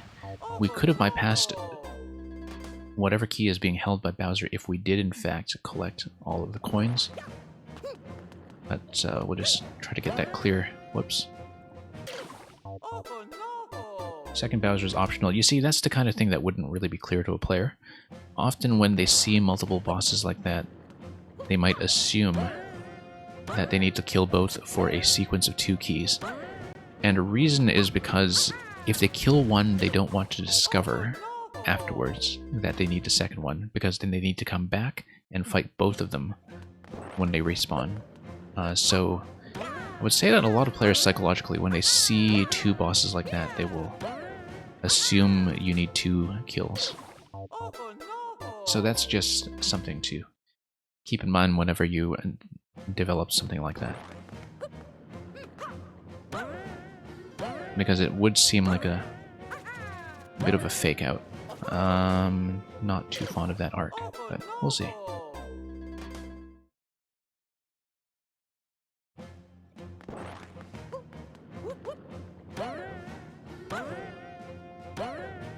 But yeah, seems pretty manageable for me though. It's not really the biggest deal.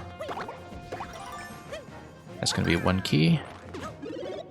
Actually, do wonder if it's possible to keep the mushroom, but I'm not going to have enough height coming off of that jump, so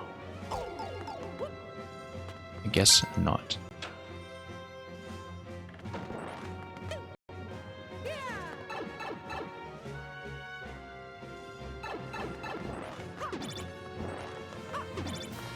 Okay.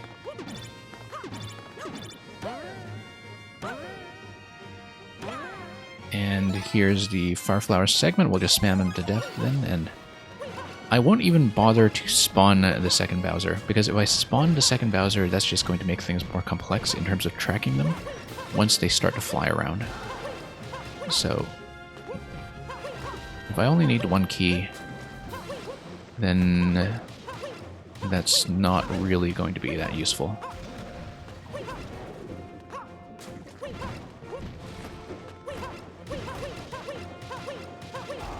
Okay, we'll just poke him.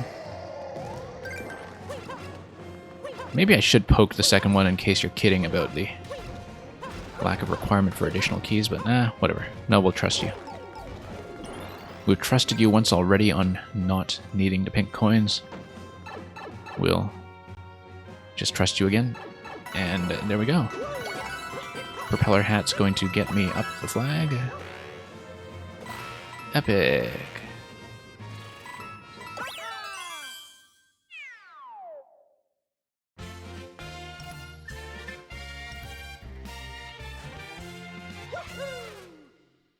Okay, thank you for that.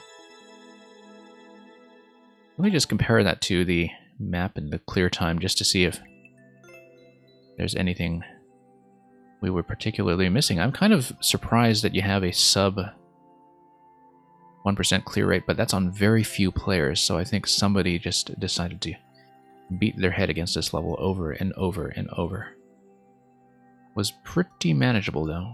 It's just that it is obviously kind of a work in progress. But yeah, should think about the camera. I mean, you know, sometimes we try to remember that the game is fun, and occasionally that isn't the most reliable thing. Yeah, I would say that, you know, clarity to the player is something that's quite important, in that the camera issues with the arrows, like when people are faked out by stuff like that, at least it doesn't take very long to get back in. But if a player doesn't have you in chat, they're not going to know that the second Bowser is optional, the coins are optional, etc., and that some of the things are just kind of half done. The jumps themselves are generally fine. Even though I can't necessarily see where I'm going with the springs, it's pretty clear from the spacing that I should be just taking full jumps with them, and so I never had any trouble with that. That's fairly simple. I find that with Bowser fights, there are a lot of interesting things you can do with Meowser that are not just spamming from the power up. Like, you want to have a bit of push and pull and tension to the fight. Also just to make it more unique. But those are all things that you can work on with experience and experimentation in terms of selling me on a concept of a Meowser fight that is different from everybody else's. So anyway, I hope some of that was useful. Thanks for sending it. We'll just get back to some other levels that were on the massive list. Although, Redox, did you want me to take a look at 1.2 of the level that we had seen previously? Because we can look at that, given that I have cleared the earlier version. And yeah, Alpha, as you said, thank you so much for playing my game. You're welcome. Yeah, unless, Redux, you just made it significantly harder or something. But since you showed up here, I better pull you up because, like, Bracky uploaded this entire world and it's clogging up my screen.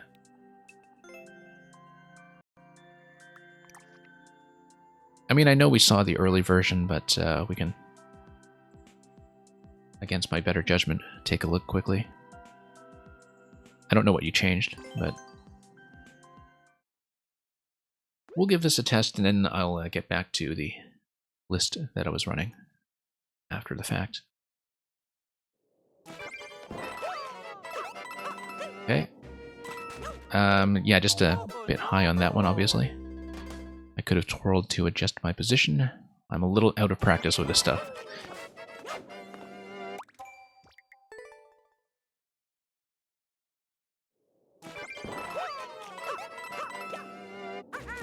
Okay, no, short bounces onto P.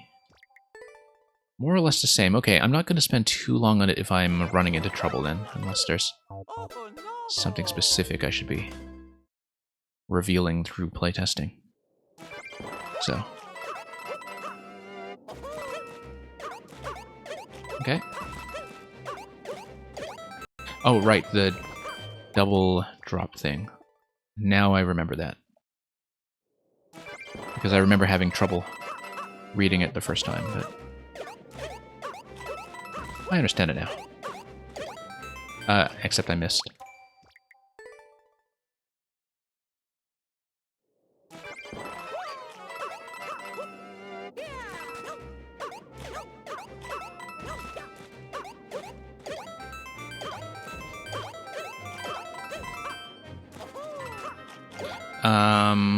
That was incorrect because I needed to go down and stomp on the piranha a second time before the spawn that would come out over the next short bounce location.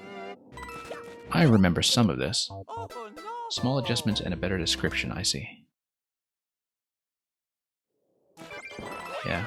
I probably won't notice too many of the adjustments, as you were warning me. Pulled back a little too early on that. I should not be pulling back, actually, until I want to drop straight down. But, you know, might as well do this in case we reveal any trouble spots. On the second to last attempt, I was not actually doing short bounces entirely here, but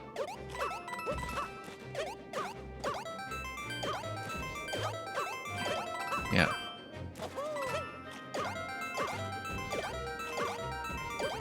Okay. Yeah, just a little too far to the left for me on that jump. I was trusting the short bounce, and it betrayed me.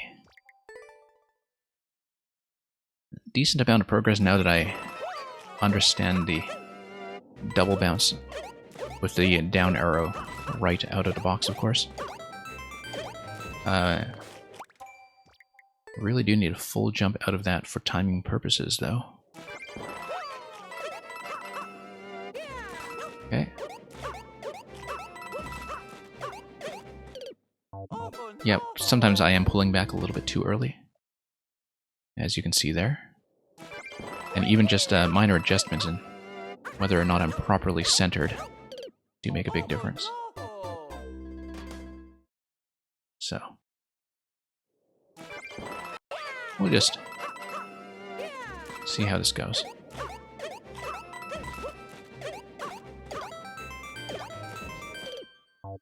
But like I said, not necessarily going to go for the clear.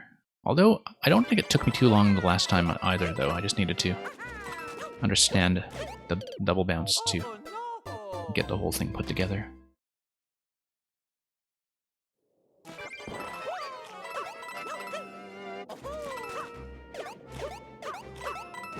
Okay. Yeah, just, now I'm not pulling back, and that's the issue. Too much forward momentum. I do need to pull back slightly. Too high on the wall jump.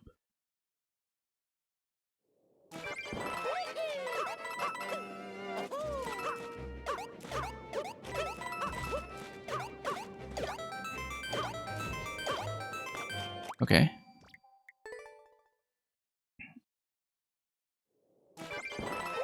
Yeah, for the short bounce sequences, I definitely need to be dead center on every bounce just to have them behave nice and cleanly.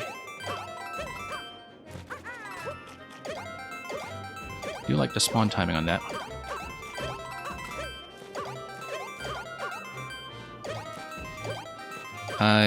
Okay, no, I just lost count of the number of bounces I need. I need 4 bounces on that column. It'll be short, long, short, long.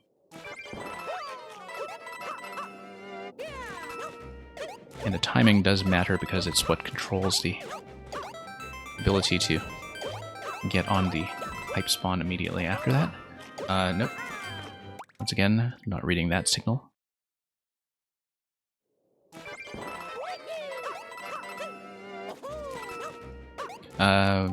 No down arrow there. I'm thinking too far ahead in the level. Just a mild point of mental confusion.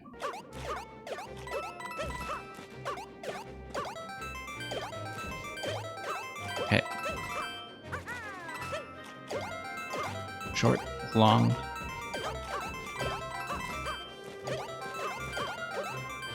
And then short, long. No, I pulled back a little bit too much and missed all of my horizontal momentum on the second bounce. Because I was recentering myself and I did not actually need to do that.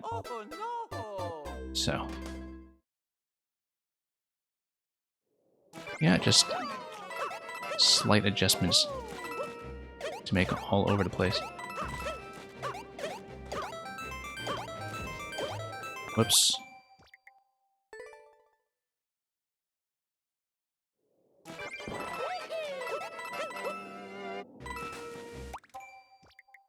Not quite.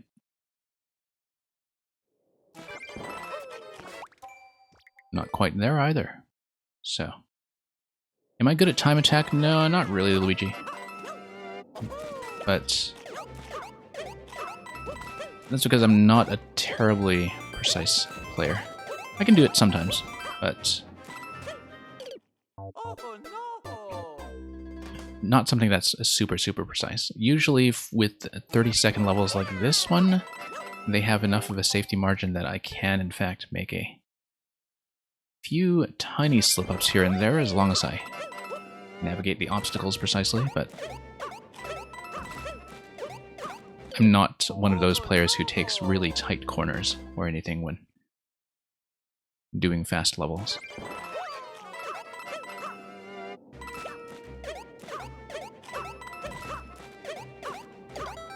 Okay, here we go. And then short, long, forward momentum. Yeah, too far to the left once again. Yeah, Luigi, I can take a look at that briefly. I'm not officially running the queue today, because this is kind of my backlog catch-up day. But I can look at something if it's quick. Like, I won't do a really long grind or anything. But I do run a normal viewer level stream during the week. Usually try to do it at least once or twice a week. So.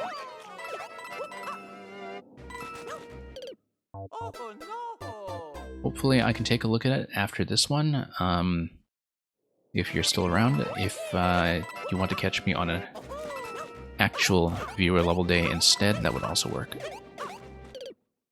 But lately the schedule's been a little bit erratic, so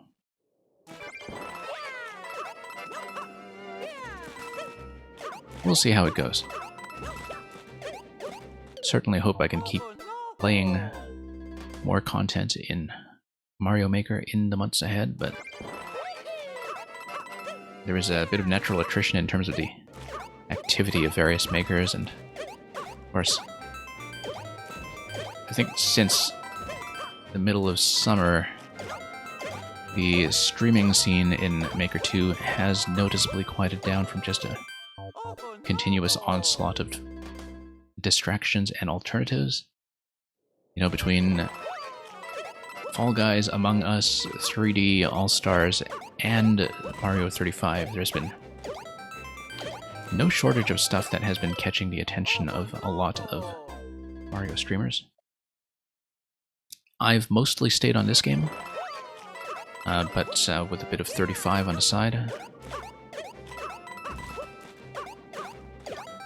So hopefully, you know, some of us will remain interested enough to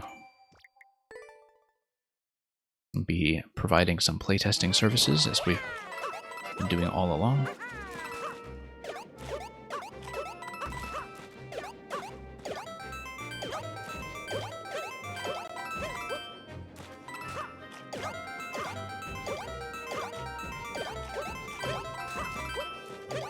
Yeah, I knew from my jump height there going into the wall jump sequence that that was unlikely to happen, and that I was probably going to run into a few issues. But we'll just see how that can be fixed. Nope. Just kind of a bad initial jump. I should be twirling into that wall, I think. It does slow me down slightly, but it's just much better positionally.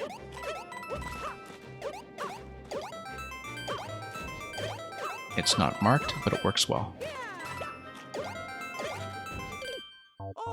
Okay, bit of a tricky aerial adjustment in that spot. You would think, having done this one in an earlier version, that I would be breezing through it, and on some attempts I do, but I am, in some ways, way out of practice.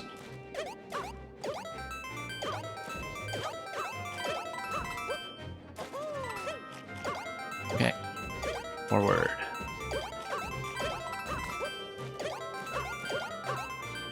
And it's gonna be short, long, whoops. Yeah, short, long, short, long. I do have the general idea, just not the stable vertical positioning to make that happen.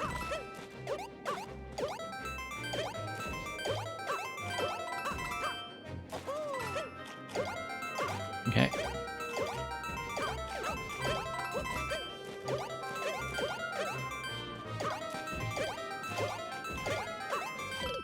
Yeah, cut too much momentum there, going into that sequence from the short, long, short, long. So, just going to adjust that a little bit. Yeah, sometimes I do need to make some micro adjustments here and there just to center myself. Maybe that's not the optimal way to go about it, but it does clean up some attempts. Sometimes I do overshoot, though.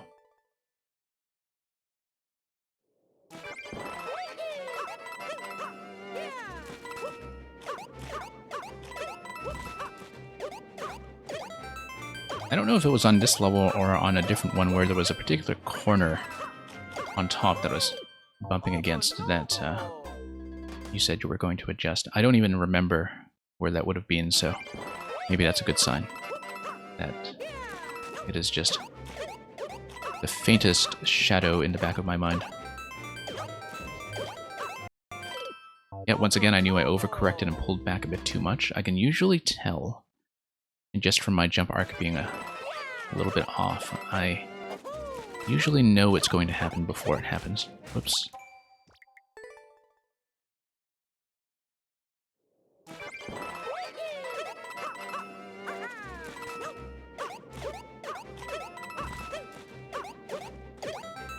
Okay.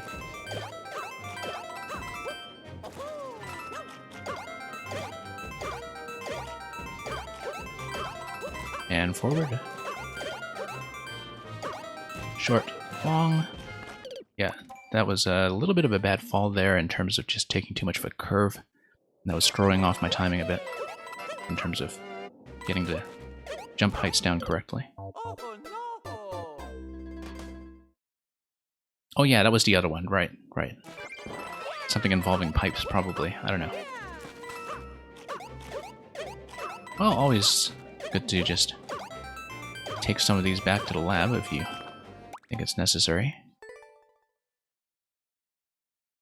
So I don't know if you've mostly just been staying on Maker 2 Redux, or if you have had the chance to enjoy any of the other things in the massive influx of Mario content that we've been experiencing lately.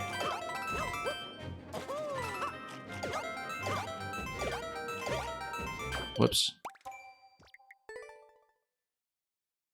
But yeah, there's been a lot to choose from.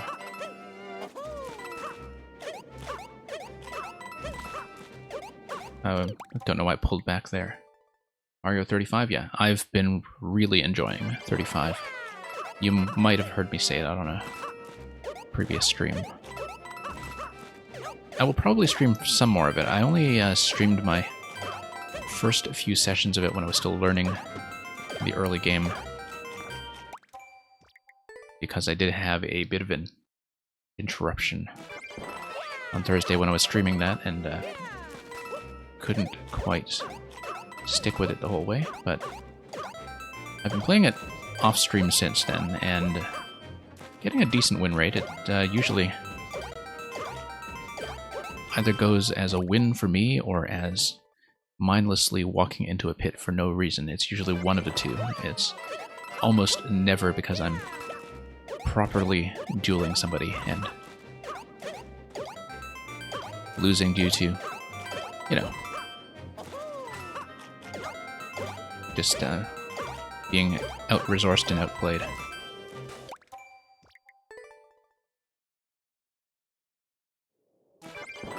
But yeah, I've been finding it immensely enjoyable, and it helps that as far as Battle Royale survival games go, it's something that's in a format I actually kind of understand. I mean, it is a stamina-based survival game, so, you know, like, if you randomly stumble into pits, you kind of deserve to finish in a lower position. But for me, yeah, it's really a study in contrast that either it goes extremely well or extremely poorly. If it gets whittled down to the last few finishers, I usually do finish very well. It's been really interesting to just kind of develop a sense of that emerging metagame too, in terms of how to think about playing around a format and being good at Mario 35 specifically, and not just Mario platforming generally. And that being good at Mario 35 can let you shortcut your way around a lot of other deficiencies. Missed the the long bounce on that one there.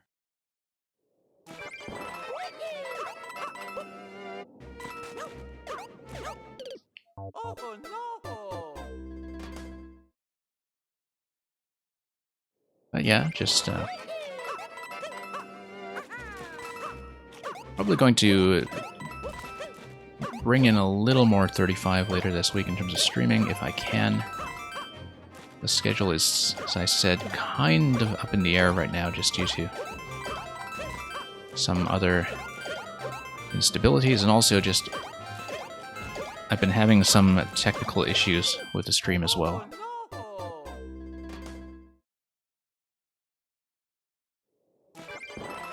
It's a good game for 10-minute sessions, though. Unless, of course, you just have a really good duel. I've had a few go up to 15 minutes because the last player I'm up against is in a decent position, and all I can do is stay high on resources and wait for them to make a mistake. And so when I get into a situation like that, where it's very evenly matched between the last 2 or 3 players, the match can be about 15 minutes. But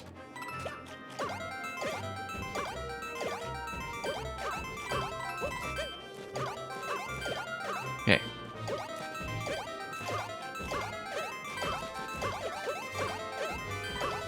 There we go. Yeah, well, I'm glad you enjoy watching other people play it. I can hopefully supply some of that content at a time that is appropriate for you to watch. So yeah, blast from the past.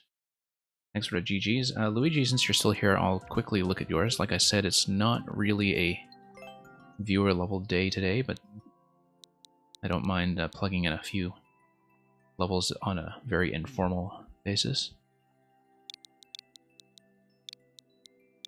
But I do have a huge backlog to get through, and saying yes to a lot of levels like this is the reason I have a huge backlog to get through. Looking forward to this one, though. It is Escape, Adapt, Time Attack. If it's a 10-second limit on this, it looks like it's going to be pretty tight, given the 9.581 record. Fast to not die to the time, but for a quick 10-second level, 1% sounds like it's going to be pretty reasonable. Interesting coin placement right above the arrow in the opening screen, almost implying some kind of wall jump, but we'll see how that goes, especially with the muncher stack that is also visible. Ah, you do need to grab the coin, okay. And it's going to be all 3 coins.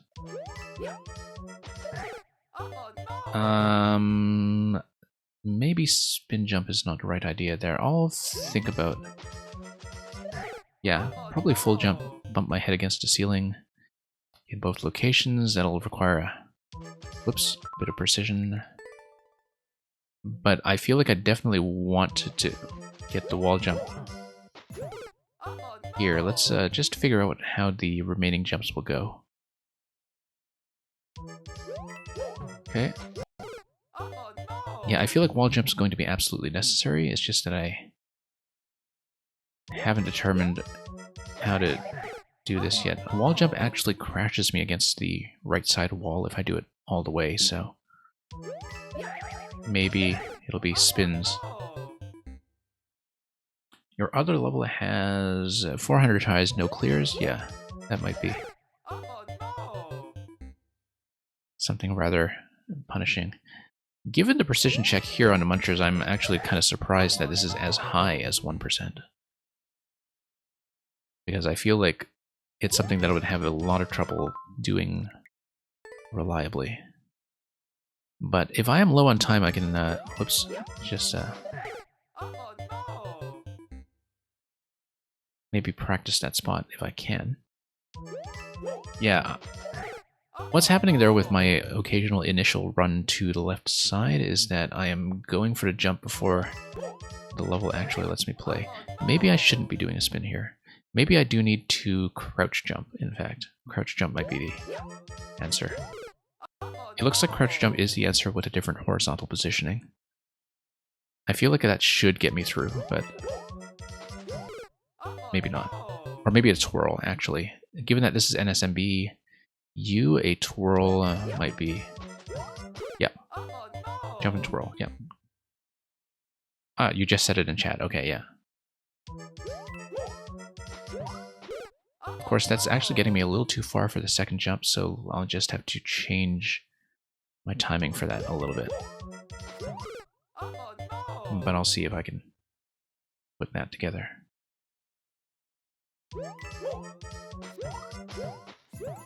That's going to be too much of a mistake. Given it as a timer, it looks like I'll need probably a ground pound cancel. It looks very much like a ground pound cancel spot, especially with that visible block down below.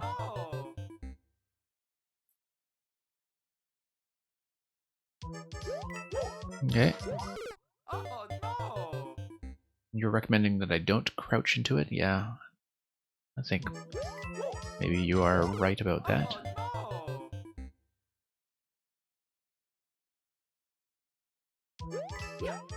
Looks like I had a pretty long way to go before the ending, though.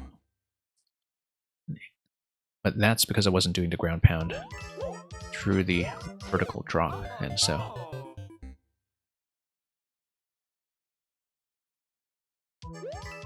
whoops. We'll practice it. Didn't actually need to twirl through the second part there. Interesting. Interesting. If all of that is blocked, it seems like I might need a spin wall jump off a very precise location.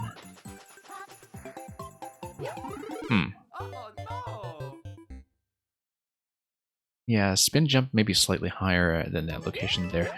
That's not clear. That's not really blind friendly. Like, I think a lot of people would assume that that's doable.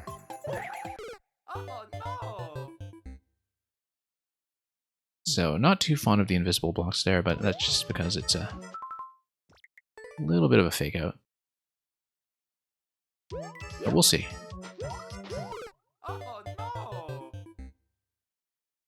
Yeah, I'll give this a couple of attempts. It's, as I said when you asked me if I'm okay with time attacks, it is not something I'm particularly good at, because I'm not a high precision player. But I was willing to give this a quick look. Might be unlikely to clear this though, even the 1% is usually pretty doable for me. Ground pound cancel spin jump probably, but my ground pound timing is maybe not the most reliable. So it may not be the best idea.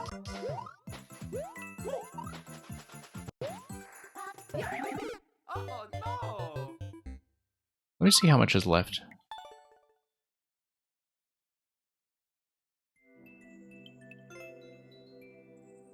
Yeah, it seems pretty tightly tuned. I can see your clear check was actually extremely tight, and that somebody beating that by a whole 0.4 is actually, or 0.3-ish, I get, is actually very impressive. So yeah, it looks like it's a ground pound, and then that's going to be that spin wall jump through the invisible blocks, and then you have a wall jump sequence after that. I was getting into that with about 3 or 4 seconds remaining. I don't think I'm anywhere close to getting that. Yeah. And give it a few more tries, but I would say it's very unlikely. Just given that I'm not the style of player who does it very well, you know, this kind of thing, so probably going to bail on it. But thanks for coming by and showing it anyway. Like I said, not really a regular viewer level day, but you're certainly welcome to come and submit some more when we are properly running the queue. I think even with a ground pound cancel, I would have precision issues with getting a spin jump off the appropriate location down below without triggering the munchers. The window for that is very narrow. I'm actually impressed that you even have a 1% clear rate on this, just given how tough it seems to be. But it may be that you've just shown this off to a lot of precision players who know what they're doing and can get rid of some of these early junky attempts very quickly. So yeah, like I said, not really going to stay on this long. But yeah. And I'm not even convinced that a spin jump will be the thing that does the trick, given that spin jump does not allow you to twirl your way out. So it may be one of those things where I just personally don't really have the technique to do it, but I also find that the placement of the invisible blocks at the end of that drop makes it a little bit unreadable.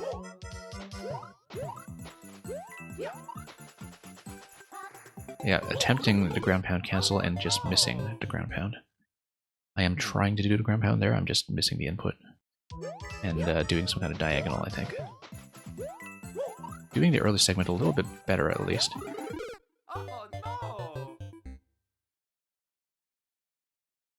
Yeah, I just need to not have a wall cling there. The early segment is going better. Yeah, maybe it should be jump and twirl in that location. Bump my head against the ceiling, twirl, and move myself one space over. But... okay. Like I said, should just do a regular jump. I just kind of forgot on that attempt. Yeah, not quite what I'm looking for there.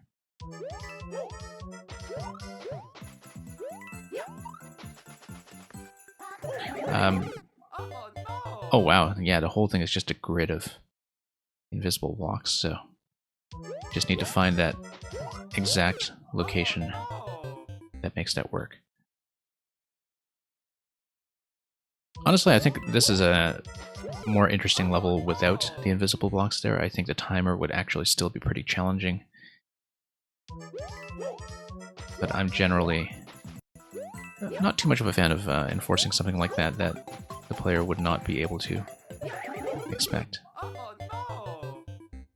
It does impose a very specific technique to get through that location, I guess, which players who are good at that kind of thing might find very satisfying. Not sure regular jump and twirl will actually get me what I want in that location either. Okay. Yeah, too low. Spin gets me through, but not over the ledge.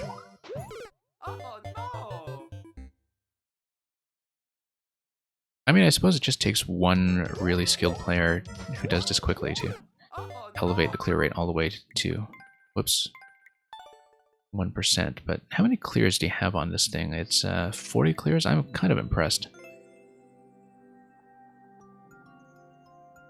But again, maybe it's just a skill set of precision specialists that I certainly don't have. Anyway, thanks for sending that regardless. I think that's probably about as many attempts as I can put into it, given that the jump through the invisible block segment is unlikely to go down all that soon. But I think it was a meaningful amount of progress just to get the early stuff done more reliably. So yeah, let's just tap into that. I am at this point going to go back to the main program of this stream, which is just my personal queue.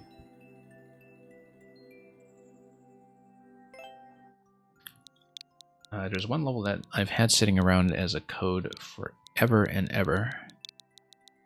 I haven't actually taken a look at it. This was recommended to me ages ago, and I just never found a time. So here is Snatched by Evgar. Join Mario on his greatest height, snatching items no matter how risky. About 1%. Looks like it'll be a lot of item grab mechanics, but hopefully it will be within range of what I'm able to do. So let's just take a look.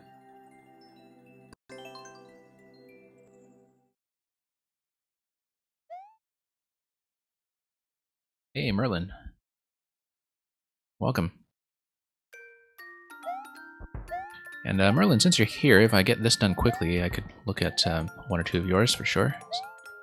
Since you are very much a regular here. Yeah, okay, no, I do need to grab the POW by landing on top of the cannonball in a lower location. I understand it. So I just need to land low and pick up the POW on my way up, probably. Unless I can grab the POW on my way down, which seems uncertain.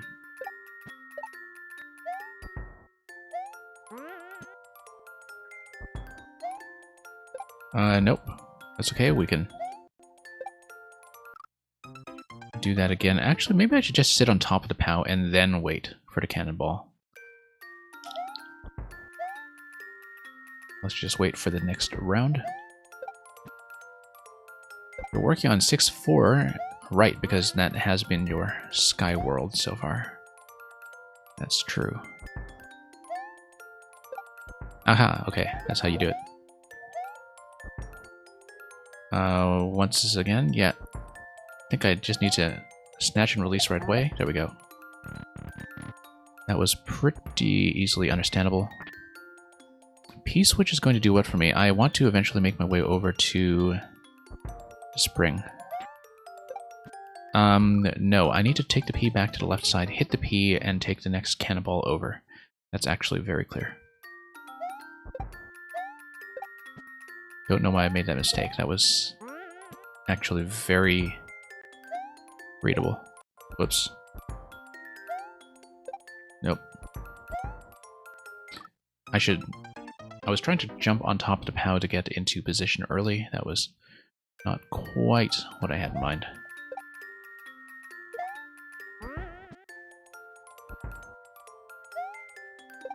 There we go.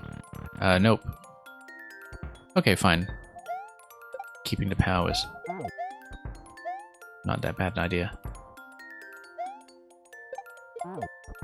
Yeah, nice high jump out of there just to get rid of all the munchers. Yeah, I do want the cannonball available as a landing point. That was the right idea, but I hit my head on the ceiling. So, right idea, just something that needs to be adjusted. Okay. Next one. Nope. If I have a bad jump like that, I should actually land on top of the POW again to readjust. That seems to be a much better approach. Nice and low. Got it. Yeah, pretty understandable concept overall, just a mix of item grabs and cannonballs.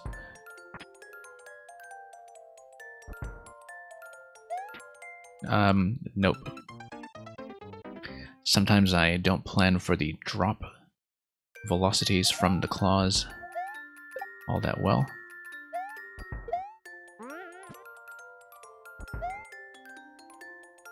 Okay, let's... no, I completely messed that one up. I also did not mean to grab that, obviously. The reset doors also send you back to the left side if you just want to correct your jump arc to do the jump the way that it was designed for maximum smoothness. So that's an option I should keep in mind as well for when I miss. Something that I've not really been taking advantage of so far. So yeah, I'll hopefully... I was hoping to grab and then land. It's also possible to land and then grab, but if I try to do both directions at once, that just lands me somewhere in the middle, and here the middle is not so great a place to be when it sends me rocketing all the way down to the bottomless pit.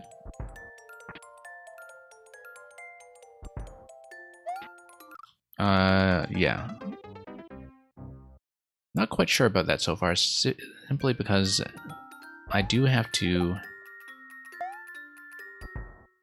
land in such a way that I can go back to the left. I think the idea would be that it's okay if the cannonball in that segment with the P-switch is nice and low, because if it's low, it's still available as a landing location. If it's too high, then not so much. And if it's low, I get to do that. So Next thing will just be to find a timing that allows me to go over and grab this. Let's clean this up. We do need the swamp. Okay. And here, that's going to release the P. Can I do a grab on that? Seems too risky. Seems like it is turning the cannon upwards precisely to prevent me from getting too fancy with that. Clearly the idea there is to grab the trampoline, land on a Koopa, throw the trampoline, and land on top of it once again. Very obvious what to do, just a matter of not bumping my head as I'm doing it.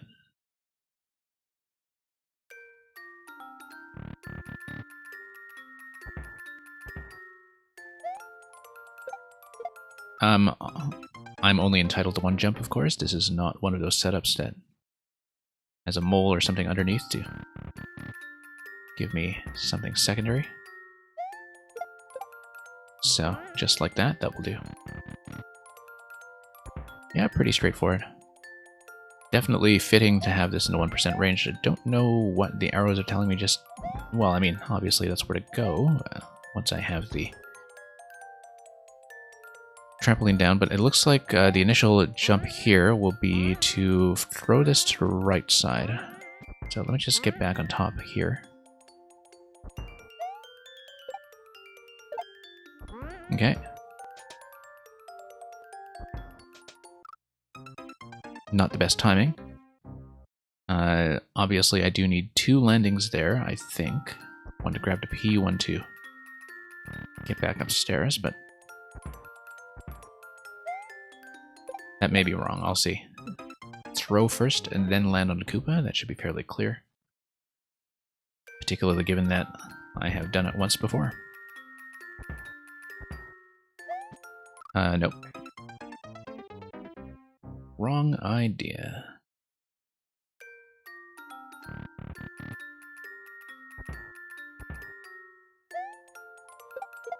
Once again, throw and then land. When I spell out exactly what my method should be, I still have a surprising amount of trouble. You know, just keeping all the relevant variables straight. Okay, let's land on the first one. Oops, too far to the right.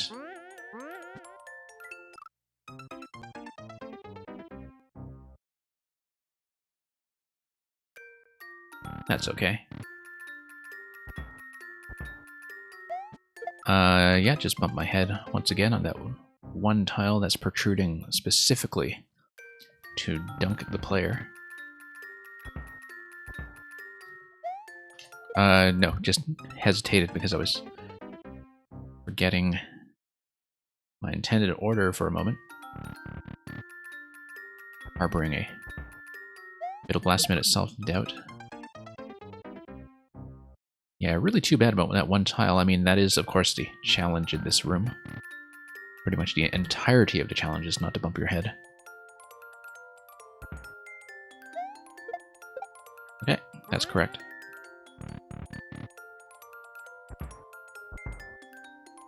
And we'll just wait for the next cycle. Not falling very accurately here. Yeah, the one thing that was throwing me off was the semi-solid pattern that is overlaying the spring there was... Whoops. Causing me some trouble. Also, if I'm making a mistake like that, a soft drop actually will work. And I know that from experience. From having done the soft drop setup with a number of Super Mario World levels, that it should be able to get the spring ahead of me if I just have the right horizontal position. No, I need to let go of this thing, obviously. Now, the issue there was that spring just now, the semi-solid pattern on top of it, I was initially misreading as a wall of some sort, or as something that would brace my forward momentum, and so that's why I was landing on top of the spring repeatedly. And that's easy to fix.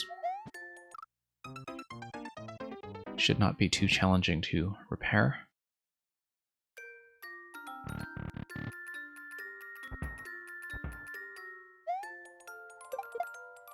And that works too when it comes to a bit of an emergency throwing arc. That does not work because that was an accidental diagonal input that registered as an up. Forward throw would have been fine, by all appearances.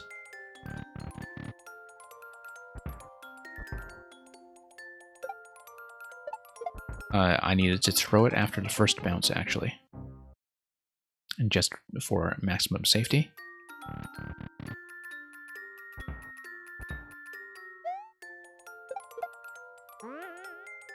Yeah, if I'm throwing it at that point in the arc, that actually does manage to salvage it.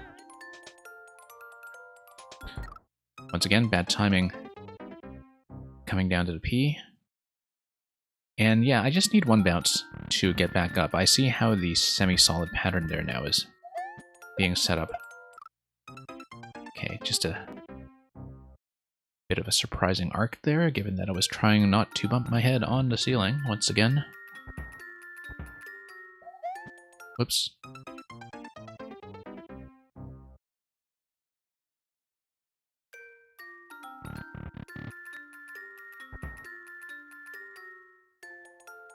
Okay.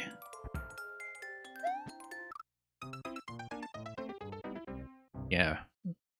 Maybe it is kind of planned with the expectation that most players will do a jump right off the edge of the ledge, which is, as my regular viewers know from experience, not really what I do at all. I just don't really have a habit of ledge jumping, edge jumping, shall we say.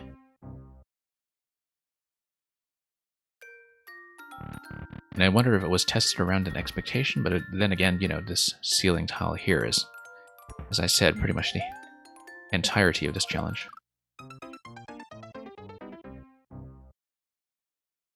So, that's just what one comes to expect.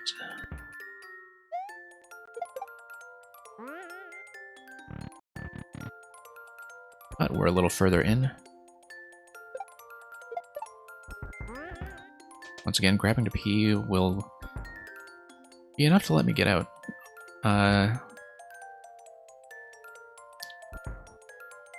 Nope, too late. I thought I was going to fall off with that initial nudge, and then I ended up nudging a second time with a bit of a delay, and that was clearly too much. Or too little, too late. One of the two. Come on. Let's fire away. Oh, whoops. Definitely some of those D-pad diagonals getting me into trouble.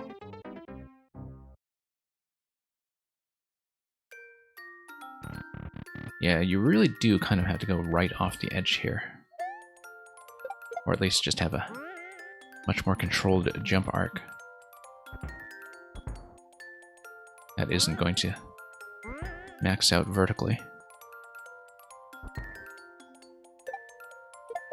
Okay, that works about as well as I can expect it to. Same with that. That's going to drop the muncher on the bomb. Bomb is going to kill the POW. POW is going to do what? P is going to let me through to the left side. And it's going to drop that blaster as well. Okay, fine, let's just do it. Oh, except I needed to carry... Yeah, I see. Okay, no, I messed that up. That's,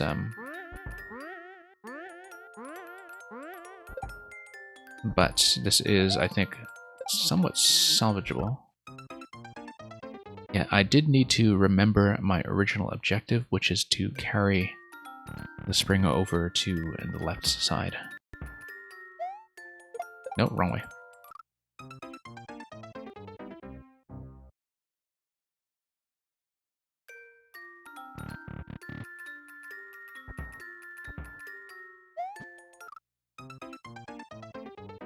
Yeah, once again, it's just that location.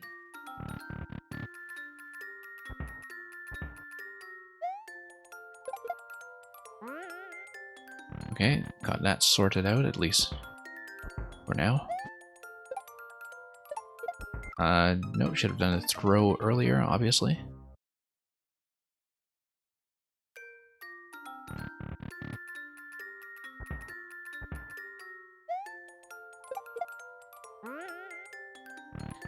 And there we are.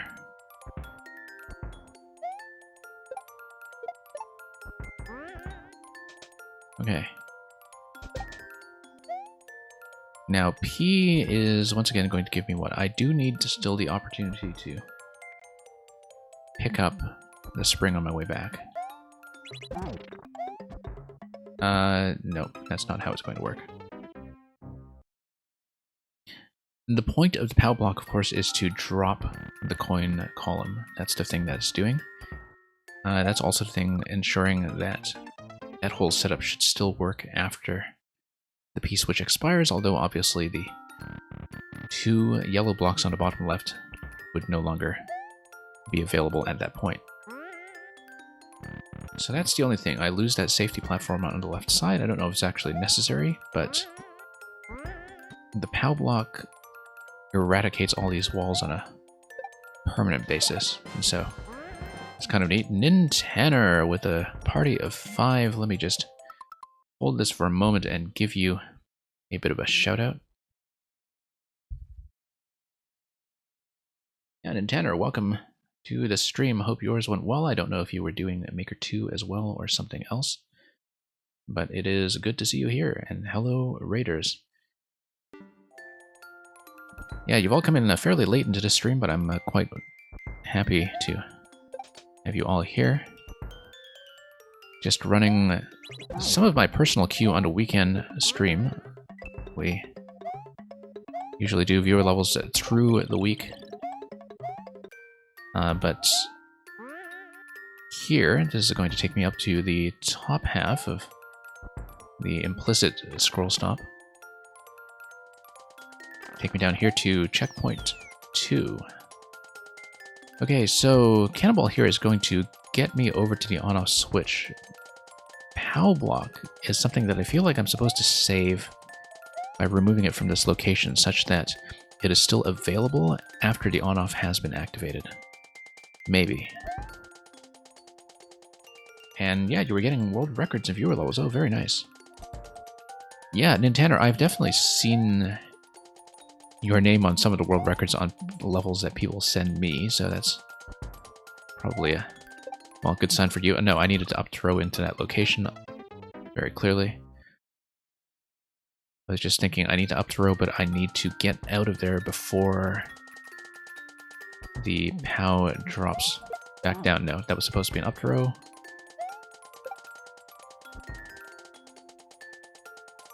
And yeah, it's been a pretty good stream on this end too. Did some puzzles and also finished a super world that we had been working on over the past several weeks. Oh, I see. No, I actually need to grab another POW in order to drop all the coins from up top. Dropping all the coins from up top does something. Yeah, I need to catch the POW on my way back. That's increasingly clear. That's not how to do it.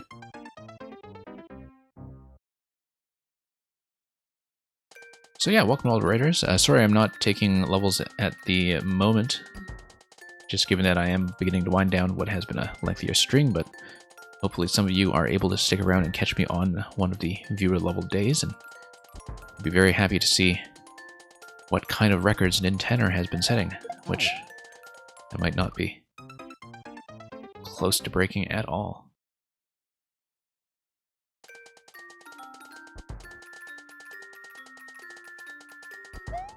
So yeah, glad to see as always, that the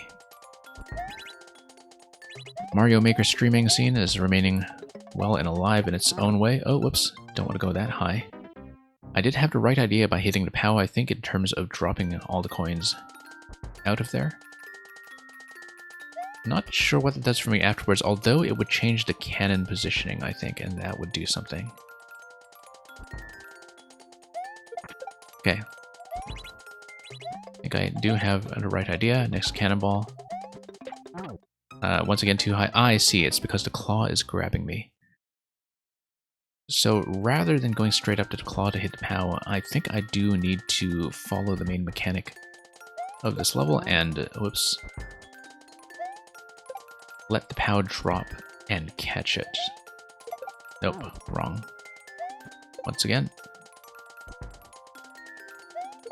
There we go. So let's go nice and low and drop all of the coins. Yes, look at that. That moves the cannon over that way. That's a very surprising setup. Very satisfying, actually. And that's just a POW placement, getting you through the door. So here I need to snatch up the POW, and then I need to launch it into the one location on the wall that would actually hit the munchers. Fairly clear to me, actually. Except I need to throw it accurately and not land in the saw blade. But at least everything up to that point is, in fact, fairly clear. Not like that, I don't. Okay. Bust this open.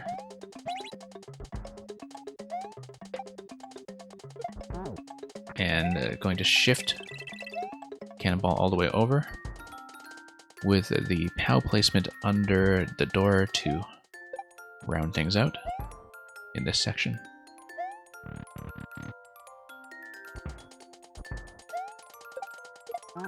Okay, that's exactly how to do it. And given that we're past CP2, we should be fairly close to the end, and there's the goal right there.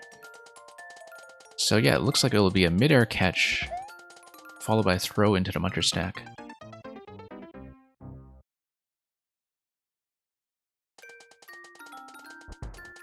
But we'll have to go back there and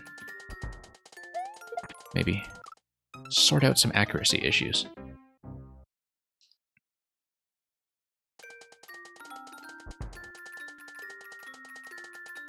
Tricky and satisfying, yeah.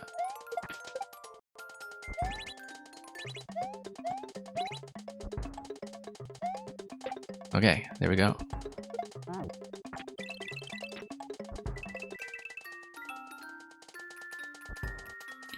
Yeah, this little cannon surprise on the conveyor belts is pretty satisfying. I did not see that there were conveyor belts up top. That's hidden from the player, and so the exact way in which your progression through that segment is going to go does come as a bit of a welcome surprise. Interestingly, I think I'm allowed to go back here. No, I'm not. Right, because of the muncher stacks. Because I was thinking I would potentially cheese that with a crack at another POW, but obviously not. Okay, there we go. And we'll just dump this here to not grab a 1-up at all from the tape. Thank you for the GG.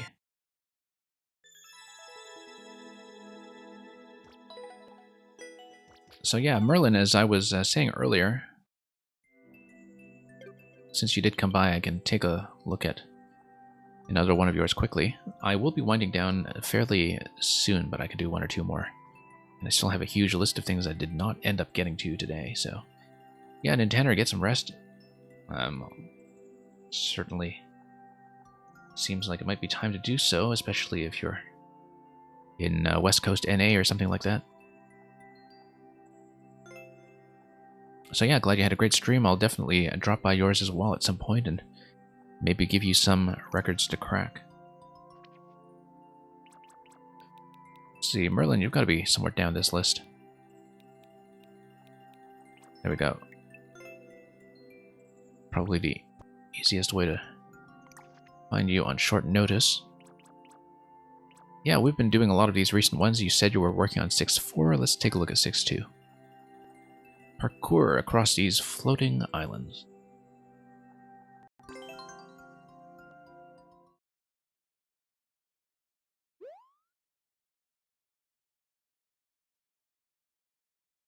Good luck as usual. I certainly hope so. Okay. What do we got here? Mushroom? Yeah, looked like it was pretty clearly flagged as a wall jump location. Just need to mind my head as I plan out where some of these spin jumps are going to go. Should actually take advantage of a vine climb from time to time.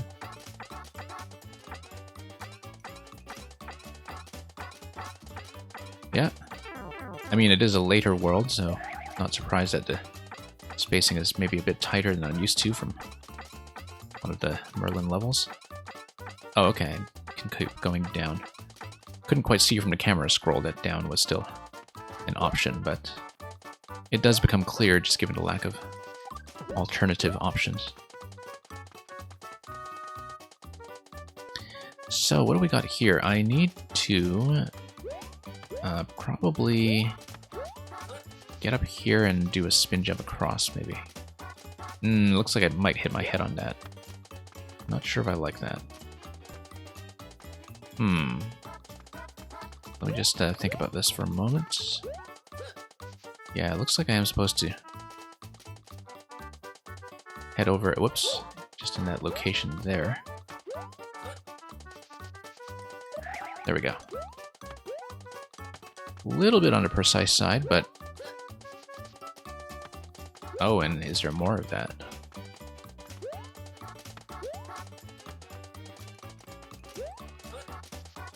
Maybe so.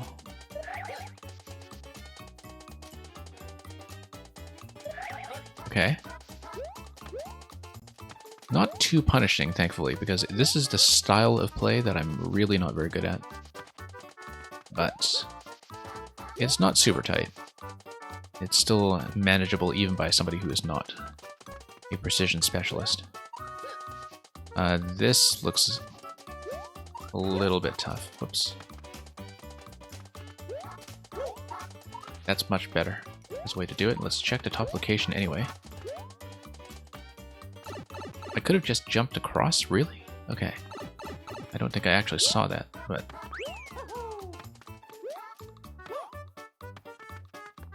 Yeah, I guess I have just been acclimatized to doing everything the hard way. No, that's obviously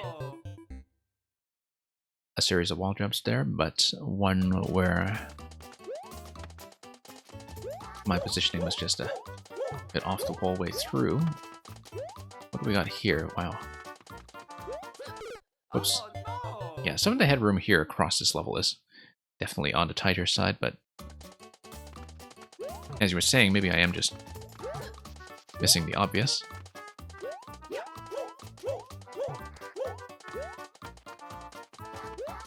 Whoops. No, I was trying to jump across and I just hit a bit of an up diagonal prematurely and got a vine climb where I did not intend. So, here we go. Now, what here? Maybe there's a safe location to drop into, but I don't quite see where that is. Let's just wall jump on this side, actually. No, that just puts me under that piranha. That's not going to do much. Check this side, maybe? Oh, interesting that I could get up here and spin jump here.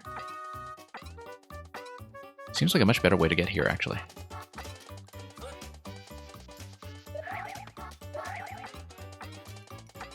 Yeah, just skip the right side entirely. It's a much more manageable method, in fact. And hey Alex, I'll see if I can squeeze that in. I probably don't have time to do a full world unless the levels are really quick, because I am beginning to wind this down, and I only really have time for like a few single stages from this point. But if you don't catch me today, I'm quite happy to do that for viewer levels. I do place Super Worlds on the official viewer level days, which today is not really. Interesting what we have going on here. That on-off switch would just do this huge muncher drop. Why would it do a muncher drop? I'm not quite clear, but maybe there's some kind of track manipulation. Oh yeah, this gate over here. That's exactly why. Interestingly, I think if I took damage, I would actually be able to just go over without manipulating the on-off switch. Like if I took damage off this piranha here, then during my invincibility frames, I can get around the ledge. So, whoops.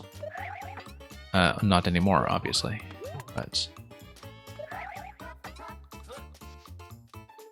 okay. Looks like we'll just need to. Whoops. I was about to say spin jump over, but maybe some of the vines could assist with that as well. Anyway, the method that we had earlier was to come up this side and wall jump over here. I don't even know how you're supposed to do it the other way, to be honest. I guess just by falling into that same piranha stack that we just used, the two small piranhas.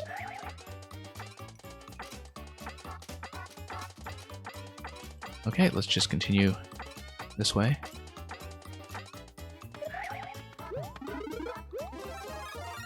And yeah, just head up to the on-off switch.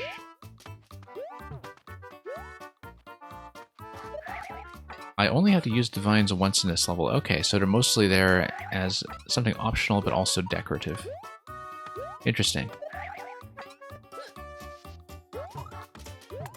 Well, it's nice to have divines there then, given that that has been my preferred method for a lot of things.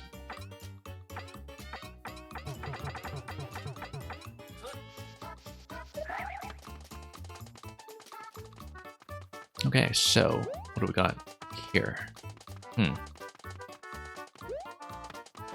Just sneak in to that location. Looks like that'll probably be wall jump like that. It's kind of funny because, like, even though everything here is quite precise, it's actually felt pretty relaxed, I think, because there has not been that much, you know, pressure on me to move fast or be sloppy. I could just take the time to plan some things. And the margins of error are just big enough that I'm not dying just by trying things, which would be unfortunate. Okay, looks like that'll be a spin jump for sure. Spin jump up this whole stack here. Looks like there might be something up top as well, but I'm in no position to reach it. It can be harder or easier if you use the vines. I've been finding generally that is easier. What if I can get to the top of the flag? A wall jump here would probably not do it, but...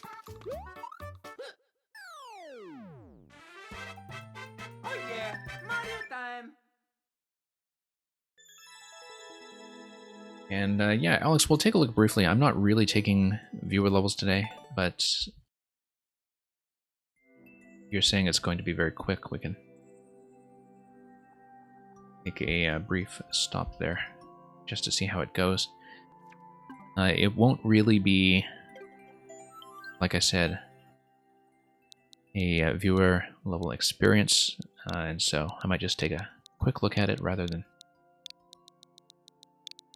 really going through it as thoroughly as I usually might. But I do see that you have 40 courses packed into this world. Let's see at least the first level to get a sense of difficulty and pacing. And if it is as quick as you say, then we will maybe see the entirety of World 1. Starting with a bank of 5 lives, that'll be maybe a fairly standard tuning. And yeah, going to be standard traditional, 5 lives. A very good banquet to choose for that, to just create a basic amount of tension. Have I done this one before? No, I haven't. Okay. Just had to check. Didn't think I had.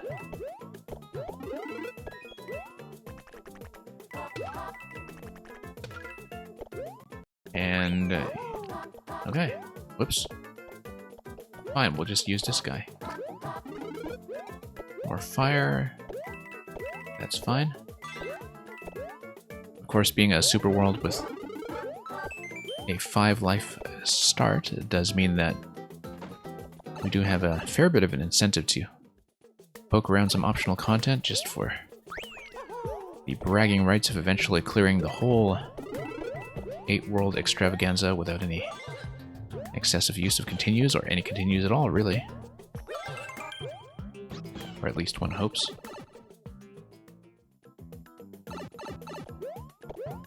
And yeah, that's going to be it for this one here. Whoops. Totally missed a 1-up at the end. I thought to myself, let's twirl, and then forgot that I was actually riding Yoshi the whole time. Yeah, pretty decent start, actually. I see somebody's been speed running it down to 10 seconds already. And of course you have branching paths, but when I do worlds, I do try to check every level. So let's just take a look at the Koopa Troopa ambush.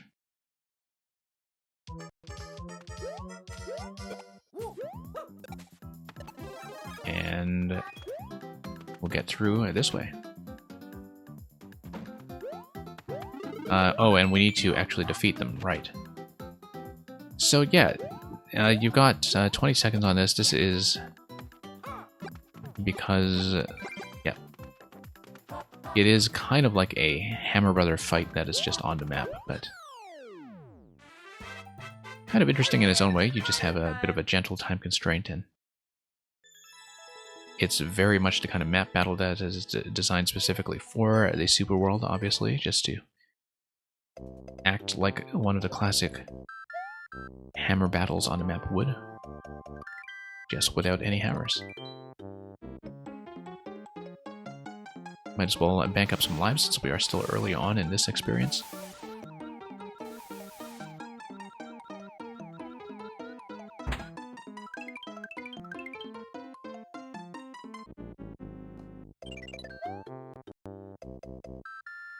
Okay.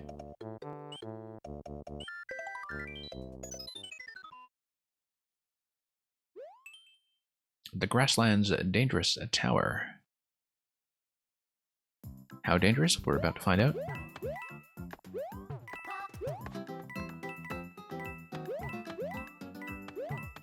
And yeah, let's just pop this guy.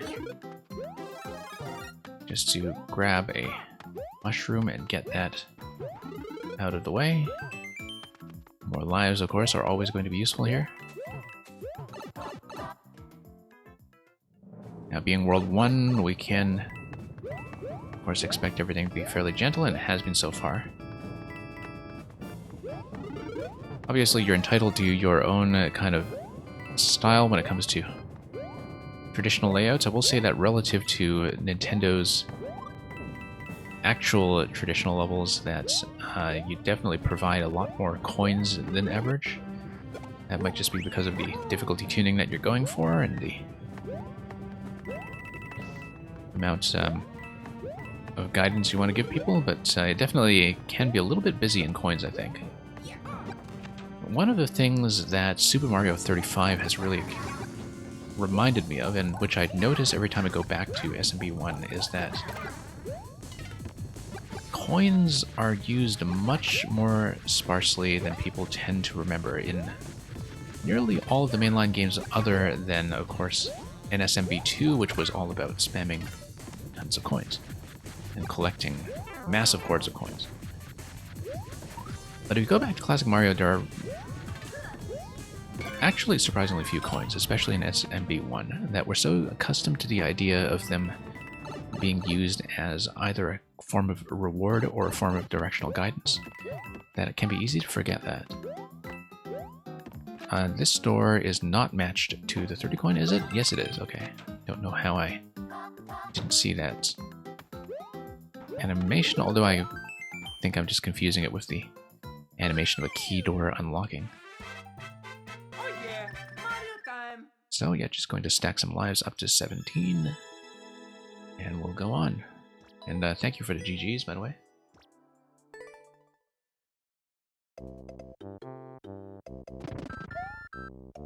But yeah, just going to stop after World 1 though, as Alex suggested.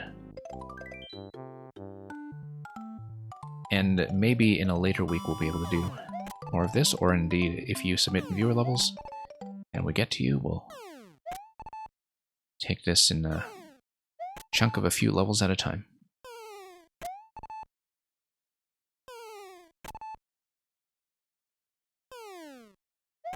Actually doing this well for a change, and naturally it just has to be in one of the simpler super worlds that I'm not having as much trouble with. I can never seem to do this properly when I actually need the lives. Yeah, the world map does look kind of nice. It's very well decorated.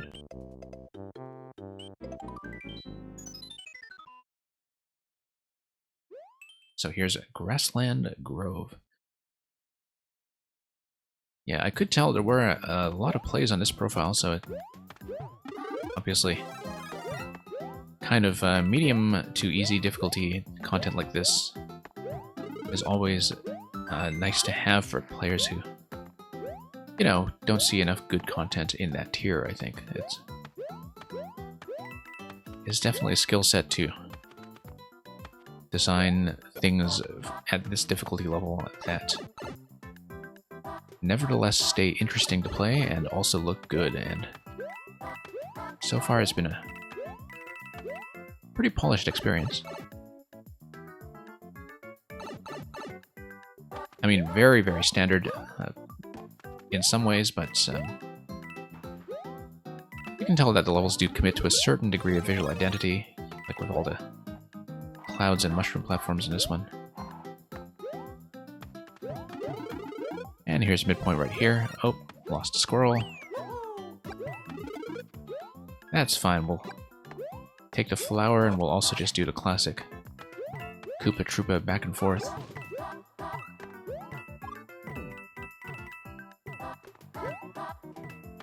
And in the meantime, we'll just go on and grab more yellow coins. This looks like it is going to go somewhere. Nope, it's not. It's just going to be a Goomba spawner and a coin spawner. I see. Oh, whoops, didn't expect that guy, but that is what happens with the pipe spawn timings in Mario Maker, which always seems so hideously laggard. Oh yeah, Mario time.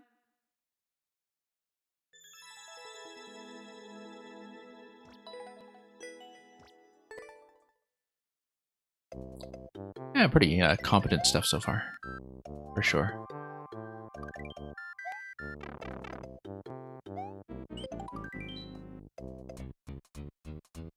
Okay, let's match them up and win. I almost never do this correctly, and didn't even back in the days of SMB3, but you know, eventually we might develop the level of visual perception that's required to do one of those properly. And yeah, Merlin, thank you for dropping by. Good luck with 6-4 and with the rest of your super world, the boss of Mushroom Mountain.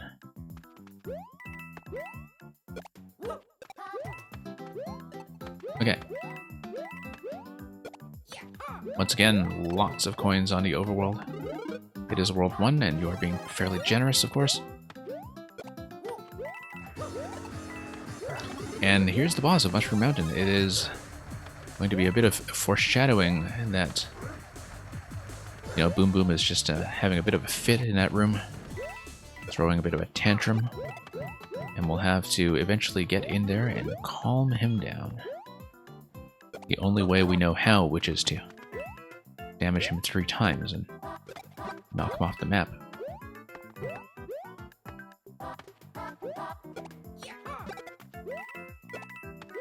Okay, what do we got here? Yeah, not much that I need to do with the use of these shells. This is eventually going to take me back to Boom Boom's room. We have a P door there.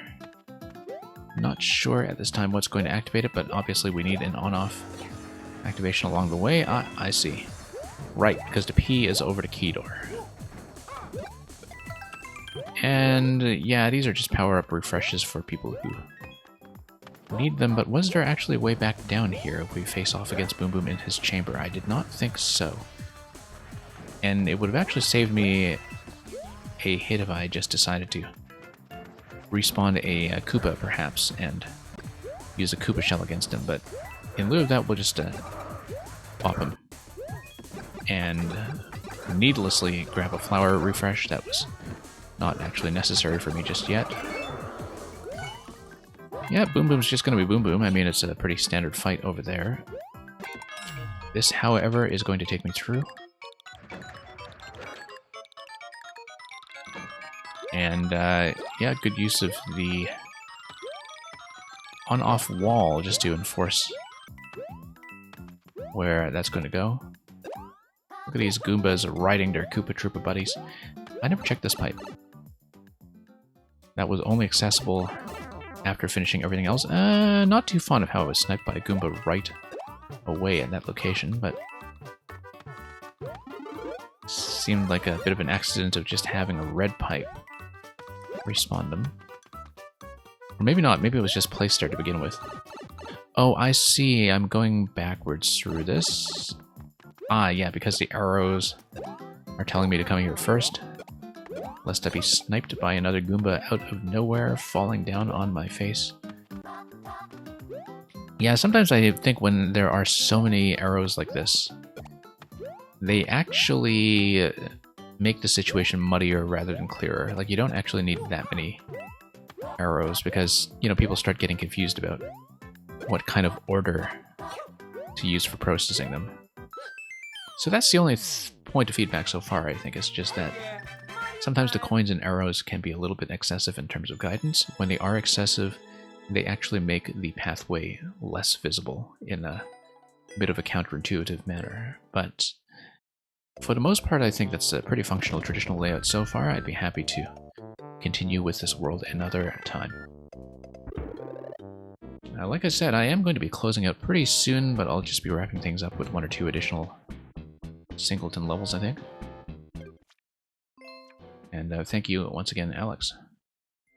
If you did in fact stay to endure that rather than taking the opportunity to farm some likes.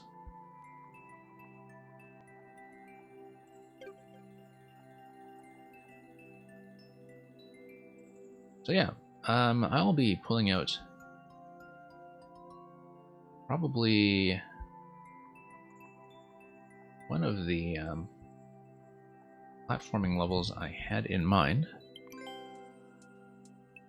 Where is Bufflin? Okay, so Bufflin, one of the most popular makers that's reliably, almost too reliably in the 1% zone. Like, almost everything he makes falls into the same consistent pocket of difficulty, which is quite remarkable. We had previously shown off Bufflin's Super World, and of course the level that he contributed to 4YMM, but I am way behind in some of the more recent creations that he has made since then. So we're just going to continue and catch up with what he's been doing since July. Not going to do all of these in this session, obviously, but I do want to show off at least some of them. So here's the Degausser. The storm is coming in. Once again, going to be around 1%, 30 seconds. Let's see how we do.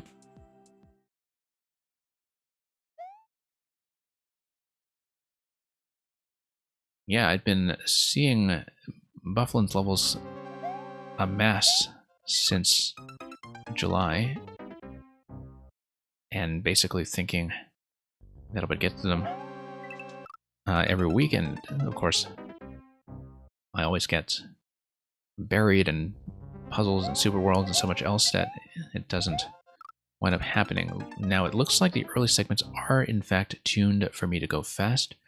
The cannon shot, however, is something that will have to wait. I really do need to go fast in the early segment, though. I think that's clearly the intended timing. Just nice short jumps then. And yeah, once I get up to the skull platform, that's going to be fine because that timing will be dependent on me rather than dependent on the level. So it's often just a matter of sorting out those two things and making that distinction. But I do need nice, crisp, low jumps in order to get through something like this. I'm not a very naturally fast player, but sometimes watching people who are naturally very fast and cut every corner is an experience that does teach you about how to approach some of these things in terms of recognizing when something is going to be a very speed-oriented challenge. Of course, I actually need to hit some of the platforms. Yeah, a nice thing about Bufflin's levels is that not only are they in a very consistent pocket of difficulty, as I was saying, but that it is one of those examples of how far you can take the traditional toolkit of platforming technique. That I've never been required to do anything that's truly kind of Kaizo in any of these levels. And I've never been required to be super precise about, you know, headroom that is too tight or any kind of pixel precision. But there is a bit of a requirement to just know what you're doing and strategize around the platforming that level is giving you.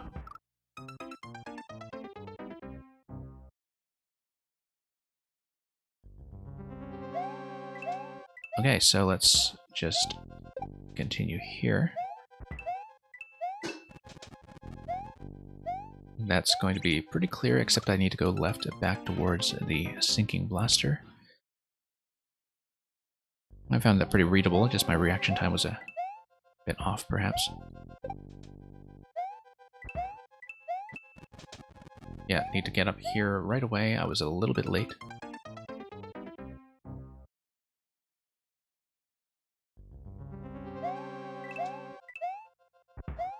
Yeah, a little bit fast on that. I do need to let that sink just a little bit to give myself enough headroom to get off the cannonball and onto the next segment. Like that. It does make me wonder how many of these setups are dependent on screen position. I feel like under the hood, what's going on with a lot of these blasters is that they are being temporarily lifted by seesaws before falling through. I don't know if they actually... Oh yes, they do oscillate on the timing, so... Maybe not, then, because they are going back and forth. If they were only popping up once, then that would not be the case. So maybe it is just on tracks or something. If they were only coming up once, I would strongly suspect something to do with a seesaw. But then that would also be potentially manipulated by the addition of Mario's weight, and so maybe it is just track placement, after all.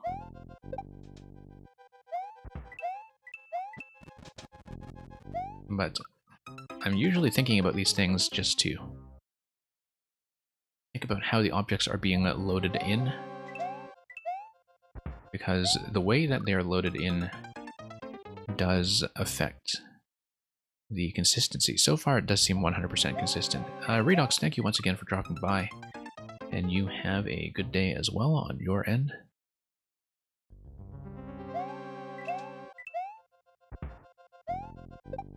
Okay.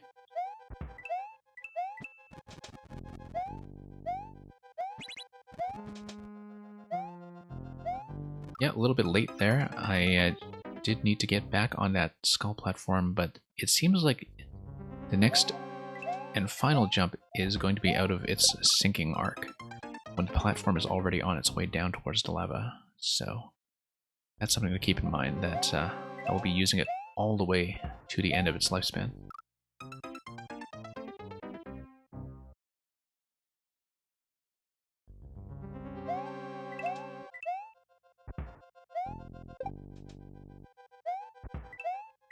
Okay, it's just going to get some of this done as quickly as I can as before. And that's going to get me past segment 1 and 2, the checkpoint, as expected. Yes, I do need to throw that. That's going to hit the one-way panel and give me the next platform that is required. Now, do I need them both? I don't think so. I can't, because I'll always need to jump on the second one. I need to not hold the dash button going into that guy. Actually, I need to spin jump, I think, off the blaster. Yep. Always forget about that spin jump and Goombud interaction. But thankfully, I remember that this time without having to stare at that thing for too long, so... wrong way.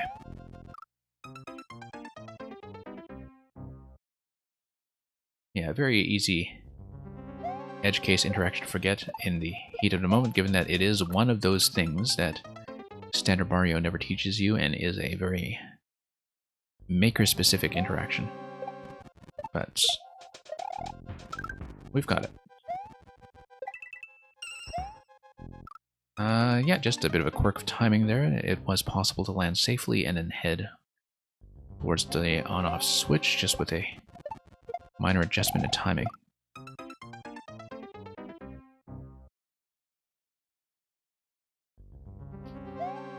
Indeed, I'm pretty sure I've seen Bufflin specifically use this kind of Goombud spin jump setup before.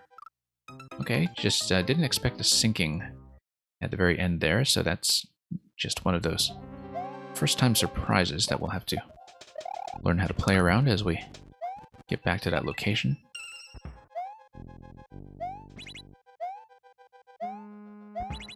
Okay.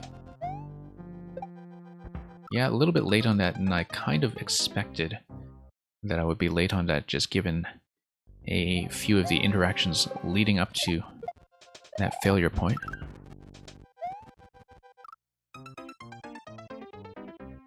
But, you know, we'll try to clean these things up as we go.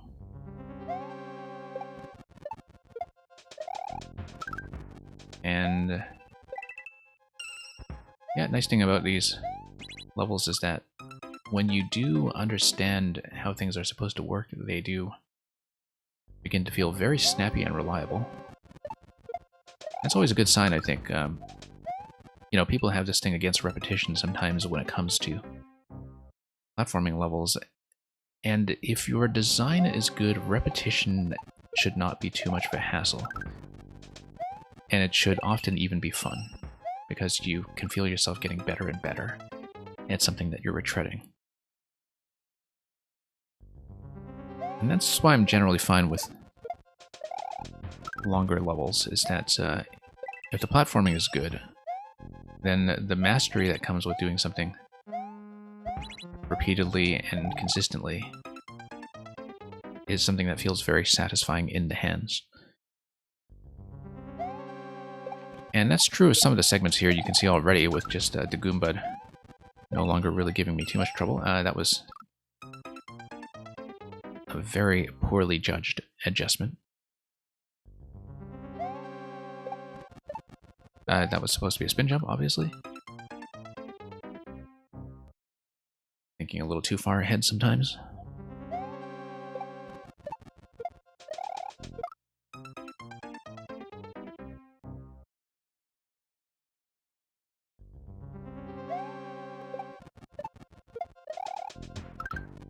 Okay, what do we got here? Just same thing as before, but with the Muncher posing a bit of a threat if I'm not landing cleanly on the blaster and need to adjust my position.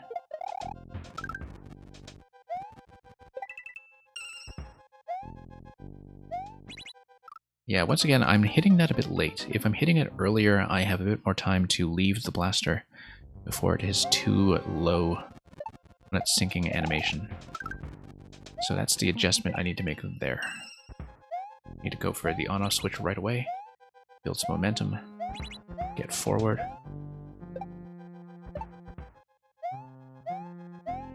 And there's the axe right there. So actually, yeah, pretty simple level. I can see where the 1% is coming from. Indeed, 1% seems lower than I would expect from the difficulty of these setups, but clear rates can be deceptive when it comes to what kind of skill sets they appeal to. So for example, here in Bufflin's levels, you don't really see that many indicators, for instance, and so I could see it causing trouble for people who really do need their hand held. In that there is a certain element of figuring out how to engage with the setups, even though they're not, of course, anything puzzly, they're just a matter of reading and formulating a plan. Now, that tends to sit very well with me, in that I don't do well with indications, but I do well with just figuring out a strategy for obstacles that are sufficiently flexible. The other thing is that I am taking a lot of frequent deaths that don't feel particularly punishing, and so it could be that my subjective sense of the clear rate is much more generous than the actual clear rate is, just, you know, given just some differences in perception here. Need shorter, snappier jumps towards the ending. Definitely a bit of a thriller there, making me wondering if a spin jump would have been a better way to go about it. I do like how the entry into this zone is something that's player triggered, that you don't need to rush into action like you do at the beginning of the level, in fact. Also some room for adjustment here, and that's the axe.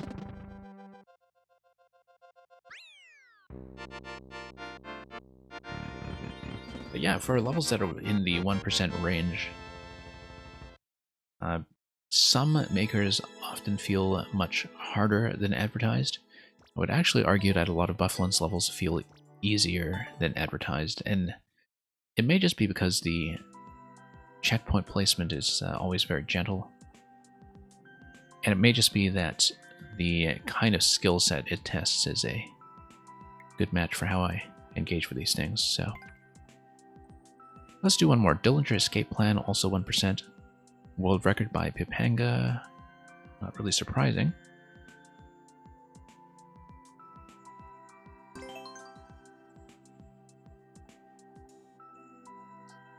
Yeah, like I was saying, Bufflin has to be one of the most visible and popular makers. That's right there in the boundary between standard super expert and Kaizo. Like, I would not really consider any of these Kaizo, but they're right on the boundary. Now, this is still the initial read-through. I obviously need some POWs to clear some space, and I'm just trying to figure it out. Do I make traditional levels? The Shadow Ranger, I don't know if I would consider them traditional necessarily. I would say I found a path here. Yeah, some of mine I would say are traditional, but in the sense that they're like everything of mine is pretty much above 2%, I think. Yeah, I needed to wrap around to the left side after that. Wrap around to the right, wrap around to the left. And I have some that feel more platformy than others, I would say. Like, I don't really make really hardcore puzzles, although I do play them often. But I tend to go for a bit of a low expert pocket, you know, 2 to 5%, usually with a little bit of puzzling. I haven't published that much in Maker 2.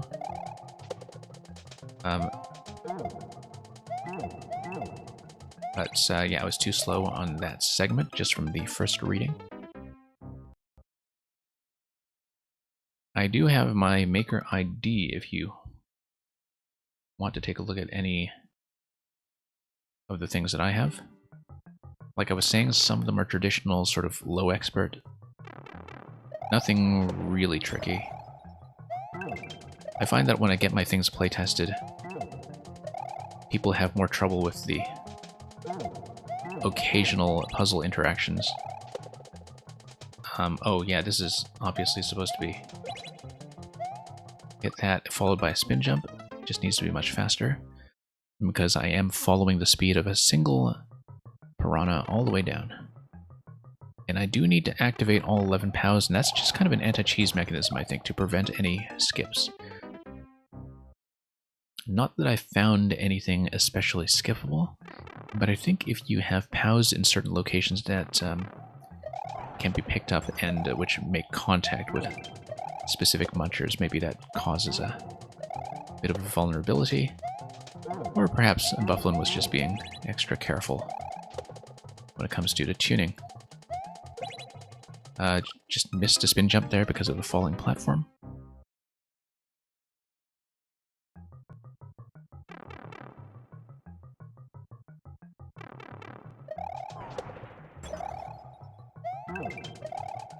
And there we go.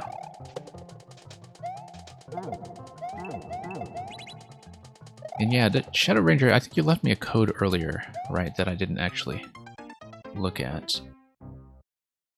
I don't think I saw you as being still in chat at a time, but that's probably just Twitch being glitchy. I was planning this to be probably the last level I play today, but may have time for something else if it's quick. But I'll see about that.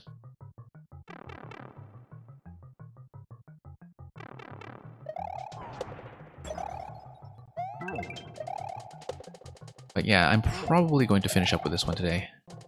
Planning to do a lot of these Bufflin levels that I needed to catch up on over some of the other catch-up streams, but yeah, need a higher jump there, obviously. And the shell will be taken out by the on-off activation, so I don't need to worry too much about that, as long as I don't ram myself into that one dangerous spot under the switch itself. Yeah, I just need to weave as quickly as I can. Get ahead of the piranha timing whenever possible. Not really that fond of that spike placement. I mean, it's just there to force you to keep your distance. But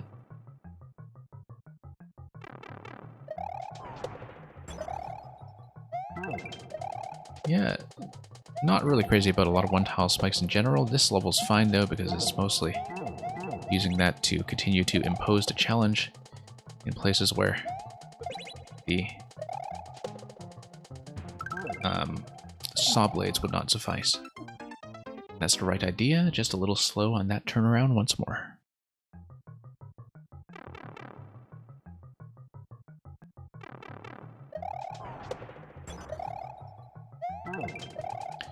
Okay.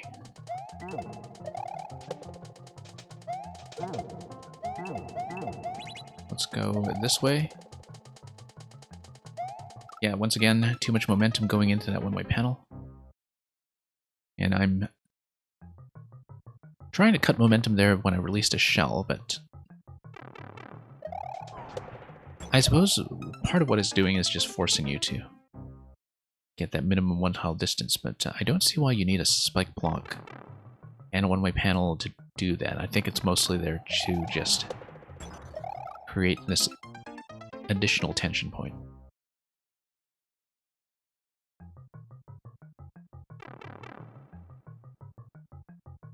But yeah, everything needs to be activated.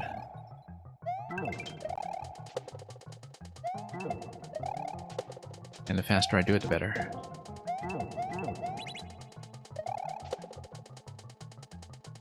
Nope. Nope, that's obviously wrong.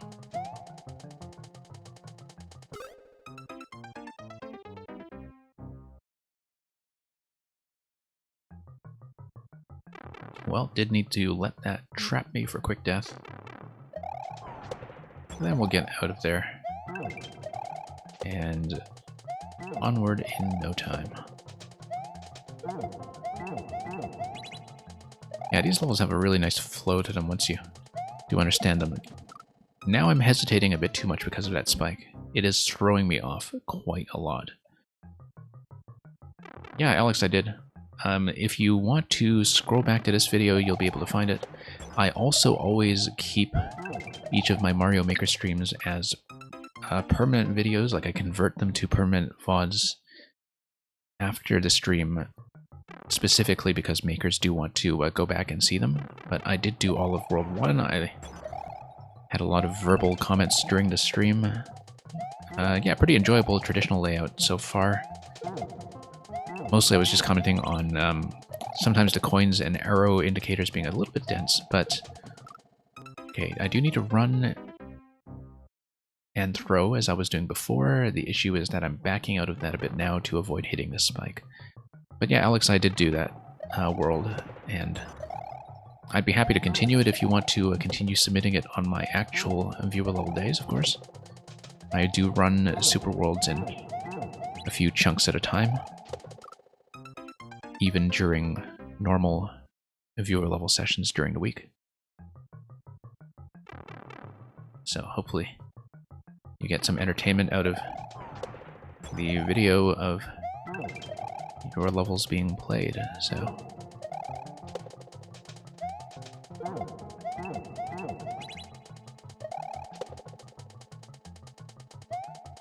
Nope. Yeah, once again, the spike is just completely throwing me off. I guess that is the intended challenge. That's the thing that's making that any kind of tension point at all, but not too fond of it. I really enjoyed the rest of this level, but some challenges are much more my style than others, and I find spike precision stuff to never be that great. Out of there pretty quickly, though. Yeah, that is supposed to be hit the on-off switch and then fall onto the blue block. I was just a little bit late in understanding that, because of course I was seeing that for the first time. I just took a moment to process it. Sometimes people process new information much faster, and perhaps that's something you could do in one shot.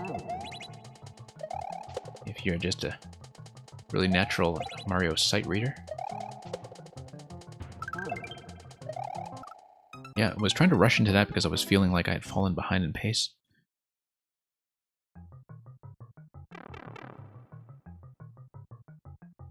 But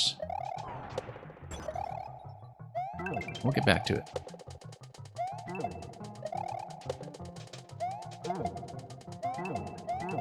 Okay. Doing fine so far.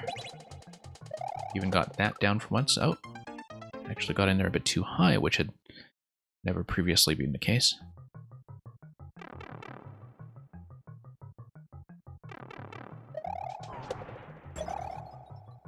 Okay, let's get this out of the way.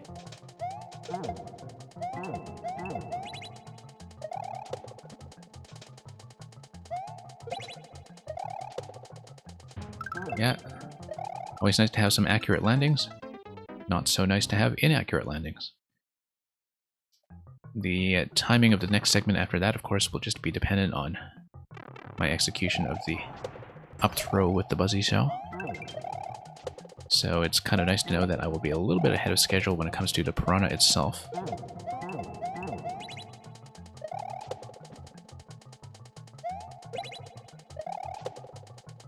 Yeah, really satisfying landing on that Goombud, in fact. Ooh, okay, I was actually getting down there so early that I did not see the spike on camera.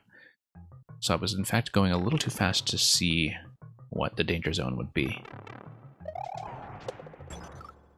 And hey, Ducky, look. Yeah, Ducky, look, this is actually probably going to be the last level I do today, so unfortunately we are not open. But if you drop a follow, I do run a lot of regular viewer level streams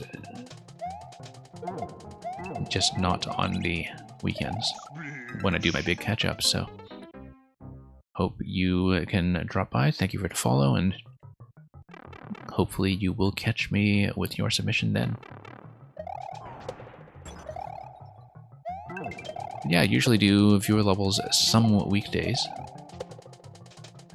and on weekends I just catch up on long levels, puzzles, super worlds, other things on my personal list. Occasionally I have time to grab some submissions. I would normally take yours, but the thing is, it's just very late in the stream, and I am winding down, so thanks for coming by anyway. Hope you're doing well.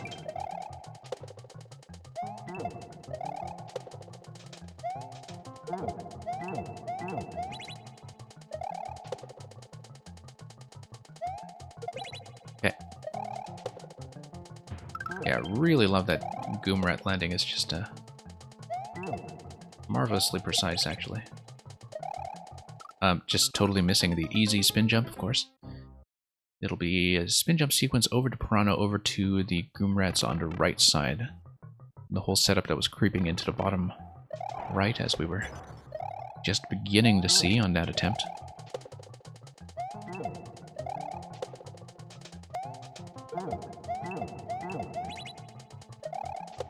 Okay. No, once again, just flipping the throw right next to that spike block. I think it was actually the shell that killed me that time, but hard to tell when everything is bunched up in a corner like that.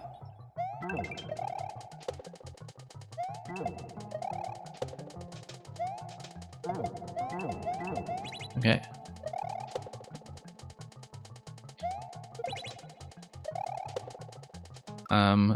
That's the first time I've missed that, I think. Usually much more successful with landing on that Goomrat.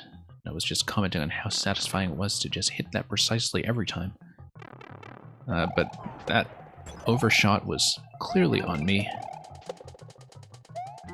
Very much avoidable.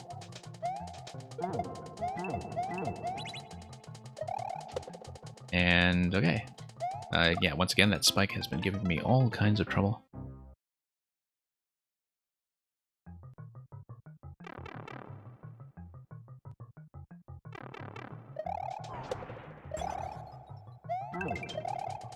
And here we go.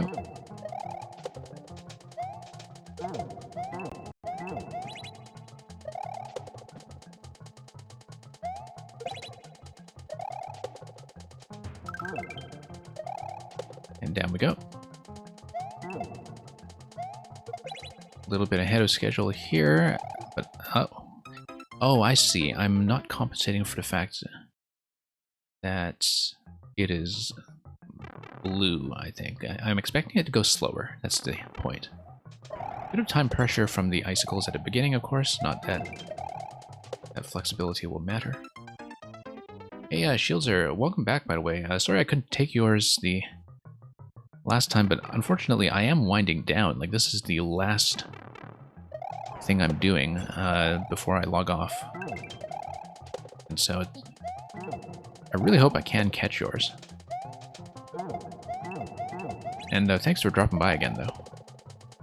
But yeah, you caught me pretty much at the end of what has been a fairly long stream. And so as soon as I finish this one, I am done.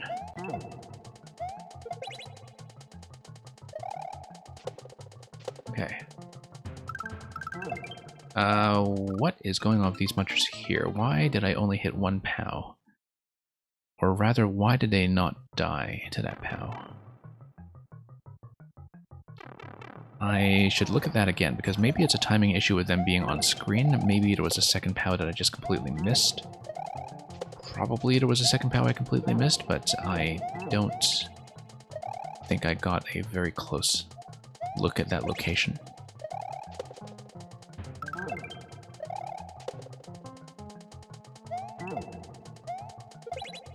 And, hey. Oh, I see. It's the POW on the left. Yeah, so I just need to run towards it from the blue platform, grab it, and smash that thing against a wall before I land. 3 AM last time? Yeah. That happens. Yeah, Shield Sir, I'm catching up on a level by Bufflin. Bufflin, of course, very well known as a super expert, but not quite Kaizo maker. And I haven't really caught up on him since July, and so I've had a huge list of levels I still needed to play through. And yeah, I do know I run at a bit of a strange schedule sometimes when it comes to people's ability to stay and watch, so totally understandable if people have to drop out and try again sometime. But yeah, I had a ton of fun with this one.